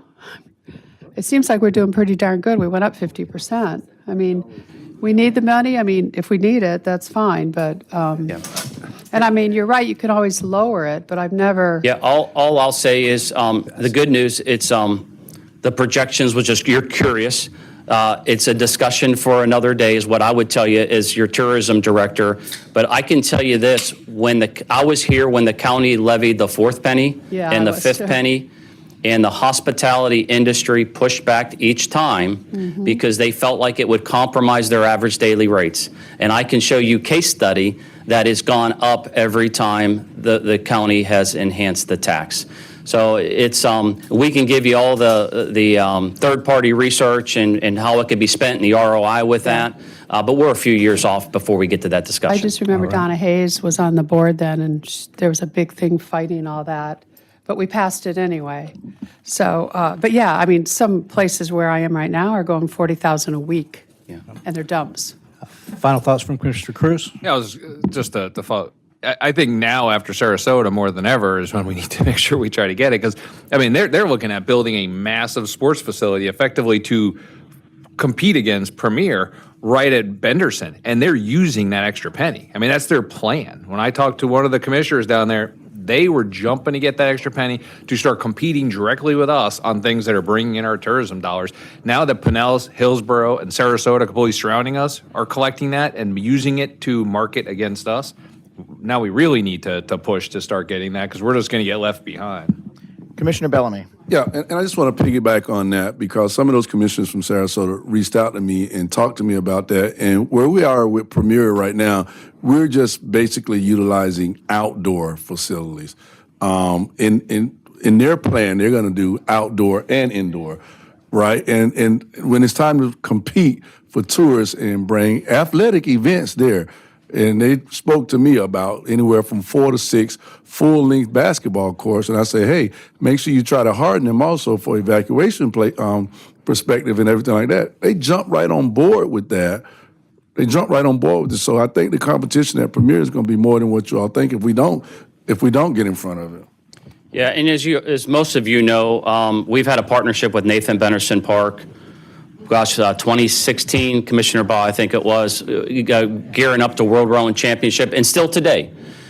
So we're cognizant of the two-city, two-county partnership. The best part of the regional partnership is the airport. Come on, with y'all support, football analogy, you guys let me use an audible at the table to cut a deal. And I'm held accountable for that. We're the fastest growing airport in the United States, little old Sarasota Bradenton International Airport. Does that play a big part of the increase in visitation and tax? Oh, absolutely. And we have airlines waiting at the door because there's no available gates. So y'all have created a really good situation to improve our quality of life moving forward. But we do have to be cognizant of how that partnership works along University Parkway. Commissioner Baugh. I wasn't going to, but now I got to. When you start talking about University Parkway, Menderson Park, and Premier, we've got to look, I think, and Elliot said this, you really got to look at the whole picture. I mean, Manatee County stood by Sarasota and Benderson when the rowing park was when it was started. And financially, we contributed. Sometimes more than I thought we should, but nevertheless, I mean, we were partners. And it's always been a concern because I knew that the boathouse that is now going to be built would compete with, like the Grove in Lakewood Ranch for events, different banquets and so forth.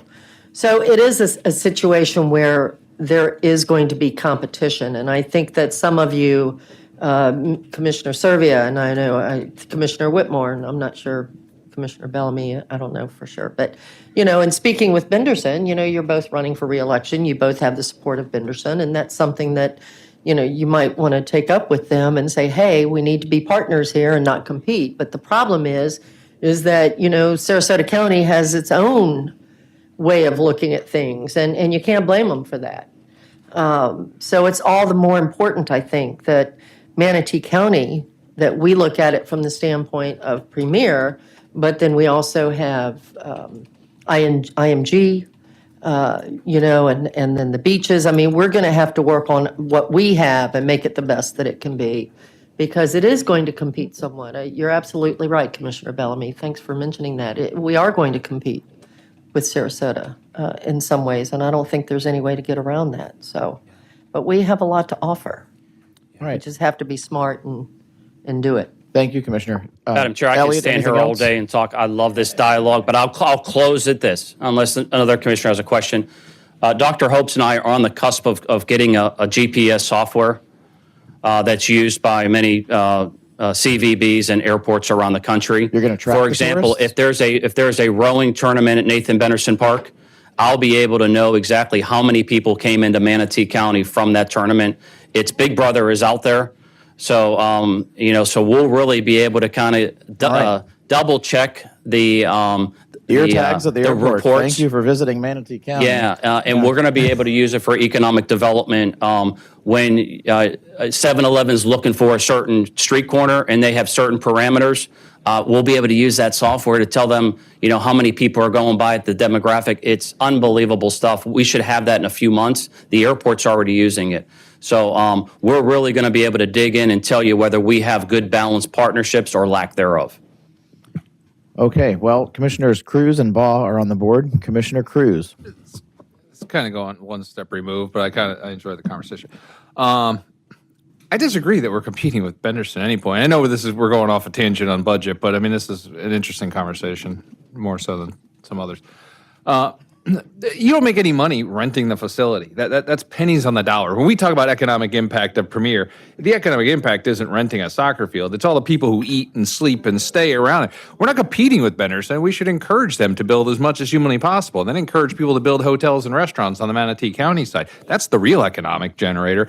And if anything, the bigger the event, the longer the event, the more money comes in. So if we can have their boathouse and our Premier, and I had this conversation right down the road from one another, we can have the largest tournaments in the entire country down here. I mean, when we go to the really big hockey tournaments, you don't do it where someone just happens to have 3 rinks or 3 sheets in a rink. You do it where there's 5 rinks, and they may be in different towns, but Dallas has rinks all over. We go there and you're playing all over. That's how you get the big tournaments. So if we can have our gymnasium and their gymnasium and bring in meaningful, U18 USA basketball tournaments, because they've got 6 and we've got 4, it's accretive to our economic. I don't feel like we're competing in any way, shape, or form. I think this is beneficial to Manatee County, and we should support it.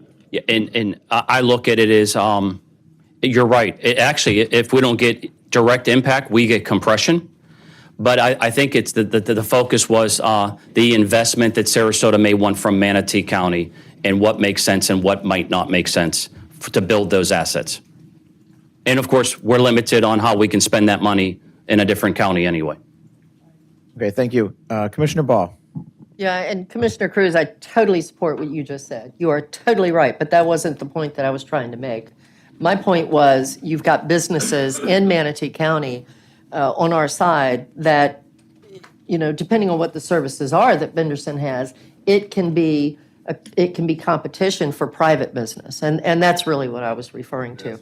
I totally agree, though, with you on You're against how free it. market. No, I'm not. I am in favor of free market, but not against a government and a private business. I don't think that we need to interrupt and compete with a private business. But that was my point. Also, one more point, Elliott, and I don't know if this is going to be good or bad, but I think it has a point of being said at this point. A lot of people in Manatee County and Sarasota have talked about establishing another type of EDC that would look in bringing in headquarters and making it a regional EDC versus, the Sarasota and the Manatee. So that might be something. I know that I've had conversation with the Lakewood Ranch Business Alliance on this, and they're in agreement that, we're probably at the point, the 2 counties are, where we need to have that conversation. I think the stones need to be turned over. I don't know. From how the region's marketed to how the EDCs work. Absolutely. I think both counties should look at that, explore it. Thank you. Okay, so Commissioner Bellamy is on the board. Yeah, only thing that I would say, this is a great conversation, but I don't think this conversation needs to take place during budget time, because now we're talking about the regional EDC that Commissioner Cruz brought up about 2 or 3 months ago, and how Sarasota and Manatee County can come together for whatever ways to bring economic development. But I'm not necessarily sure when do we hold this type of conversation and where. I know it's not now. I'm with you on that, but. I did preface it by saying I know this isn't really within the confines of a budget discussion. But I like the conversation. No, but so do I. So do I. So I'm trying to figure out when can we get back to it at its appropriate time. That's what I'm asking. Yeah. Elliot, come back to us with a future work session on that. I think because y'all don't see me very often, and I love you, but I don't mind not seeing you very often. But sure, we could, of course, do a nice workshop. That sounds lovely. And really just immerse and have some fun with some futuristic strategies. Pick a beautiful day in Manatee County for that workshop, and we will do it right here. Commissioners, are there any other questions regarding the fiscal year 2023 Convention and Visitors Bureau budget? All right, seeing none, I will thank you, Elliot. If I can make y'all laugh, I did my job. Yeah, no, you can laugh at me. Laugh with me. Sincerely, thank you all for your support. Sincerely. Thank you, sir. George, that don't bother me. Madam CFO.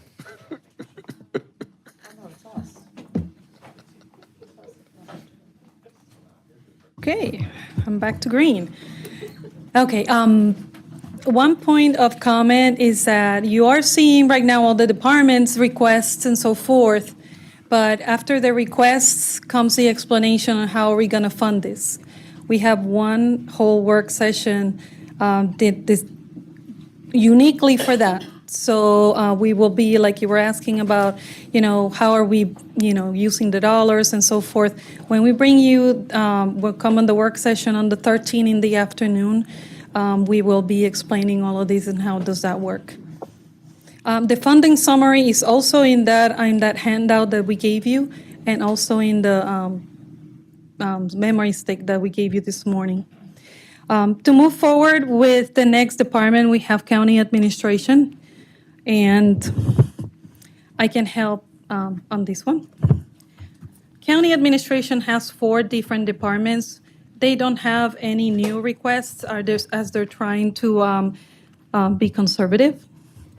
And of course, they have expanded their services quite a bit.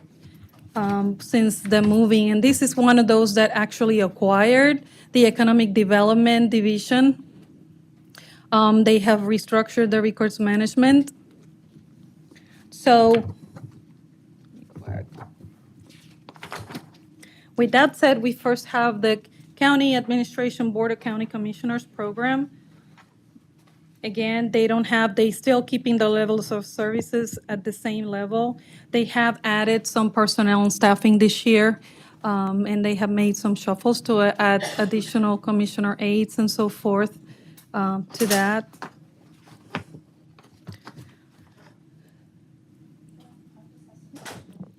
Okay, Commissioner Whitmore. I just have a question. We're on administration, right? Yes. Okay. Why, and Scott has agreed we're going to meet, so somebody explain to me why records management is under the administrator. I understand at one point, but I thought all the processes got cleared up and we have policies now, but maybe you could talk to me after, offline. I just it doesn't make sense to be under administration. Been under property management as long as I've been here, but, whatever. It doesn't need to go on record. I just want to know. Thanks. Commissioner Baugh, Commissioner Cruz after her. If somebody, Sheila, if you could you said that there's been positions added. Did I misunderstand what you said? Actually, some positions have been reclassed from the vacancy list to help support the county administration. So we did not add positions other than the commissioner aides. Yes. All right, well, we did that. But we're not already, right. That was last year. We're not adding any positions for this budget year, and we have a number that we're not filling. So where it says, if I may, where it says additional support for BCC executive assistant, that's already. It's not another position. Right. There are no new positions in this fiscal year. I just wanted to make sure I understood. No. Thank you. You're welcome. Okay, before we move on, so the order of the board is now Cruz, Servia, Bellamy. Commissioner Cruz. This is more of a quick clarification from a commissioner. Is records staying under administration? I thought I had heard at one point in time it was supposed to go under IT. Did I miss something? No, there is a major portion of around the records request, and of course, records maintenance is IT because it's a lot of the digital records. So the actual process of records with regards to public records request with Debbie Scacinoci, she reports to Bob. Why would we separate that? Why would we separate that? It's an administrative function, as opposed This is outside to. the scope. I'll talk to you offline. Yeah, Just for because it's a little bit clarification, complicated because records management included the mail room and all kinds of stuff, and so it got cleaned up. Commissioner. It has been. It has been. Commissioner Servia. Yeah, so I thought that, records management was under Jan when she was here. For a very brief period of time, the former CFO requested that records management report to her while we were developing new controls to put into place to ensure, because if you recall, the former CFO was over IT and finance, and we had some issues with regards to and we've discussed it before, with regards to the preservation of certain records and responses to public records requests. And so the former CFO requested that it report to her for a period of time where she and her team could ensure that the appropriate controls were in place to maintain the integrity of responses to public records. That's why I'm very interested in seeing an evaluation of it, because we adopted the state of Florida's processes to ensure the integrity of public records responses. And then once that was complete, she came to me and said, it's complete, the controls are in place, it can go back. And so that's where it is. Okay. And as you know, Dr. Hopes, I suggested to you that the public records function be moved out of the county and over to a third party or the clerk's office or somewhere and you agreed. You told me I agree with you. That's what you told me. And the reason for that is you did say that. And the reason for that is the county has recently gotten so much criticism for public records requests that I'd like to remove that criticism from you and everyone else. Believe me, I'm looking forward to all of you got a correspondence from across the street, and I will, at least I think you did, and I will let you know that not only will we look forward to that assessment, but we will have an outside auditor that audits our processes. Good. And ensures that the controls that are put in place are working. And I think you'll find that we now have a very high integrity system that maintains compliance with Florida statutes and responds in a timely fashion and preserves all of the inquiries to ensure that if it was ever questioned, we have documentation. Not like some of the other ways in which records are being public records requests are being responded to. Okay, and I'm not sure. And we're going to share. We will be sharing a document with all of you of the processes that have been put into place and the controls that have been put into place in response to public records. Okay, and I don't understand which documentation from across the street you're referring to. Maybe I got it. I don't know what that is.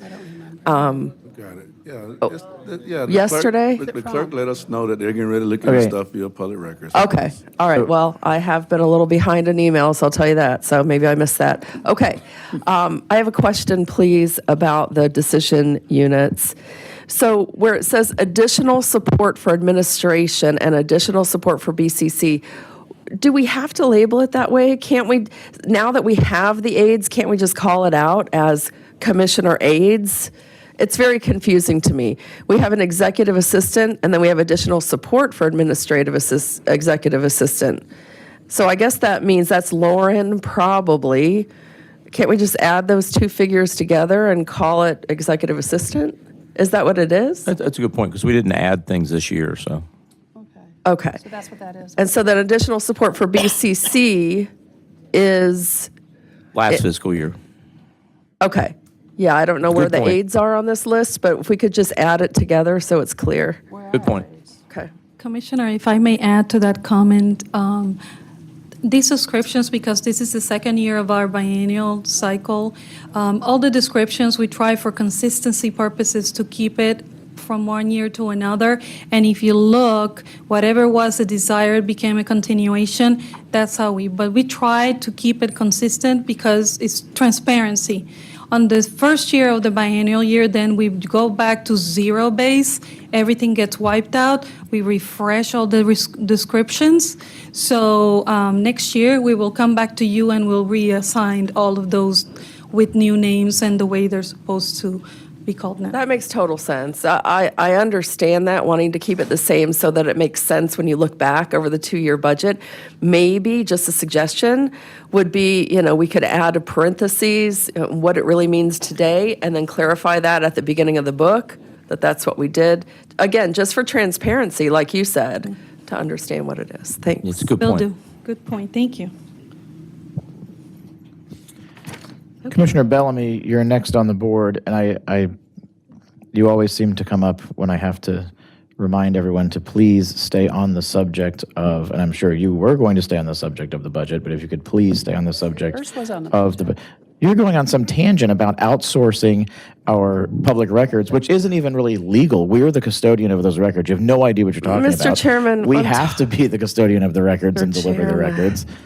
You can ask the county attorney to weigh in on that if you like, but you spent 5 minutes of our lives that we'll never get back talking about outsourcing public records. It's not even a legal option. Okay, but it was okay for George to talk about things he enjoys talking about, and you didn't call him out on that. You can make this was as- related to the budget, You can finger sir. point and make it as childish as you like, ma'am, but I'm sorry you've been called out for political grandstanding.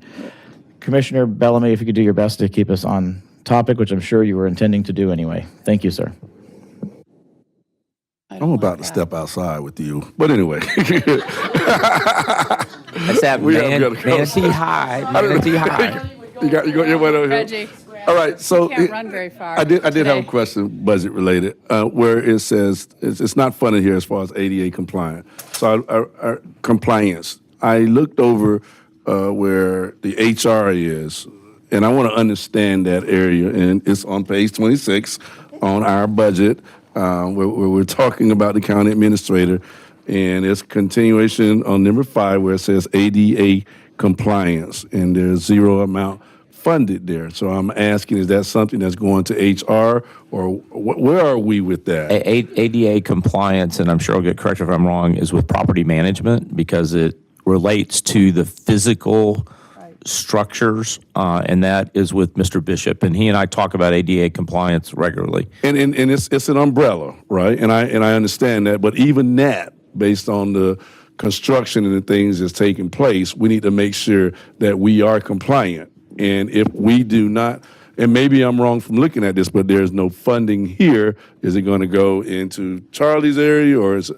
So I just want to make sure, and that's just from the construction area. That has nothing to do with ADA compliance as far as you're talking about access. I'm talking about some of the other things that come in front of us as far as we're not in compliance with ADA. So I want to make sure that that's aligned and we have funding for that. That's where I'm going with that, without Mr. Clay looking at me too funny. I didn't even see him. I just felt him, to be honest with you. I felt it.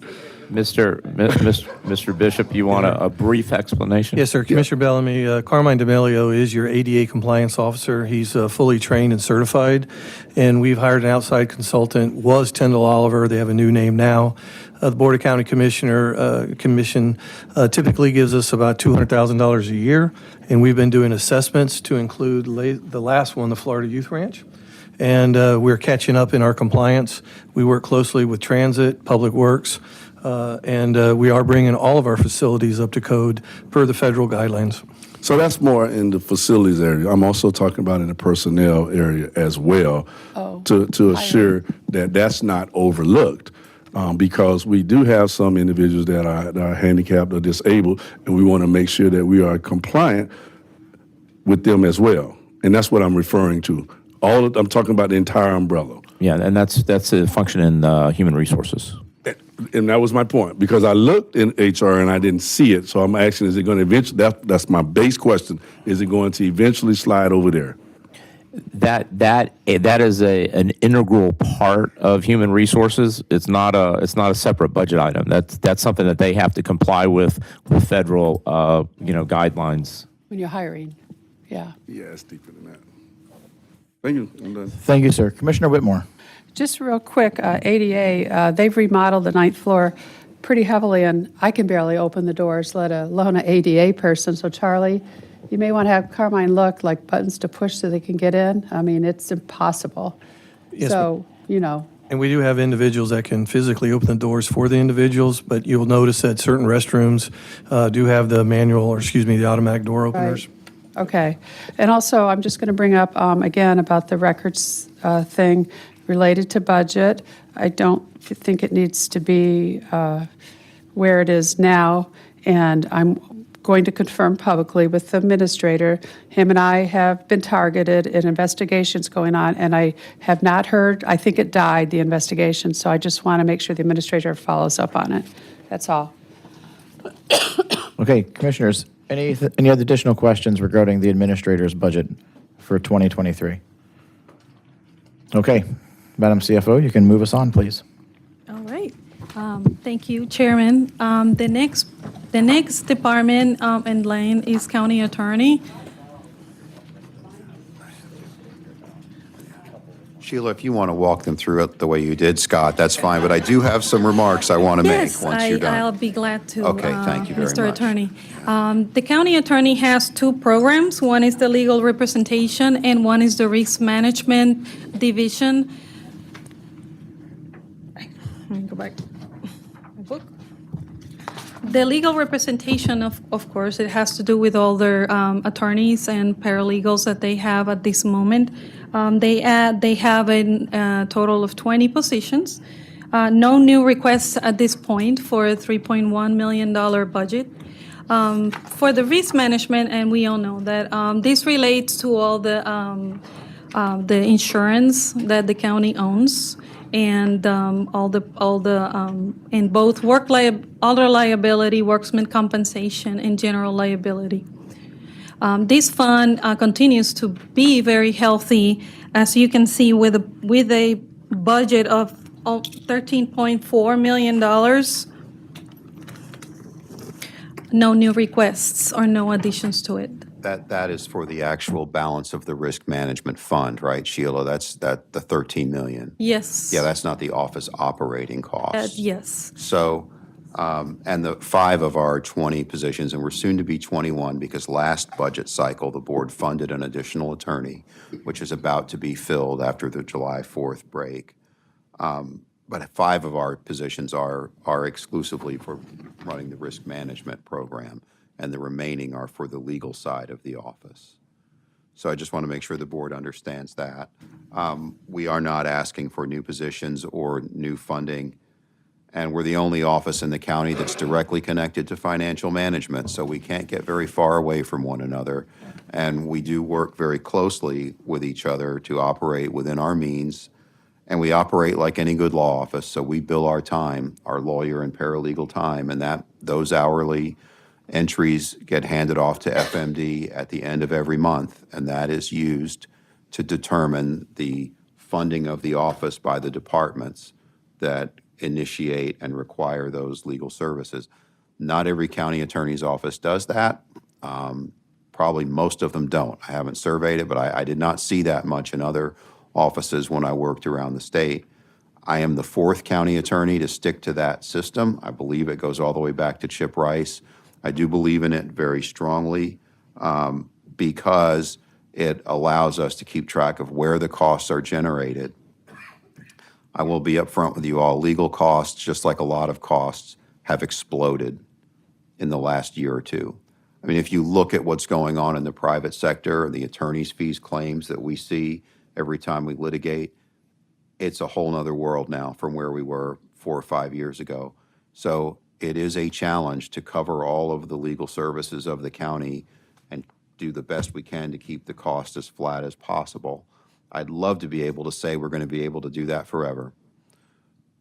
but I don't know, because we've seen some of our sister counties take some very big hits in the last couple of years. But I also recognize that the client does not want us to just park more money in the county attorney's office in case we get hit with some unforeseen big expense, which means that we would have to come back to the board in the subsequent budget year if we ran into a situation like that. That's always possible. But I think that is more in keeping with the fiscal policies of this board. And that's all I have. I'll be happy to answer any questions. Commissioner Whitmore. And, as a former risk manager at a hospital, I always think about the reserves, and I brought this up before. I remember a few years back, Mosaic had threatened to, do litigation, which was like $670 million, which we have no insurance. 718? 618, sorry. But I remember we have no insurances to cover that. And what only had to been the reserves, it wasn't even our budget. So something like that you can't plan on. I understand that, but a death and stuff like that, we've gotten hit with some like $5 million or whatever. So you're okay with the reserves for the general liability? So we work very closely with FMD to make sure that fund is solvent and actuarially sound, but we also have outside insurance, excess insurance. The board in the last couple of meetings approved our renewals for those policies, and we look closely at that every year. That's not getting any cheaper either. I mean, everything is going up, but that is how we protect ourselves. But the reality is a claim like that Mosaic claim is not an insurable claim. There is no insurance policy you can buy. You get to a certain point, and we went through this when we were asked to buy Piney Point years ago, and we said no because of the fiscal potential liabilities. We checked with our insurance brokers, and they said, nobody will issue a policy on that. You would have to come up with $10, $20 million, give it to them to invest, and then they'll cover you for $10 or $20 million. So you're basically... Self-insured. Exactly. When they're just managing a self-insurance fund for you and taking a fee off the top. So there are some liabilities that are not insurable in this world, but, those are, we'd like to think, very, very remote possibilities to have to deal with. All right, any other questions regarding Commissioner Satcher? You're on the floor. Thank you, Mr. Chair. So on this list, where would our, PIs, so if you're hiring a private investigator to look into a claim, where would it be on? It would depend on the type of claim, Commissioner Satcher. So, for example, we do hire investigators to look at auto accidents, and that would be billed through to that category. Similarly, we've used investigators on workers' comp claims. That's a very common practice in the world of workers' comp. So it's that type of expense is billed back based on the type of case you're dealing with, not necessarily by one of those categories. It's considered an expert witness expense. Okay. And so each time we're hiring a PI, reason from general to specific. Okay. Please be careful about that, because we don't want to talk about specific cases. Okay, I'll go from general to, or very general to general. So I have a close friend, a family member who's an attorney. He was an attorney in the 90s, and then he's an attorney now. So one of the things that has changed is that it feels like people are not willing to negotiate because the attorneys are getting the money they're getting anyway. They already have it in the budget of some large corporation. And so even if they're taking a huge risk of going to trial, they're willing to do that because they're getting paid the same amount anyway. I know from experience speaking with you that we are not that way on claims of liability. Do we have a situation where we might be tempted to be that way when it comes to private investigations? Are they on retainer and full-time employees, and we're just looking for something for somebody to do? No, sir. Those are handled through outside services, and we do use outside counsel for workers' comp, but they do not have a profit incentive to generate that kind of work. nor does anyone in my office. I mean, that is one of the values of having an in-house law office. Nobody there is going to collect a big fee and take home a big bonus for running up a case. We do this the same way a corporate in-house law office does. We look at what is the most efficient bottom line way of handling these things for the client. And that's what drives our decisions about when to go to trial and when to settle. It's really an economic decision. And I have two lawyers that handle that who both have worked for the big insurance companies, Nationwide, Geico, Progressive, who are, cultured to do that, to boil down settlement offers to their bottom line the same way they would if they were still working for one of those companies, and bring those decisions to us that way. Thank you, sir. You're very welcome. Commissioner Cruz. Yeah, I just want to make sure that the personnel you have on here is adequate personnel looking forward to what we're doing as a county. I know, like, when the sovereign immunity thing came up, you and I discussed whether or not we'd have to hire more people because we'd just be getting sued left and right if that bill passed, which it didn't, fortunately, or at least not to the same way we had when it was originally like the $1 million or something. But there's no new people on here, but we are looking at expanding our right-of-way acquisitions pretty dramatically, potentially getting more into eminent domain situations, start moving projects forward. We've been putting a lot on your office relative to just researching things. Is this an adequate, because at the end of the day, yeah, attorneys aren't cheap, but time isn't cheap either. Are we at a point where we need to start looking at, are we going to move things forward fast enough where we save more money having somebody else focusing on all of the stuff we're loading onto you? Or are you just comfortable with the number of people you have at this point? I'm comfortable with where we are. Thank you very much, Commissioner Cruz, for asking the question. I am comfortable with where we are. There are some things in a local government law office that you can farm out to outside counsel because there are law firms that do that. So eminent domain is one of them, where we have Gray Robinson as our overflow counsel. And given that I got an email from the county engineer this week about the number of projects coming forward for eminent domain, and I've already responded and said, well, the first one's going outside counsel because we only have so much capacity within the office. There's other work in a local government law office that you can't farm out without paying a law firm a ridiculous amount of money to train somebody there to do what your own people know how to do. So that's the capacity I have to be protective of, is the expertise in local government that you can't cost effectively contract out. Right now, I feel like we're okay where we are. If it changes, it's my job to let you all know, and I most certainly will. Thank you, sir. Does anyone else have a question regarding the county attorney's 2023 budget? All right, seeing none, Madam CFO, you can move us along. Okay. Thank you, Chairman. Next, we have Development Services Department. She has 5 programs, and I leave you with Courtney DePaul, Director of and Deputy County Administrator of Development Services. Hey there, good afternoon. Courtney DePaul, Deputy County Administrator and Director of Development Services. That's a little bit of a mouthful. So here also I have Tammy Boggs, who's my fiscal manager. I'm very blessed to have her because she's been here far longer than me and is far wiser on this stuff, but she's educated me on this, so and I'm very familiar with what we've asked for. So as you all know, we reorganized our department a couple months ago, and so that led to different keys that were developed.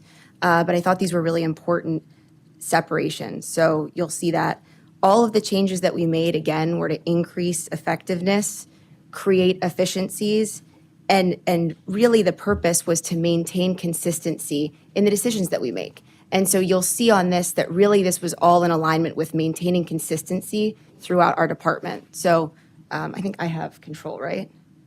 How do I change the slide again? Oh, good. Perfect, thank you. Okay, so this first one is building, which many of you know is an enterprise fund. So we fund building out of the fees that we collect for permits and for inspections. And so what you'll see here is we are requesting, there's lots of desired things up there, and so we'll go through each of those.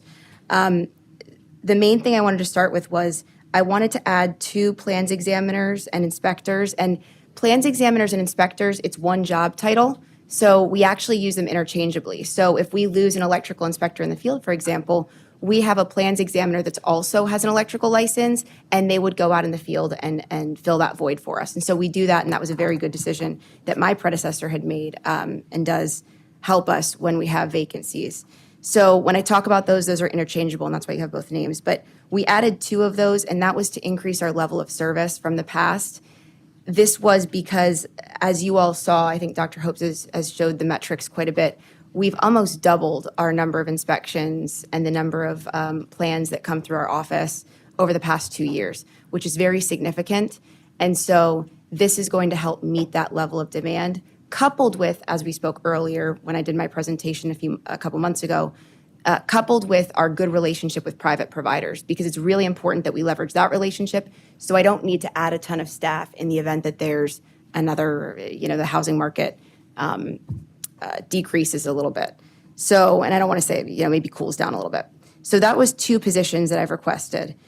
The other 3 positions that I requested are broken down between 2 plans examiners and inspections officers and 1 permitting tech. And the reason that was because of what I talked about earlier with quality control and maintaining consistency throughout the building section. There's been a lot of scrutiny in my department, and one of the things that came up was lack of process. And so what we felt was necessary was to add 1 plans examiner, 1 inspection officer, and 1 permitting tech, who would then be responsible for doing quality control. So I always say, inspect what you expect. In the past, we have not been going back to jobs or looking at plans again for accuracy. And so these positions would not only be doing that, but they would allow us to assign like 3 tasks each day per person that's doing those to then do peer review on someone else that's already done it. And so that's going to enable us to do that. And so that will help with accuracy and, again, consistency. Okay. Decision unit number 14 for increasing operational costs of $70,000. That is an item because that is solely because of vendor and credit card fees that have gone up. So again, we increase our level of service, we issue more permits, they give us more money, they're higher credit card fees. And so we had to meet that. So as you can imagine, if the market cools down, we bring in less permits, we have less credit card fees. And one thing to add, I know that one of the commissioners had alluded to this earlier, those credit card fees are currently lumped into our fees. And so it's the cost of doing business. We are hiring a consultant both on the building fee side and the planning fee side and impact fees to look at breaking that out separate. The one thing that we have to consider is if we break that out separate and that is a separate line item, we need to think about the way that we collect money, because we don't want more people coming to the office to pay to save on the credit card fee. And so we need to think about bank direct, bank-to-bank transactions and so on. So that's just one thing to consider, but that's coming up later on, but that's the cost of doing business. And then decision unit 13 is professional development. During coronavirus, we obviously didn't have a lot of training. However, it's really important that coming out of COVID, because of the Department of Business and Professional Regulations, our plans examiners and inspectors have licenses that they need to keep up and requirements for continued education. So we have to be able to fund that with the additional people that we're bringing on. And also, my priorities, as I've explained earlier, is about professional development and continued education and partnering with the industry to make sure that we're always staying on top of all the new industry standards and the hottest technology and things like that. And so I really want that to be an added focus for our staff. And beyond that, that's it for building. So I didn't know if you want to take a moment and ask questions or if you want me to move through all of them. Commissioner Storbia has a question. Just a quick question about the credit card fees, because we've been talking about this since I've been elected. It's been going on quite a while. And I know that there are ways that if you use a debit card, for example, that people could do that at a distance online and they don't have to come in, or electronic check, and I think that those are ways that are less expensive. Look, we all use our credit cards so we can rack up miles, so we can, go in first class and take a trip. The county shouldn't be paying for that, or the taxpayers, right? So we have to find a way to get rid of that, or incentivize it in a different way. Show the fees that are lower if you use a check or a debit card versus a credit card. We're going to have the consultants look into that, so I'm sure I'll have a lot more information because I don't know that I've thought about every different way possible, but I know that there's better ways maybe of doing business. So For example, I pay my utility bill every month online by check, electronically, through an app. So, yeah, I think I do mine through direct deposit or something, or direct debit. okay, thanks. So, yeah. Anything else? Okay, are there any other questions? Commissioner Cruz? Here, real quick. I mean, you're collecting fees and, permit fees and everything. When you're proposing new people, has this been assessed from a revenue stream versus expense? I mean, this is another one of those departments where it's more forward-facing, a service to the community, which is effectively paying for the service. Has that been assessed? We're bringing in another $500,000 worth of employment. Is that being offset by a commensurate amount of incoming fees and permits from people using that service? Through the volume of work, yes. We need to reassess our building fees, and I know you are aware of this, and I think we'll have to, we have the consultant going back to the drawing board about areas where we may be able to eliminate some fees, or we may have to look at other things, but I think that we had cut our building fees drastically, and we haven't seen. Did you want to speak to that? Yeah. I don't know if you wanted to say something. Yeah, the importance of this particular conversation is that we've seen this rapid growth in permits and inspections, but 2 years ago, the permit fees were dropped drastically, and that has not been corrected yet. So one of the things that Deputy County Administrator DePaul has done when she first got here is she did a pretty deep dive into the financial analysis with FMD to be able to project where we are with regards to cost and revenues, and it showed that we really needed to reassess those fees to keep up with what you're talking about. Yeah, and this has been something that we started discussing before Courtney was here, when John was here, because and I had said, and I thought it would be done by now, but obviously it's not. I thought the discussion was, instead of having this laundry list of 4,000 different fees we're trying to charge people, we were going to trim that down dramatically. We were going to look into taking off the fees that were effectively net benefit, things like charging people money to change out their own door or things like that. Like the residential, you're doing your own do-it-yourself improvement, and it costs us more money to go out and inspect your deck than it costs for the permit, and then focus more on the big picture kind of expenses. And that's how we're going to become a net zero department. So we haven't done that yet. Oh, no, it's very much in process. In fact, our new building official has identified with Mr. Paul a number of areas where in other communities that he works in, they don't even have permits for certain things like you're talking about. And so, no, it's very much in process. It's a little bit complicated because you've got a lot of policy changes that need to take place, and you need that data. And because we've got the issue of the merchant fees and things like that, it needs to be data driven, and it's very much in process. And we expect to be coming back to you near the beginning of the budget year with a need to change the fee structure. And the reason we honestly put that on hold was because, as a new director to the department, I really needed to get a better evaluation of where we were and then where we needed to go. And another thing to add with these additions is we are still working on creating efficiencies with leveraging certain technologies. I mean, we're looking at procuring new technology, improving user experience in Acela, and talking to developers and business owners and citizens about how to improve their experiences. And I've heard good things so far, so I think we're going to continue to do that. But that's just another aspect of how we'll continue to improve. So that's all I had for building. The next Commissioner slide. Serbia has a question before you move on. Oh, Thank you. I have a question about fees, and I know our fee structure, our fee schedule allows the director, I think it says director, to waive or modify fees. We've always had that. And then we put a process into place for like affordable housing projects so that we could defer the fees, and then if it was affordable, pay them on the back end so it doesn't cost the developer.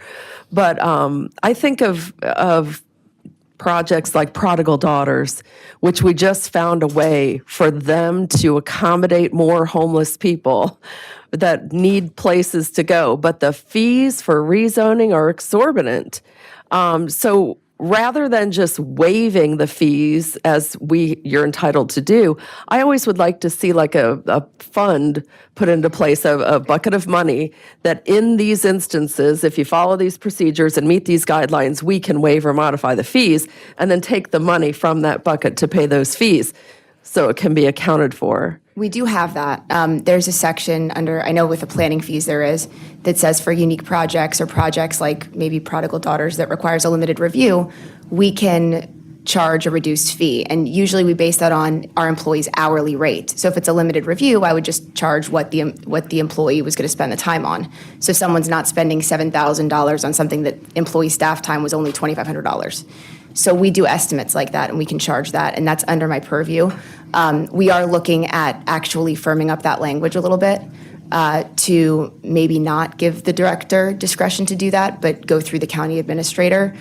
So we are looking at that as part of the fee study, for the planning fee study, which we'll talk about next. Okay, thank you. So next slide. I have Commissioner Thatcher on the board as well. Oh, I apologize. Commissioner Thatcher. Yeah, I'd just like to see it be something that is one of two things, either known and consistent or immensely transparent. So if we're saying these are unique projects that we never could have thought of to write, that this is going to be in a particular special category, okay, then let's just be very transparent, be sure that, it's a project that all of us feel comfortable standing in front of the public and saying, this fee was waived, not for, my uncle who wanted to whatever, but for a public good, for a Prodigal Daughters that's helping people that would otherwise, be homeless, or for a school that kids would otherwise not be able to go to school, or whatever it is, so that we can just be public about it. Yes, this is what we did, and just very transparent. And then I feel like that is a kind of the sunlight's the best disinfectant. That's a big shield to say, look, we're letting everyone know we're doing this. And will somebody later say, well, why not for me too? Sure, they probably will. But if we're upfront about it and we have a good enough reason, then when it happens in the future and someone says, well, waive it for me too, we'll have one of two answers. Sorry, this one is not as, as big of a need or as big of a public purpose.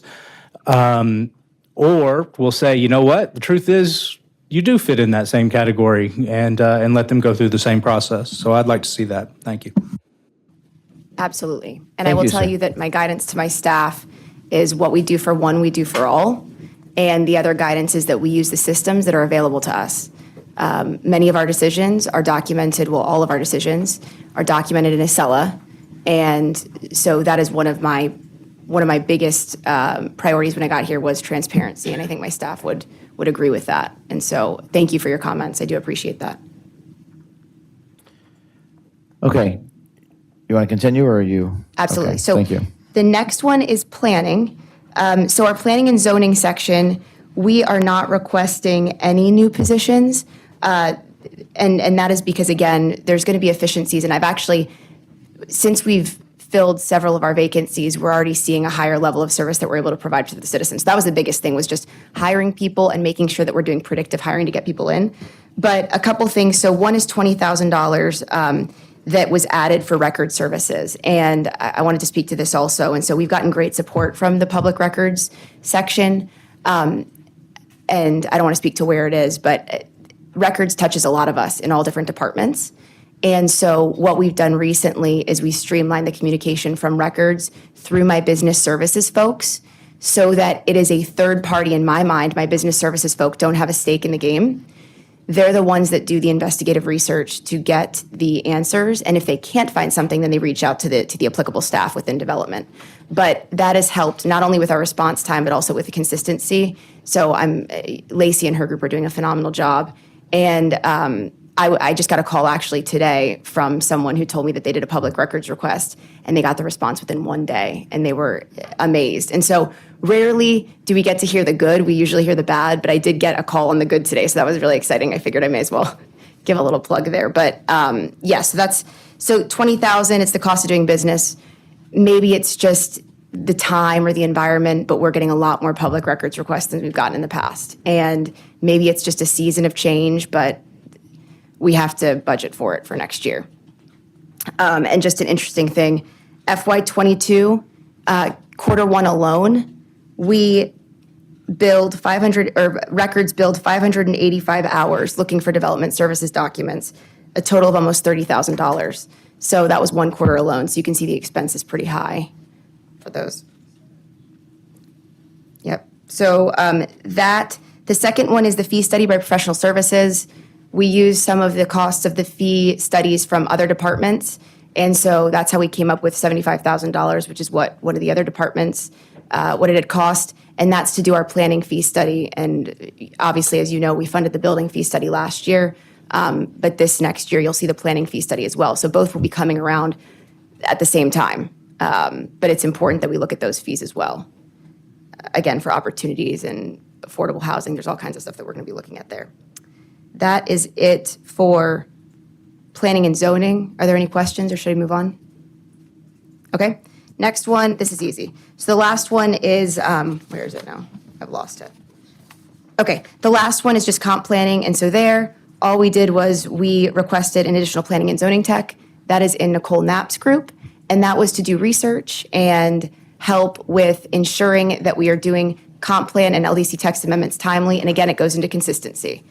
You know, what we do for one, we do for all. So if we deviate from the code, we need to now amend the code. And so we need to make sure that we're staying on top of that. So the planning and zoning tech is helping to draw back some of that workload and do some of the research needed.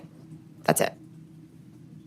Okay, thank you, ma'am. I don't see anyone on the board, so we can move on to human resources, which is number 7 out of the 13 departments that we'll be covering today. Yeah. Financial management is, but it's okay. It's one of the smallest budgets into your. Well, then we're practically finished. So no requests, we're done. So with that, I leave you with the interim director, Julie Bassett. Thank you. You're halfway there. Do we need to do jumping jacks or anything? Wake up a little bit? Right. You're like the woman behind the curtain. Nice to meet you. I've been here since 2002. Right. So, trying to decide what I'm supposed to do here. I'm a rookie at this part. So at the beginning of the new fiscal year, our CFO asked us what we needed in order to accomplish our goals. And we were seeing a big uptake in vacancies and employee relations issues, and we requested an additional talent acquisition specialist and an employee relations specialist to augment those services. So those positions were taken from existing vacancies in the organization. Our mission is to recruit, hire, train, and develop the employees to perform our work that matters in every department. What else? Do you have any questions? Or So did you get them funded? I mean, it looks like unfunded on one page, and then on the other page, did it get funded? I don't understand. yes, they've been funded. My understanding is when the true-up comes for salaries, see if I'm saying this right, when the true-up comes with salaries, they'll move into the funded. Am I saying that right? With the process that we went through is we first looked at positions that weren't being filled and determined why they weren't being filled. And in many cases, there was a determination that they weren't needed. So we basically took those positions and reclassed them into these desired units. So the strategy we took before we created a new FTE, we looked at where you had approved FTEs and they were either no longer needed or were not fillable, and we reassigned them across the organization. Thank you. And so there'll be a true up, and you'll see that. And Julie, thank you for stepping up all this time. I'm sure we all say this, but we appreciate it. Thank you very much. I appreciate that. Commissioner Servio. Yeah, just a quick question so that I understand. So the desired units are the talent acquisition specialist and the employee relations specialist. But we are doing those things in other positions. And we hope to someday have specialists who do only that. Is that correct? Why are they? Oh, they were desired because you asked for them. But we had a need for them. We're having a lot of employee relations issues, and so we had reclassed a coordinator into a manager, and that manager needed some support. Yes. Yes. Okay. And we have the second talent, our Rachel Quinn, our former talent acquisition specialist, relocated out of the area. So. And she was super overwhelmed underwater, so we asked for a second one to help with that. Yeah, we need more talent and we need to help our employees with relations. So, but it's all, you got it covered. Okay. All right. And then, does anybody have questions about the health benefits portion of our budget? Okay, any additional questions for Julie Bassett? Benefits so the new board knows. Don't we contract a company that does the authorizations and the medical stuff? That's not under the county, correct? We pay them to do it under health benefits. The nurse authorization, I know, but I don't think the new board knows that. We actually have a department that authorizes everything we do, and it's not paid for by the employees, right? I mean, by the county. That is Just by correct. contract. The county is not privy to any of that personal health information. That is contracted with Aetna, who is our TPA that manages that for us. Yes, Commissioner. In my short time here, I've run up over $100,000 in medical bills. And so I'm very familiar with the Aetna I have process since and the Aetna yesterday. team. Yeah. Okay, any additional questions for Ms. Bassett? All right, thank you very much. Madam CFO, you can move us on to the next item. Yes, so the next department to present is information technology. They have 6 programs, and I have Drew Richardson, who is the Director of Information Technology, and he's going to be speaking. Thanks, everyone. Good afternoon. I think there's an underlying theme through ours, and it'll help me move through our pages a little bit quicker, and that is cybersecurity is at the focus of many of the items that were desired units or increased requests. All right, so on our first group, it's actually a little bit of an interesting grouping, operations and administration. It's a lot of our highly technical folks that are running the data center, and they have a lot of the technology for the data center. They handle our cybersecurity infrastructure, and then it also has kind of our administration. I'm actually grouped into this group as well. For our total positions. So the desired units that we have here is our annual tech refresh. It's the first line item. As you can imagine, we have wireless access points in all of our buildings, and those age out at various intervals. And we've identified that there's a series of those that are aging out that we will need to replace. So when you hear annual tech refresh, that means some of our infrastructure that's supporting our buildings and our staff is aging, and it's time to upgrade. The VBlock Tech Refresh software, again, this is in association with our big CIP project, which is about to land. All signs are pointing to later this month. So that will help with some of the software on that piece. The enhanced data protection support software is an enhancement to our backup solution. For those who don't know, we still back up using tapes, which is an older technology. It's time to move away from that and onto something a bit more modern. And then you'll see a CAD 911 redundancy. CAD is our computer-aided dispatch. It's more in the public safety space. Currently today, our system, while it has some redundancies combined in the one set of hardware that runs that system, it's just that one set of hardware. And if that were to fail, we have no failover. It would be a slower recovery. So that line item there would allow us to have the redundancy for the computer-aided dispatch system in a separate data center, so we could hot failover, and it would almost feel like nothing failed if one of the stacks of hardware failed. And then our last item here is strengthen cybersecurity. It's phase 2 of our overall effort. I do believe that we're looking towards another In the Shade meeting after recess. I believe that's the target. We can get into a little bit more of the specifics on that one. In general, there are a lot of items that were brought up in the report that we received on the areas of cybersecurity that we need to address.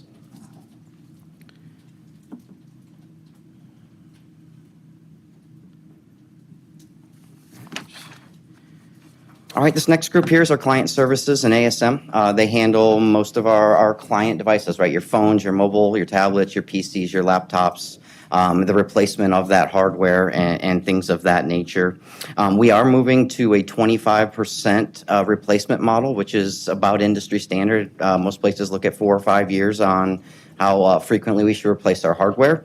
And so that top line item is moving to replacing 25% of our hardware each year, which gives us a 4-year full refresh of all of our client devices.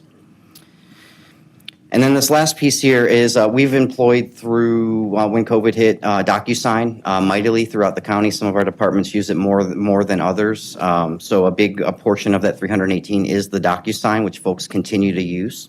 Quantum Scaler is some of our backup software, and then VBlock is our main big piece of software that runs all of our server infrastructure. So those are the desired on that page as well.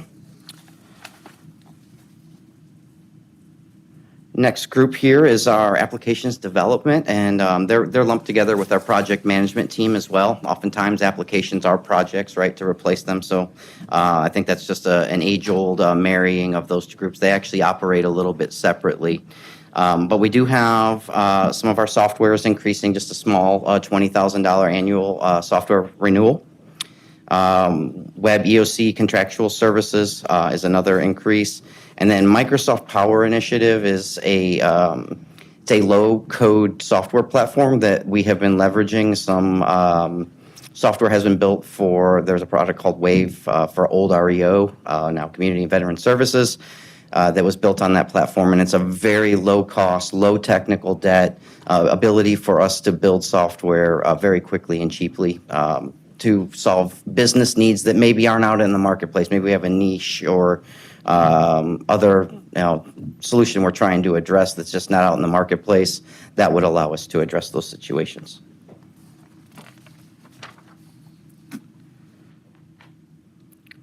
All right, the next team is our GIS team. Obviously, a lot of our mapping. We do have a distributed model with our GIS team. Our core team in ITS handles most of the infrastructure. They do handle some of the GIS mapping, but a lot of the folks that produce the products live out in the departments.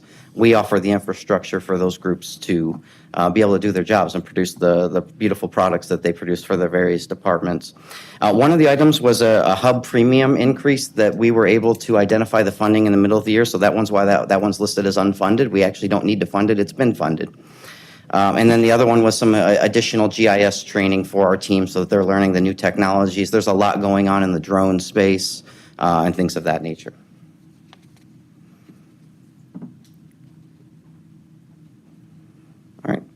Our next group here is the telecommunications, right? So this is our phones, now including mobile devices. We are looking at a change to our mobile device policy, the way that we handle and manage those devices, how we capture text messages, things of that nature. It is going to necessitate an additional individual. And actually, this one was, the reason this one's listed as unfunded is it was just voted, I believe, yesterday in consent. So again, not needing to be funded, it was funded in the middle of the fiscal year. And then our last group here is radio group. There is an additional installation technician. That group has been completely underwater with installations. We had a large set of installations for the sheriff's office. You all may remember their new radios. And we've had a series of projects in that area that have it's been very difficult to keep up with them. And then in addition to that, there's some additional software for the radio shop to keep track of their tickets and how they're processing and then their speed and things like that. So give us some better data and analytics on how the workflow is happening in the radio shop. And then our annual Motorola agreement has increased a little bit as a software does tend to increase ballpark about 10% per year. So it's just a typical increase on some of those items. Also, this jail bidirectional amplifier was voted on earlier recently in consent as well, and so that one does not need to be funded as well. That is required by law. Any buildings that we are the owner of, they go in and conduct a test for communications, radio communications. If they fail that test, the building owner is required to have a bidirectional amplifier to amplify that signal. And so that one was forced on us by law, but that one's already been taken care of as well. Thank you. Commissioner Whitmore. We know there's been recent issues with our website, and we're looking at possibly having to replace it. And years ago, it was purchased or whatever. But are we, and this could be expensive, so are we are we putting money in reserves to pay for this? And a time frame, because I think it's been happening a little bit more lately. So is that's probably not in the budget, because I know this is new. So this is going to cost gazillions, so kind of like the dam. So what's going on? So we've actually already looked at the contract and our ability to make changes in that regard. We will be moving forward with a budget amendment that the board will vote on, likely the first meeting after recess. So we are trying to move quickly with that. We have noticed some issues. I've had technicians on calls with our vendor until 8 p.m., 3 a.m., 6 in the morning, off and on over the last 4 weeks. Do we have reserves or Dr. Hopes? Okay. Yeah. Thank you. Any other commissioners? I had a question about, as we look at this, so in our security briefings, we basically all know that we're going to have to spend more on security, on technology security. So not a major surprise, but if you take the equipment refreshing out of the picture, what type of year-over-year change increase in the IT budget are we talking from last year versus this? Because we're looking at requested and funded, but I'm curious, and I know it's going to be a big number because, but I want to know how big, so I know how much how far we're in. I do not have that at my fingertips right now, but I'll definitely go ahead and get that for you guys as soon as possible. Okay, I'd be curious. All right, is that all you have? Yep. That's it. Any other questions? Thank you, sir.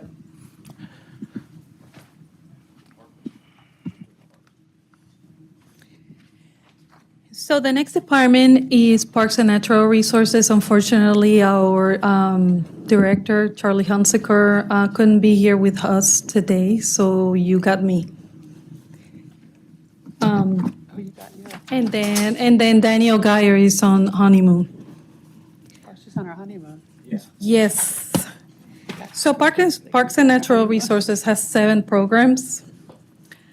The first one being natural resources. This one is mostly funded by 2 funding sources, is general fund and utilities, because this is the area where they have the water quality as well. They have a total of funded budget of $5.8 million. On their desired decision units, they got, from the last year, they got that project manager. It was approved in the plan, and now it's brought forward again as funded.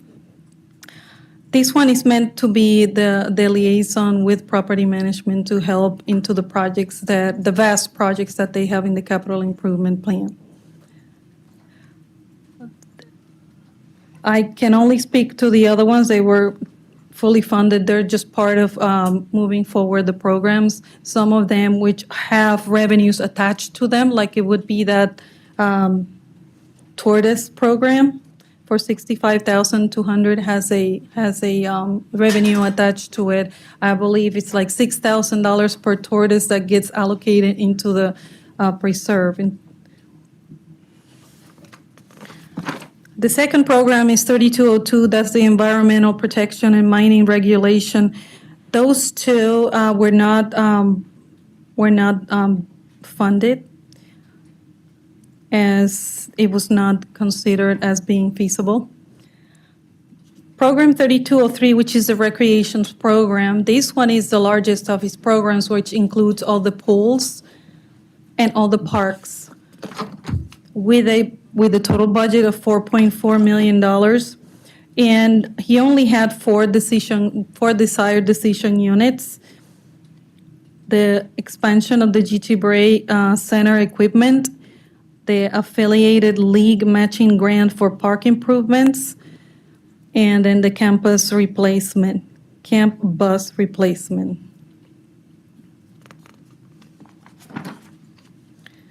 Program number 3204 is the agriculture and extension services.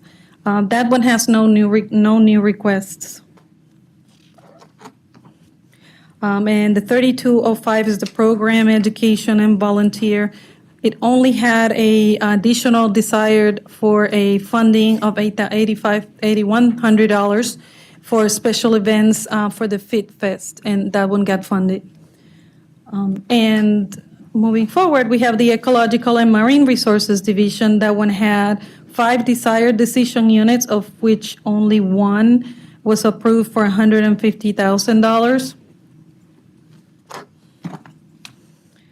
And then finally, we have the environmental lands. This program is just on its initial stages. The position that you see funded right here is just the person that's going to initiate the program with the evaluation of some of the potential lands and that could be potentially purchased and identified to be held under and purchased under the environmental lands. Mr. Chair? Commissioner Whitmore. On page 63, on you're talking about the Ecological Marine Resource Division, I think the artificial reef construction has come before us before. We only have one person doing it, and I think that's Alan LaHip. And I remember before that was desperately needed. So can I just flag it to find out or get one friend to find out the backstory since Charlie's out ill today? So how Charlie has expressed to FMD is that the artificial reef construction, there's out there significant number of grants that could be potentially brought forward, but it requires a match. And that the Manatee County has not been able to because we don't have the volume of artificial reefs that have been, to exist and being built out there, we cannot dip into those monies. So if you want to flag it, we'll be. I do, because I know we have artificial reefs all off the thing that Alan and everybody has to go inspect because of the Skyway, when we put all the cement there, that all has to be inspected. And we have one person, so can I just flag it? Would somebody be my friend? Yeah, I will you. befriend you on that, because in addition to that, in coming years, we have quite a few bridges that'll be coming down. True. Starting with the Green Bridge Pier, and then the Skyway Fishing Pier, and apparently Commissioner Satcher is replacing every bridge in his district. So we're going to use that cement. So, not even close. Not even close. But anyway, so yeah, the point is there'll be quite a bit of additional material. I think the state, you have to, basically, they won't transport it out of that's what Charlie told me, I believe. They won't transport it out of your county, but they will move it somewhere in your county for you and drop it. But they won't transport it out of the county. So anyway, yeah, I would befriend you on that one. We have noted as a pulled item. Number 13? 13. Thank you. Yes, that would be reinstating it on program 3206. It's desired decision unit number 13 for a total of $60,000. Right. And that takes care of Parks and Natural Resources. Our next department is Property Management. Good afternoon, Commissioners. In this role, I'm Charlie Bishop, Director of Property Management. I'm starting out on page 67. We have 8 programs. Before I get started, I'd like to introduce my new CFO, Sarah. Would you stand up? Sarah Parapintor? No, I'm going to butcher it. She's day 3. We're happy to have her. Thank you, Sarah. On page 69, my first function is program is 3301, Building Management. That's overseen by Brandon Bennett. We have one desired decision unit that was funded, and that's in combination with HR department. We've requested a human resource manager. Property management has over 200 FTEs, and I have one dedicated senior administrative specialist performing those duties, so this would be a big help. The other unfunded positions are all, the first one's with the Lincoln Pool. After its opening, we've decided we don't need a senior building trade worker there. You did fund a custodian. That position's filled and performing those duties. If later on we need that senior building trade worker, I'll come to Dr. Hopes and request that. The other desired decision units, the Lakewood Ranch Library is due for completion of September of '23. We collectively decided not to fund those positions until later on, potentially in FY '24. One other continuation, number 18, since the state has changed the rules and regulations on drone programs, our drones will be obsolete in January of 2023. That's going to be a tremendous hit to the county. You have over 30 drone pilots currently certified in 107 Part A. We use these drones daily, to include a $70,000 fixed wing drone that we utilize for red tide. They're there for pre and post storm events. We use them for mapping, thermal imagery, and other things related to the preserves. So we will be coming with you later on with a decision unit to fill those in. Moving on to page 71, property acquisition. That's now being led by Charles Metter. He was introduced yesterday for the Tim Cristello Employee of the Month. There are no desired decision units required at this time. Moving on to page 72, program 3303, led by Tom Yarger, our construction services. Again, there was one request, however, we didn't fill it, and that's an admin specialist. Go on to page 73, Fund 3304, survey led by Brian Belimo, doing a fantastic job. There are no desired decision units required. This is my largest, one of my largest funds that gives me, it's my R&R, my renewal and replacement on page 74. It gives me the flexibility to do a lot of things throughout the county.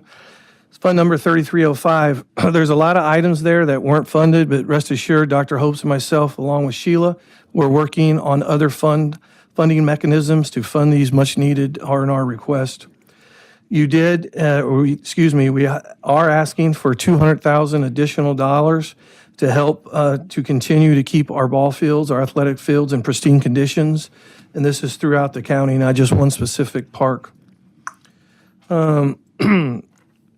are asking for desired funding for a UPS upgrade at the Public Safety Center, fan coil units for traffic data room, historic courthouse. We have some stairs that are cracking, and we also have some upper HVAC units at GT Bray that we're asking to be funded.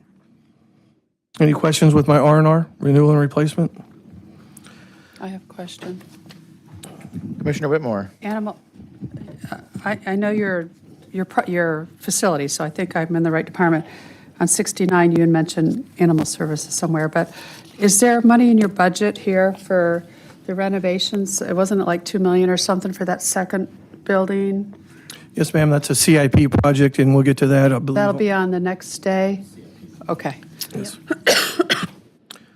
All right, moving on to page 75. The copy center is a part of records management. However, the fiscal function still falls under property management.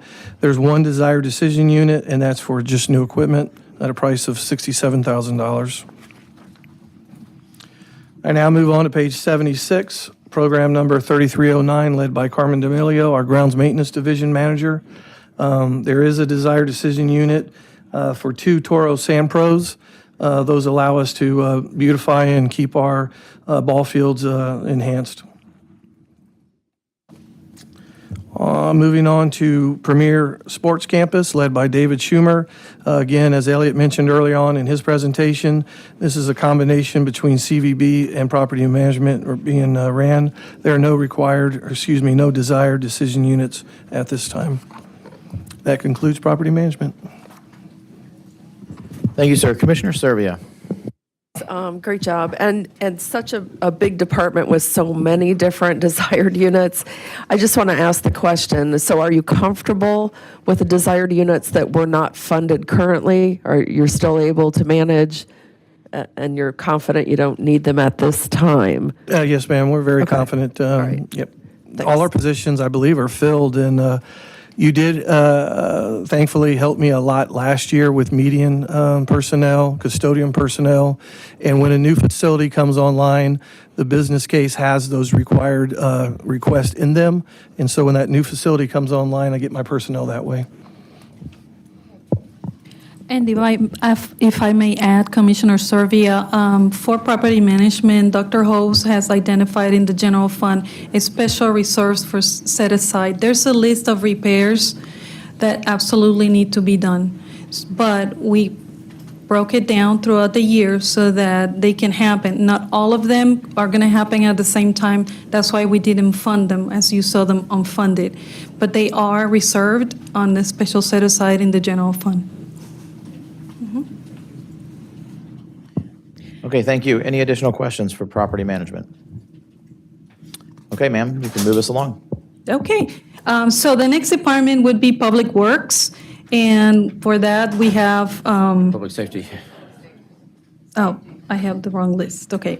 It's Public Safety, sorry, Jane, I'm sorry. So with that, I leave you with Director Jake Sauer. Good afternoon, Commissioners. Jake Sauer, Director of Public Safety. First off, Program 2201, Animal Services. It's a continuation of services for our animal services. We did develop a separate budget for the Bishop, once we took over the Bishop Animal Shelter, and right now we don't feel like we have any desires or any needs that are unmet for the time being. Any questions on 2201 Animal Services? So just to be clear, I have a quick question.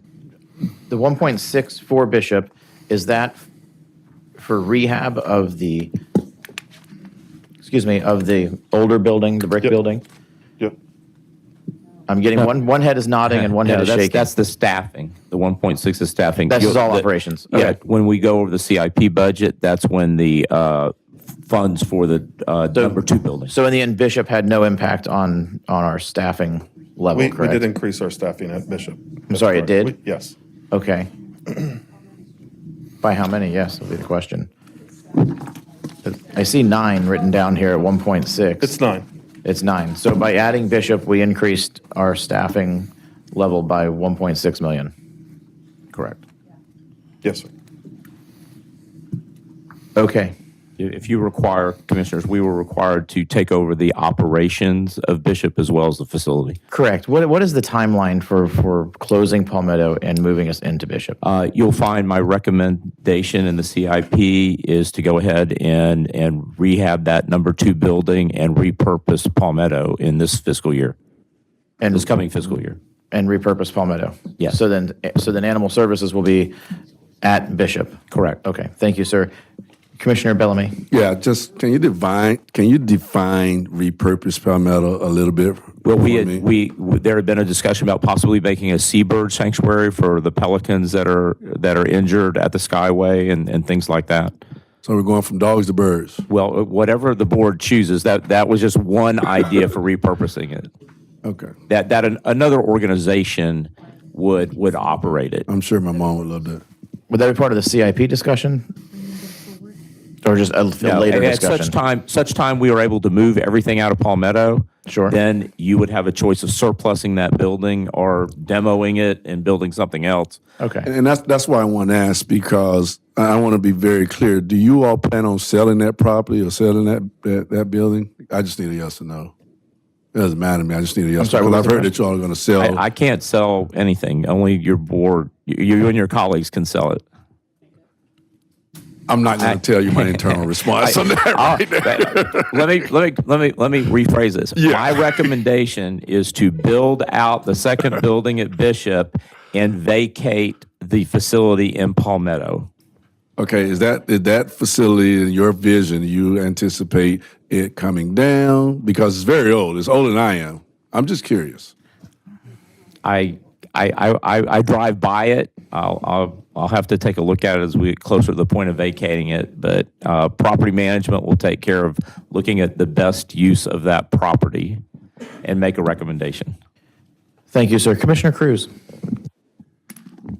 Yeah, since you have Bishop as a standalone line item on here, are we to assume, and I don't think we are, that the rest of the line items are for non-Bishop, meaning whether it be the Cats or be Palmetto or just be operations within your building? Is the rest of that non-Bishop, is the entirety of the Bishop operating expense solely contained in that 1.6? Yes, sir. Okay, thanks.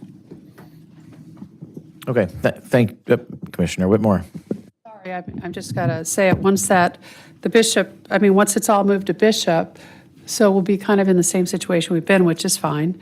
And we've talked to organizations throughout the years, and I brought it up at meetings, the Wildlife Inc. on the island and, places like that, the bird sanctuary. I just went and visited the parrot thing out in Mayaca. There's all kinds of things you could use for it, but we wouldn't want to do it. We could donate it for $1. It has to be a reverter clause or whatever. But that's something shouldn't be on the board now. And then we still should look at the East County Animal Shelter or Adoption Center in the future. And actually, guys, that's still in the budget for this year. But that doesn't look like any time soon. We were going to reevaluate, like Commissioner Cruz said, once it all got in to see if we need anything in the future. That's the history. Okay, Director Sauer. Okay, moving on to page 82, program 2203, emergency communications. This is your 911 center. In there is 4 desires for public safety telecommunicators. As you know, I think when we were talking to you in our workshop about public safety, we've seen a significant spike in both 911 calls and the need for dispatch of first responders. We're working with Sheila and Dr. Hopes to determine vacant FTEs within the system already to fund those 4 positions for public safety telecommunicators. Since this budget was developed, 311 has been moved out of public safety in this program of 2203 and into administration. So, why? I'm sorry. Commissioner Whitmore. Why? I remember when we started 311, we put them together with 911 and 311 so that we'd happen during all these disasters that we had. So we all had, and even our employees had to go over there and work 311. How come we did that? And they're still available for that. I think they probably originated over there because of the communication systems that they had.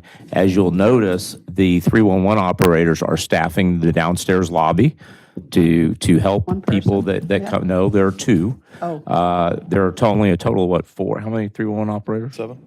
There's 7. We have 1 311 operator that is up on the 9th floor helping visitors to the 9th floor and also taking 311 calls at the same time.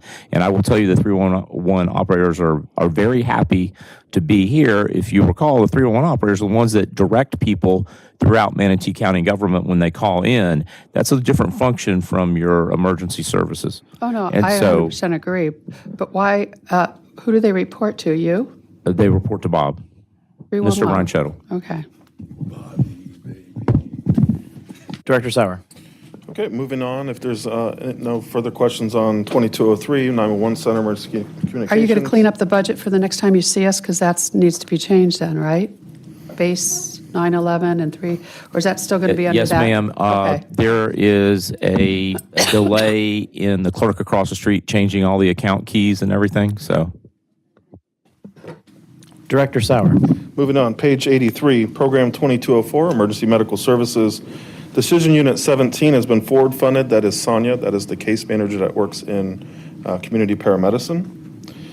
Decision unit 16, we are currently contracting our project manager out, and we will continue to do so as we are closing out large projects such as our CAD upgrade and other large technology projects that are coming to a close, hopefully within the next year or so. IT information technology specialist for EMS.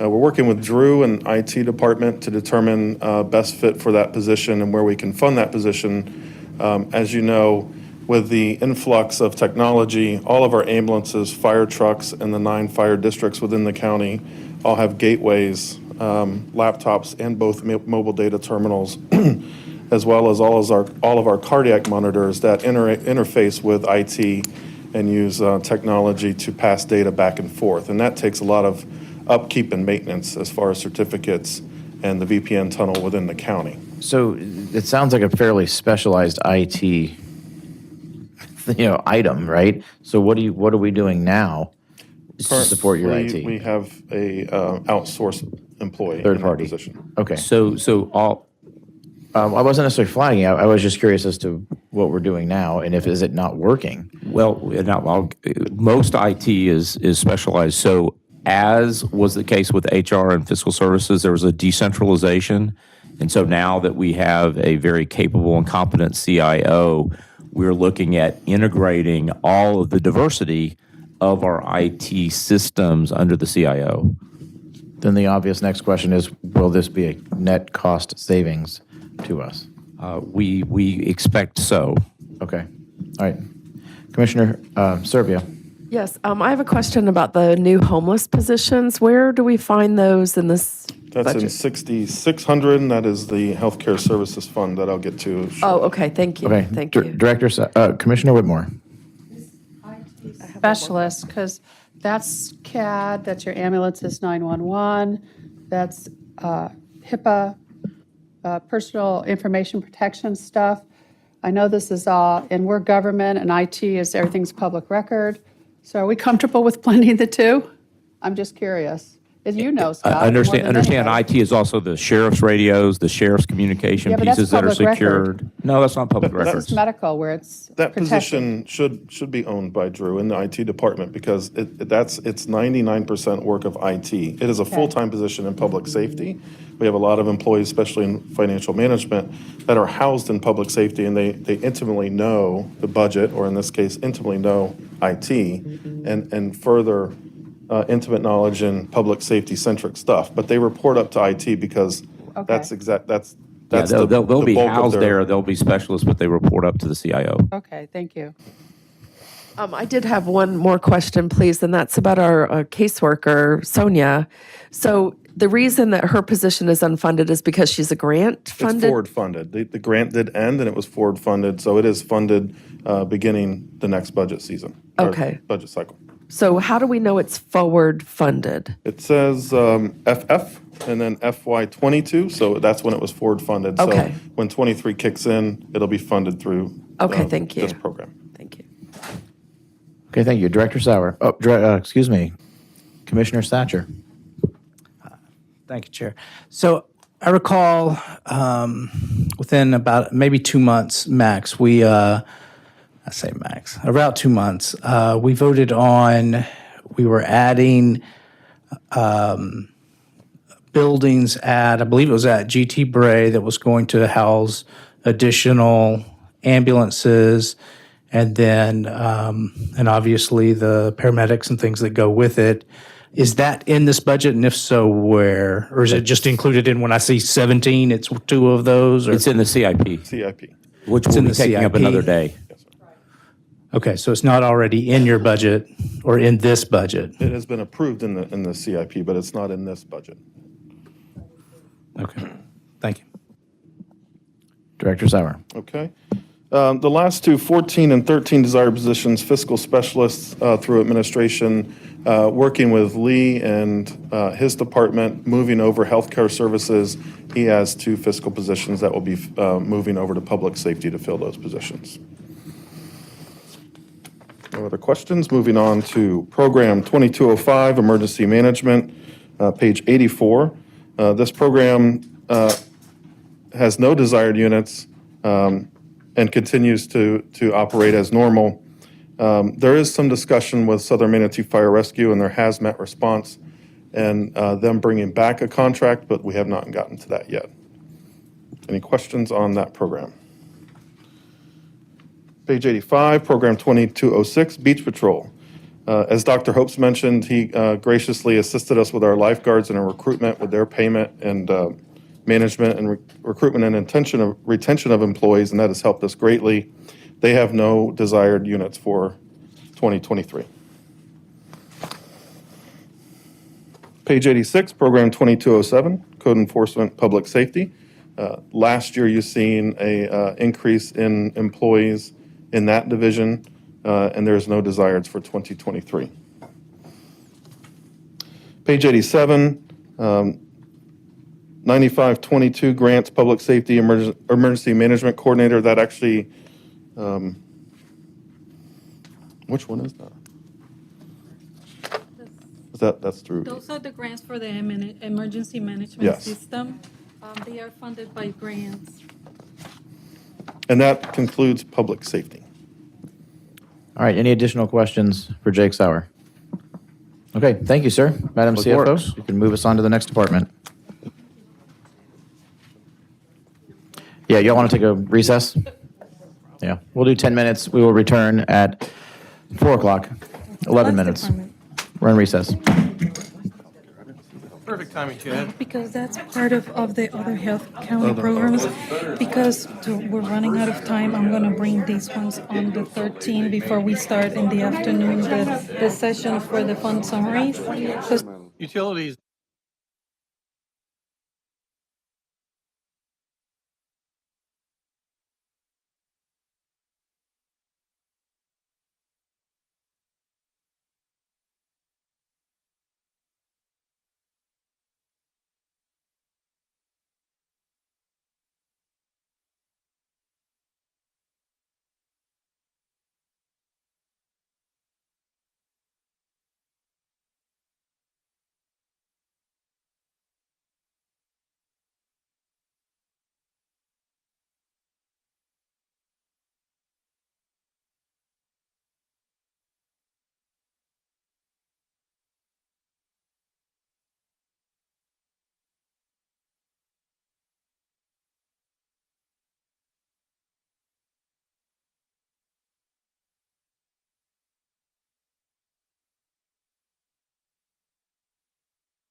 Being the seventh child, I've been. Okay, welcome back. All my life. A lot of people should be. We are back at our County Commission workshop. Before we turn things over to Sheila McLean, Commissioner Servio wants to make a quick statement. Yeah, no, I just wanted, before we left public safety, during the break, I asked our county administrator about the telecommunicator operators. There's 4 of them that were listed as desired but not funded. And he was explaining to me that they're going to be funded. They're just coming forward before the end of the budget season to be funded. So I was going to suggest that we pull them just to flag them so we can kind of follow them to make sure that they get funded and close the loop. Seems you have a friend in Commissioner Whitmore, so Yes, as do you. Yes. those will be funded. Or pulled, I'm sorry, those will be pulled. Yes. Okay. You know, one other question while I have the mic, please, is I'm just interested if our county administrator has a comparison of the last fiscal year operating expenses versus the proposed fiscal year operating expenses. Sheila, is that something that you guys have that you could show us just out of curiosity? Not now, not today, but. Certainly, we have that. We have all sorts of analysis, as you wish. We can compare your base, we can compare your continuation, all that is ready. I can bring it on the July 28th reconciliation so you can see all that. And I can even do it over the years, if you wish. Just one to another. Yeah. Over the years is great. I mean, it is interesting to see that. Yeah, thank you. Sure. Over the years, okay. Ben, for Madam Clerk. clarification of the record, for that item to be flagged, Yes? who seconded that flag? Commissioner Whitmore. Thank- So Commissioner Servia flagged it, and Commissioner Whitmore thank you, seconded. thank you. Okay. All right, Madam CFO, the floor is yours. Chairman, can I restate the poll item for the sake of the clerk? Yes? So we're pulling Public Safety Program 2203, Desired Decision Unit 13, 14, 15, and 16 for public telecommunicators to come at a later time.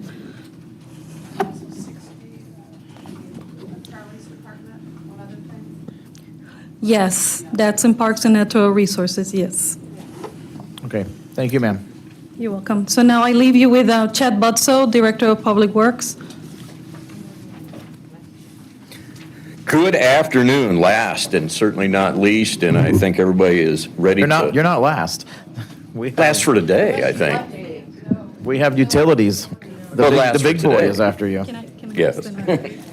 Chairman, utilities will be brought on June 15 in the afternoon, as they will be coming with the capital improvement plan and business operations, Well then. inclusive with the rates analysis. Chad, you have brought us some wonderful news, and you're off to a good start. Second chances? No. Just to, we'll briefly go through, I'll remind everybody what is in each of the programs and then just quickly review the desired units.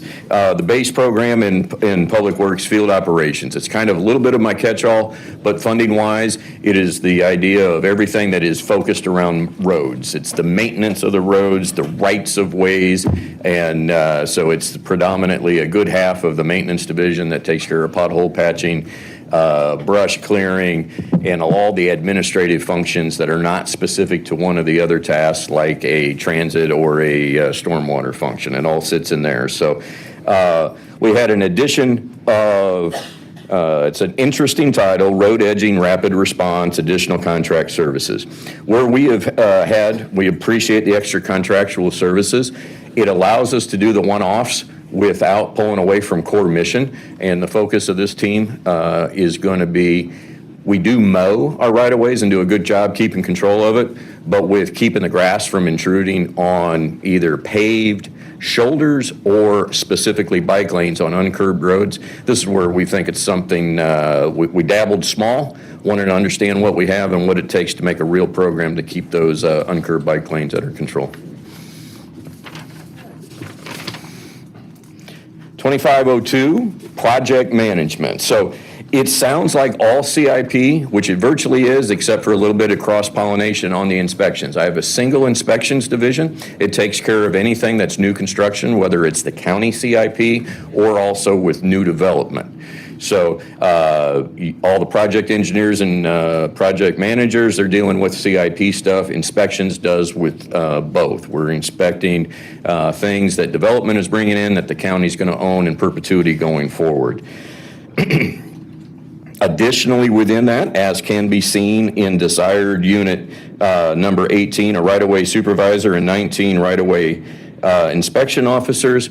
This is twofold. This is a program that we knew we needed to expand beginning last year. There's two components to that. Is if anybody's driven down any major state road recently, there's 3 crews installing fiber optic cable, conduit, directionally drilling everywhere.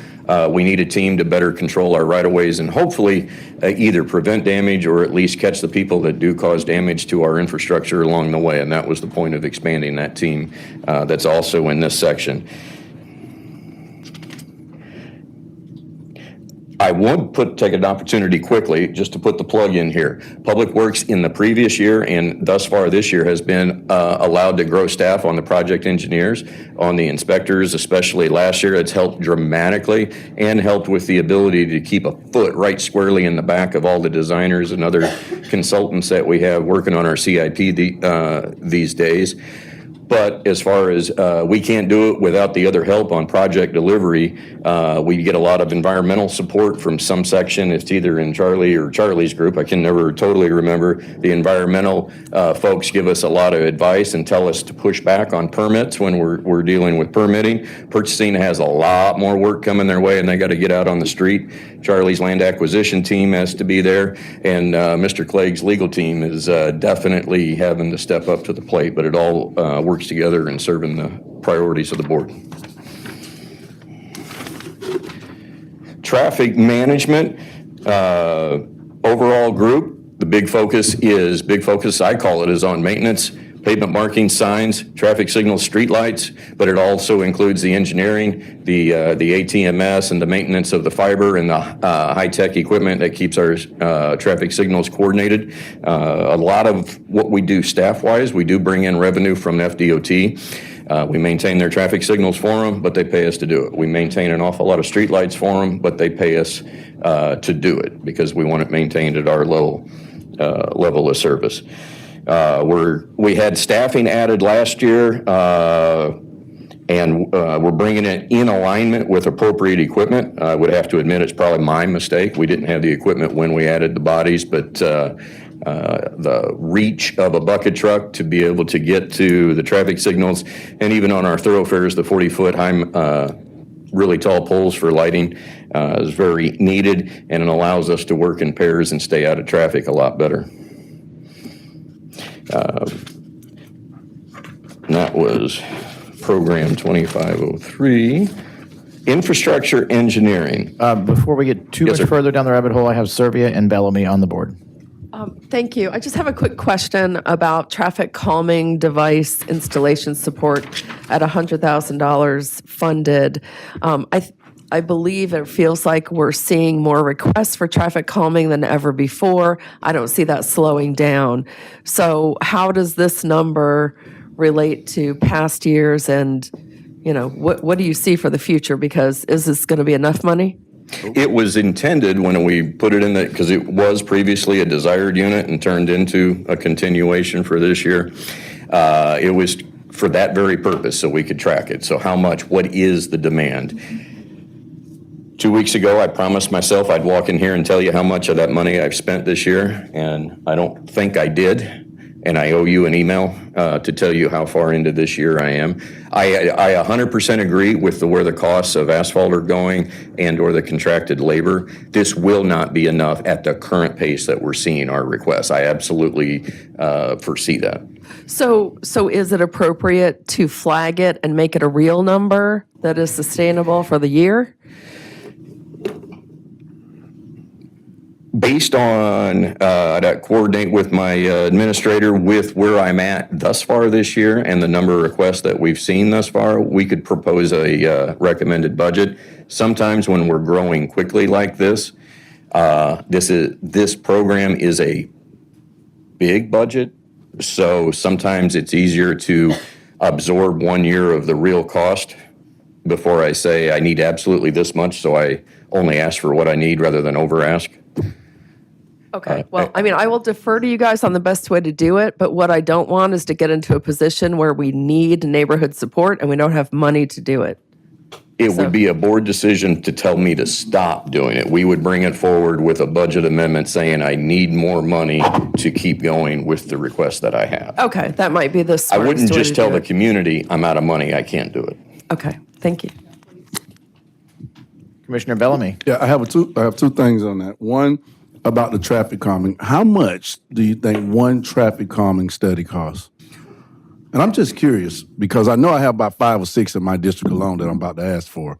I deal with in terms of cost turns into a dollar figure, but we do them all in-house right now. So I deal with it in terms of how many hours does it take? So can you because give a how much ballpark figure? staff time do I have to dedicate to just doing that? Depending on the complexity, if it's a single location or is it a neighborhood, it can vary anywhere from the 8 to 20 hours. It would maybe depend on simple, and I mean everything. That's the persons that have to deploy the detection equipment in the field, retrieve the detection in the field, download the data. Somebody's got to analyze the data and actually write the report. So it's all tied. So you get field workers and technical office staff workers involved. Can you convert one of them into a dollar amount? I can. I do not have that for you right now today. Okay. And where I'm going with that is that we have a lot of requests because of the growth and because, traffic on other roads and things like that. So from the commissioner's standpoint, if we're going to request a traffic study, we need to know what type of burden on that particular budget that we're putting and be proactive instead of reactive. We just can't start traffic studying all over the county, right? But in significant areas, obviously, neighborhoods, schools, where you have pedestrian traffic and things like that, I think that's very, very important. I'm finished with traffic calming. The second one, traffic signal and lighting. All right, and I know we have Canal coming up, and in this particular budget is $225,842. What do we do with that? Is that when we receive more lighting coming in? Line item, sir. Oh, yeah, give it to me, baby. It's a continuation at the bottom right before the word base. Line You have number the desired. 2 on page So line item 64. 94. The way the budget's laid out, those are our staff, the first staffing that we call an enhancement to what is statutorily required, and their major function is maintaining streetlights and traffic signals. I mean, the way this is laid out. So that is the staff, fully burdened costs of staff, and operating costs associated with those 4 staff. I think you might be referring to the capital Yeah, Pete, that's what my cost next of question was. intersections Right. and traffic So that's in signals, and that's in CIP. another budget. All right. I'm done. Thank you. Thanks for everything, sir. On the Wait, oh. Well, I have Baugh and Whitmore still on the board. Commissioner Baugh. Real quick, Chad, everything that you've covered so far, the traffic calming devices is probably, as you can tell, to the commission, one of the most important issues, because we've all had this issue many, many times, and, many, many times for years that we've had this problem. So I guess real quick, I do agree, and I know this is unusual, but I do agree with Commissioner Servia. $100,000 isn't going to get you anywhere because, you put them in over there near Morgan Johnson, and I got the figures from you as to what it costs per item. $100,000 isn't going to do anything for you because we do have a lot of locations in the county where we need to look at this. So I guess my next question, and then Commissioner Bellamy brought up a traffic study. So are we still going on the premise that traffic calming is only put in? I mean, how are we? Or have we changed our procedures on that? Or I know that we're in budget, but I think that's a good question at this point because it's going to affect what type of traffic study and everything that needs to be done. So that's why I'm asking, because we're going to have to change your numbers. They're not Correct. good. The procedures have not been changed. We were in that special meeting work session presentation. We covered just local roads, and we didn't get to the thoroughfare topic. We plan on scheduling that, and at that same time, I believe we were going to re-engage and see between the streetlights and the neighborhoods, was there a desire to either get some motions or clear directions at that presentation?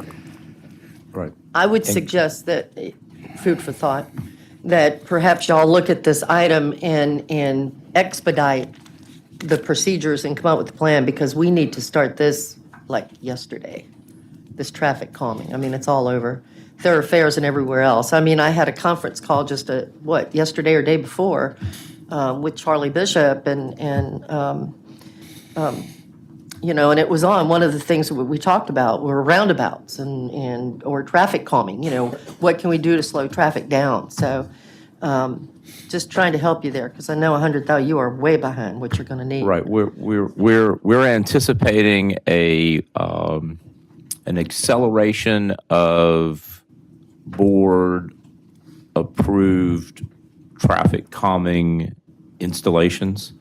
And so we are expecting to expedite that. And as soon as we do part 2, where you can give us some general guidance, what I will tell you on the funding side, we have been able to fund, and we do have reserves set aside as you identify projects.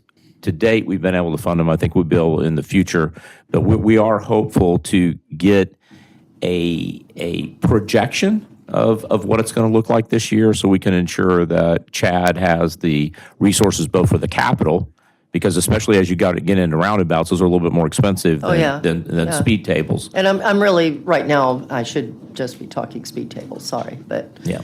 you know, that's a big topic for I think all commissioners on this board. Even those have taken that double in costing thing, because even when we first started that, when that $100,000, that was a 2-year-old number. That's what I was they gonna were say. roughly $6,000 or $7,000 a piece, and now we can be, at the moment, they're 15 and floating, depending on I knew it. I mean, I prices, knew it had so- been 100,000 for like 5 years in a row, so. prices have gone up dramatically on us. All right, thank you. Okay, thank you. So the order of the board is Whitmore, Servia, Bellamy. Commissioner Whitmore. Yeah, budget related. First of all, 2 things. The sheriff, I talked to him a couple days ago, and because I had an East County Observer ask me, and I didn't know the answer, where was Fleet Services being moved to? It's been moved so many places. Last time I heard it was at Premier, and the sheriff told me it's going to be where the deep well is. So we haven't talked about that anywhere in our budget, so let me know if we missed it, because I don't know if we do, but that's where the sheriff, so that'll be Friday then? Because I didn't know. Anyway, the sheriff told me where it's going to be, so we need to bring it up Friday then, and Not Friday. I will not be here Friday. Or maybe Next Wednesday. next week. Next Wednesday. Okay, and then also, Chad, your department is like, if you've been out to utilities to the landfill, your equipment is just about as big as that, if not bigger. And usually every year you send us, you know, you give us a slide presentation of what the mowers look like, how you clean out the ditches and stuff, how massive the equipment is. And over the past few years, you've been looking for storage for that. Now, what are you doing now? I know we're not using the Lena Road area, whatever his name is, Musgrave area. So do you have, I mean, because you also store the gravel for the roads and all that. Where is this all going? I know it was at where the fleet was at Transit, but where else do you have yards to do this? And is there plans to have a place for you to get centralized at all that you know of? We continually to review our locations, but I mean, my operation is spread out from the North County wastewater treatment plant to Mayaca City, to my drainage facility at 5511 39th Street East, just south of State Road 70. I have a yard co-located with utilities out on 66th Street and the main yard at 26th Avenue. So we also have spare room down at Transit. That's always a backup place. My space, if you will, at 26 is the unknown, is what will Fleet look like long-term at 26. It's the oldest part of the campus, and that's what we're most significantly looking at, the Fleet need at 26. When that gets answered, I believe we'll have our answers on the rest of the acreage needed for the entire department. But right now, we like the way we're spread out. In some ways, unless you're in a perfect location, that co-location may not work as well for us. Okay, thanks. Commissioner Servia. Thank you. back to traffic calming for just a moment. As we talk about operations and the cost of operations in relationship to traffic calming, can we take a step back and think about, in a workshop perhaps, how we can change our standards for local roads so we have less traffic calming? For example, I see these projects, we all do in briefings, and lots of straight local roads that I guarantee you in 10 years we're going to be building speed tables. So is there a way that we can, start thinking about that ahead of time to reduce costs down the road? I'm sorry, that was a statement, not a question. And the recommendations would be to continue that blending. I have to continue to work with Courtney on where that complete street component fits in to our road standards. Clark and I are already seeing it, and I think I mentioned it at one of our recent meetings that said major subdivisions come in, they only have 1 or 2 entrances or exits. Wherever they connect to a thoroughfare, that needs to be immediately planned for a signal or a roundabout because it's already going to be a busy location. Maybe put the roundabout in on day 1 instead of that. A lot of internal stuff to the areas. Why not put speed tables in from the beginning or something? I mean, there's some other things that could be considered as we review our development standards. Right, and also consider narrowing of the roadways when appropriate with a certain number of vehicles traveling through it to allow cars to slow down and, narrow them down and widen them out. You guys are the engineers, I'll have you figure it out, but I'd like for us to think about that at the front end instead of the back end. It has become evident that we need to incorporate in the design phase of the roads traffic calming, and that's the our interdisciplinary approach they're taking with regards to development services and planning and public works. Commissioner Bellamy. Yes, budget question. What is the name of the device which identifies the vehicle speed? Like when we're trying to get people to be aware. Portable radar? Yes, what's the name of it? All right, the radar. Say again, Commissioner. Oh, the speed feedback signs. Right, the speed You feedback. have sign. either permanent mounted or something that's a trailer. I mean, it just gives direct feedback. So earlier we identified that there's only 2 in the county. Oh, yeah, that's right. Right, we identified the 2 in the county, and maybe the sheriff department has some mobile ones. Has 1, and so I know whatever we know that it's clear that there's a need for some more. That's a capital. I believe I have equipment. a CIP request for additional speed feedback signs. We'll verify on that. When I request those things, I can ask for them as a capital cost or in the operating budget. I believe I have a capital request for additional speed feedback signs. Next Wednesday. Okay, Chad, I don't have anyone else on the board. Carry on, sir. Infrastructure Engineering Program 2504. This is in-house design. So whether that be roadway, utility, water, can do stormwater as well. We have some neat things I want to bring forward to you this year. All of our expansion happened last year, so I have nothing new in 2504 to talk about. When I say new things to show to you, in-house, the guys are playing with their, not playing, but enhancing their abilities within Civil 3D in their CAD program, and we can give you some really good 3D renderings, and I hope in the next month or two I can show you one of 9th Avenue Northwest with one of the roundabouts, and it'll be a very nice enhancement to what we're used to seeing. Program 2505, fleet services combined with fuel services is what's included within here. Within the desired units, where fleet will go is they're giving you the vision. The majority of those are listed as unfunded. I encouraged Dr. Hopes at the time to look at that. Fleet grows in reaction to the rest of the county. So almost in some ways we're tight. So that's where Matt is explaining that if vehicles get added or enough vehicles get added, we need an extra person. Enough heavy equipment gets added, I need the extra person. But we react to how much is being added. Matt was getting the forecast here together, that because we've been behind and we've been trying to catch up and growing, he was just getting it on the radar. So we're not concerned that those weren't immediately added. The visibility on the fuel storage, that's twofold. One, staying ahead and being proactive so we don't have leaks, and we have top-notch equipment that's ready to deliver when it's important. And anytime we do those programs, as far as a replacement, we look to enhance our quantity of storage for that important day, mostly the storm day. The biggest fear is any kind of a storm that comes across Florida with an unclear forecast, shuts all 3 ports down, moves into the Gulf, shuts the offshore drilling facilities down, and then ultimately goes to Texas, Louisiana, and shuts the refineries down, and we could be without fuel for a long time. So we're looking to expand our fuel resources that we have on hand all the time.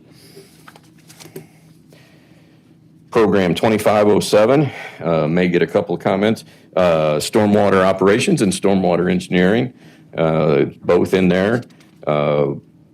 We've talked about it a number of times. I would like to point out an item that turns into a force multiplier, continuation number 18, stormwater basin maintenance. So these are old items that are natural areas or man-made areas where major canals come and empty into major bodies of water.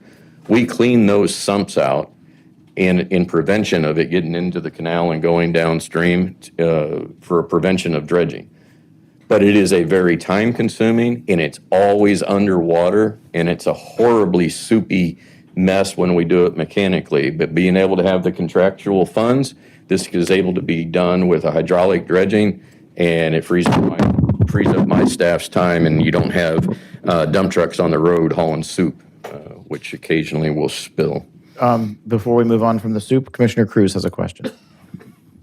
Yeah, this first one, number 22, it's contracted services for the ditches and canal maintenance. Is the intention just to do that in-house? I mean, we're not putting it on here. I see it's just desired, so it's above and beyond what we've done historically. But how are we managing that if we're not funding it? I mean, contractual is always a great way to go because we don't have to hire people. We exactly still plan on pushing the limit on the contractual. By not funding this one, it's mainly a balancing of the stormwater fund. In my decision unit, we used every available nickel that we had in the past year of like $800,000 to contract and enhance our services and get it done. We still want to do that this coming year, and we'll do that. And we'll combine any available funds that we have at that and ask for a budget amendment if there's funds left going forward.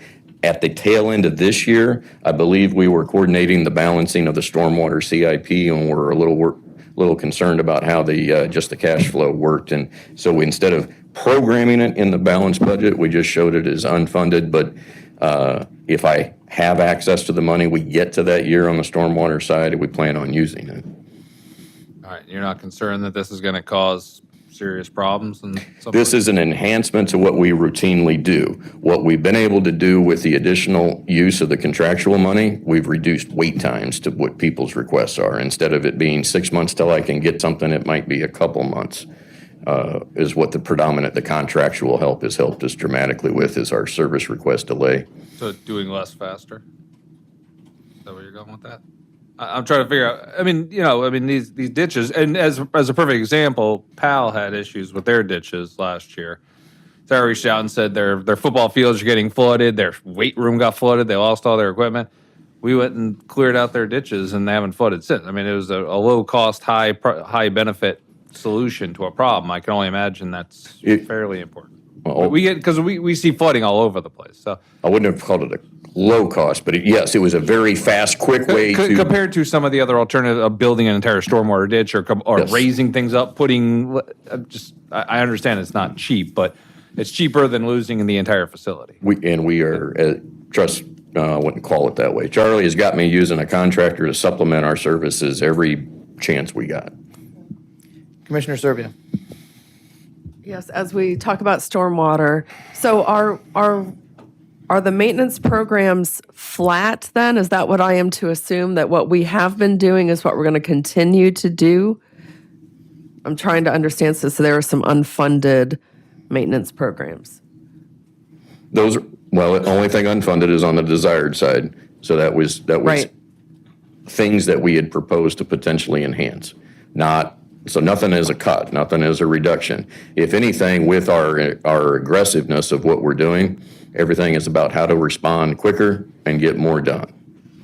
Okay, and the name of the lakes in West Bradenton, I'm sorry, I can't remember, is it McClellan? McCullum. So that's an example of lakes or stormwater facilities that take in runoff from a large area, and we just clean the outfall. And we don't clean out the rest of the lake, but we do spray. Is that accurate? Yes, ma'am. Okay. And so every summer I get calls because it stinks so badly and all the neighborhoods are upset about it. And our response is, well, we just clean out the outfall. We don't do anything else. They don't have an HOA. They don't have any way to manage those lakes. So in that example, I don't know if we have other examples like that, but I know the county's gone back and forth procedurally and whether we maintain those lakes or not. But the current protocol is just to clean the outfalls, not to maintain the lakes. Correct? Correct. In that situation, it's a very specific one. Majority of those that we talk about, we do not own the underlying land that the lake is on.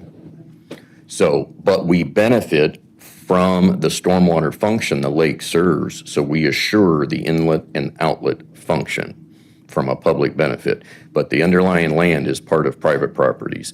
In the McCullum Lake portion, it has the extra entanglement. A small piece of that was purchased for a wetland enhancement for the 34th Street West project back in time. So we are one of numerous landowners of McCullum Lakes. We are one of numerous landowners Correct. of McCollum Lakes. So my question to you is there anything we're not doing that we could be doing to have that lake system operate more efficiently? The problems those residents face is not an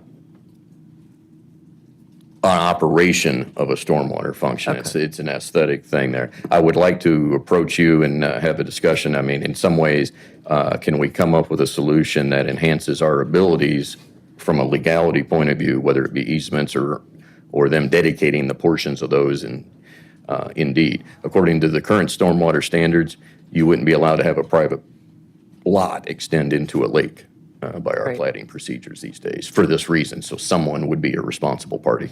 Right. Okay, so I look forward to that. We'll add that to our next meeting. Thank you. Okay, Director Butso, carry on. Without other 2507 questions, I'm moving on to 2508 with transit.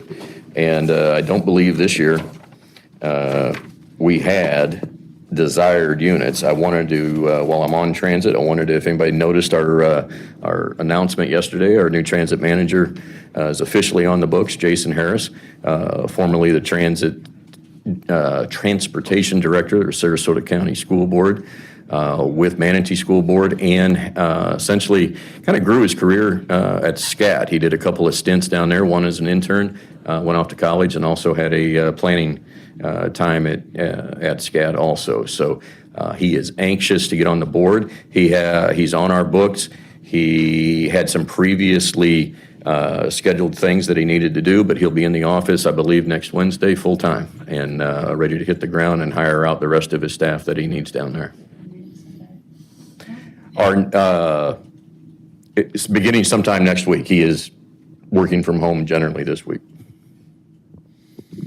Commissioner Servia. Yeah, so on the topic of transit, and maybe there's a different time to ask this, and maybe it's during the capital improvement discussion, but I love what Sarasota County has done. You know, it seems as though federal dollars they've been able to spend federal dollars on short vans, short buses, whatever you'll call them, when in the past I know we couldn't dedicate federal money for that. Instead of the long buses. But what they have down there is a much more efficient transit system than they had before. So my question is, are we planning any sort of study in the future to take a look at transit? Manatee. I think you'll find with the new leadership at Transit, Jason also has a master's in public administration. He is very analytical, and I think he will bring a number of cost savings and efficiency and effectiveness changes to transit. Okay, great. So that's a maybe. We'll talk to Jason and see. Is that what Oh, I'm no, hearing? he will, I assure you, he will tackle, he's already had discussions with me about it prior to joining Manatee County, and that is the expectation that he will, and knowing him from past experiences, he will create a model for us that will be a model for the state of Florida. Wow, great. Thank you. Okay, Director. I believe we are wrapped.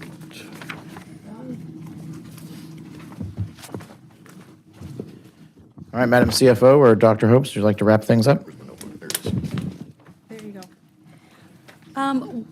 One final point of comment that I wanted to make was that as we go through all these decision units and requests, there is much more to just saying this expense is going to be, it's going to cost us this in FY23. We make plans, we make projections 5 years on how all these expenses are going to be affecting all the funding sources out in the latter years. And part of our decisions and the county administrator's decision is, does it work today? But it works in the future as well, and it doesn't put the funding source in serious distress from here out. So I just wanted to put that out there. Another point of comment that I wanted to make was that we still have the other county-funded programs, as Commissioner Satcher had asked. There's the nonprofit agencies adults, nonprofit agencies children. There's the healthcare that public safety program that public safety is administrating now, as other programs that we have that are and the economic development program that are funded through the county. For the sake of time today, I will roll the covering these budgets until the afternoon of Monday, the 13th. On Monday morning, we'll be discussing the constitutionals and the judicial programs. In the afternoon will be the rest of the discussion of the other county programs and funding summaries.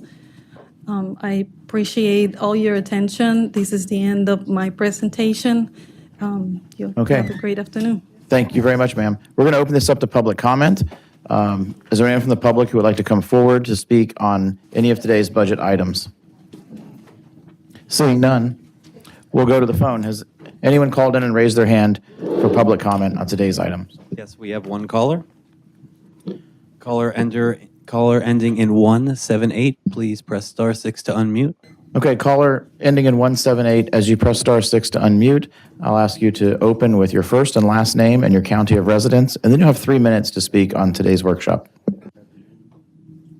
Thank you. Andrew Griffin, Manatee County. So there are a few things. I didn't get an opportunity. I was watching online and watched all the budgetary items, but the budget paperwork, as well as the slides, which are usually on the agenda, weren't there. So it made it quite difficult for me to ask questions on the budgetary stuff.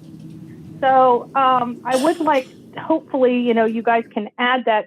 This is my third budget that we've done since we did the 2020, the 2021, and now we're on the 2022. And all the time, we've always had those items attached to the agenda. So if we could do that moving forward, I'd greatly appreciate it. It just helps me. I'm sure it'll help other people as well. I thought this was a really good meeting with everybody, and I just like to see the breakdown of that so I can digest it, so I have better questions to ask when I'm here. There were a few things at the beginning that I'd like to address. I'm very thankful that we have used our reserve money. We had just a mess of reserve money that was doing nothing for this county. And I think, if anything, that is what the new board was able to bring to the citizens of this county's attention. And, I heard and understand Ms. Servia's need to have those types of reserves. I don't feel that those did the county any good. I mean, during her and Carol's tenure, we did have a Piney Point issue. So all those reserve funds did us absolutely no good in mitigating a disaster. because that was a disaster of epic proportions. So I'm really thankful that we're utilizing this money for the things that the county residents need, such as infrastructure, which we have been struggling with for many, many years that have gone unaddressed. So great job, everybody. Those are the only things that I would like to see the budget next time so I can have better dialogue with the representatives of this county. Thank you. Okay, thank you. Are there any other callers? That is all the callers at this time. All right, we're going to close public comment, and Commissioner Cruz would like to make a statement before we close the meeting. Yeah, just real quick, in case Andrew or anyone else missed that little blip in the meeting where it was mentioned. We didn't see the budget either. I literally showed up at 9 o'clock this morning. It was a binder in front of me. So, if you had a hard time talking for 3 minutes without seeing the binder, imagine sitting here for the past 8 hours without having seen the budget ahead of time. But as was mentioned previously, if you go on mymanatee.org, we put a button right on the front page. You don't have to go anyplace else. It'll take you right to all these files. You could see the same budget we have and only the budget we have, because we also haven't seen the stuff for next week. At some point in time, the CIP and the other budgets will be up there. But I would encourage, just go to mymanatee.org, take a look at it. We'll be looking at it over the weekend as well. If you have any questions, reach out to any of us, and we'll be having follow-up meetings Monday, Tuesday, and Wednesday of next week. Thank you, sir. Commissioners, anything else? We're adjourned.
Good morning. Today is April the 21st, 2022, and we will call our Seaport Manatee Port Authority meeting to order. And we will start with my good friend, Chaplain Matt Ennis with Invocation, and then the pledge will follow.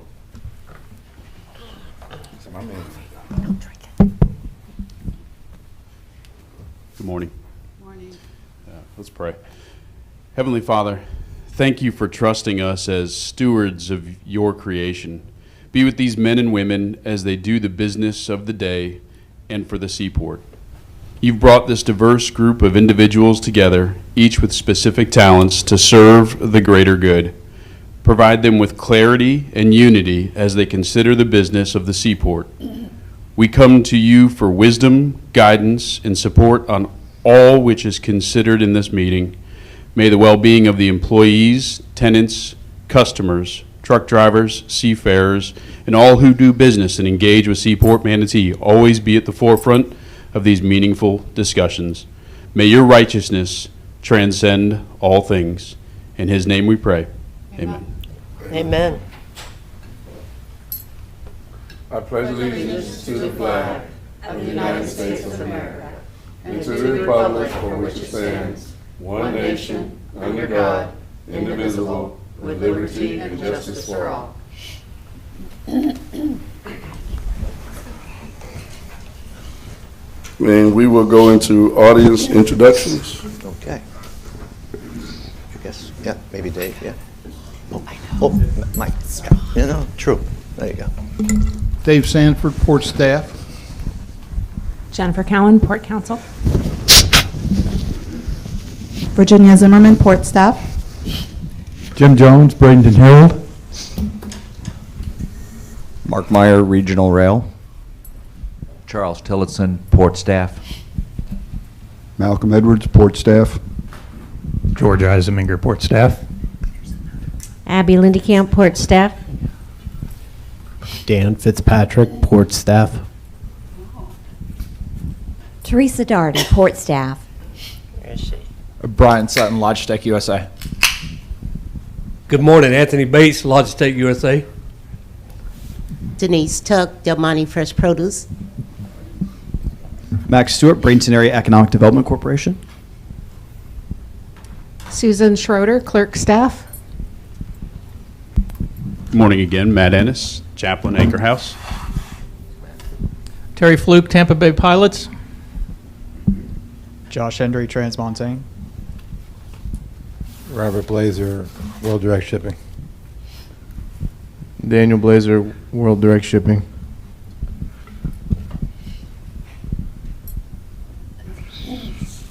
And as we see, we've gone through the audience introductions, and now we will open it up for public comment. Now is the time for public comment. Do we have anyone in the public that wants to comment on an agenda item?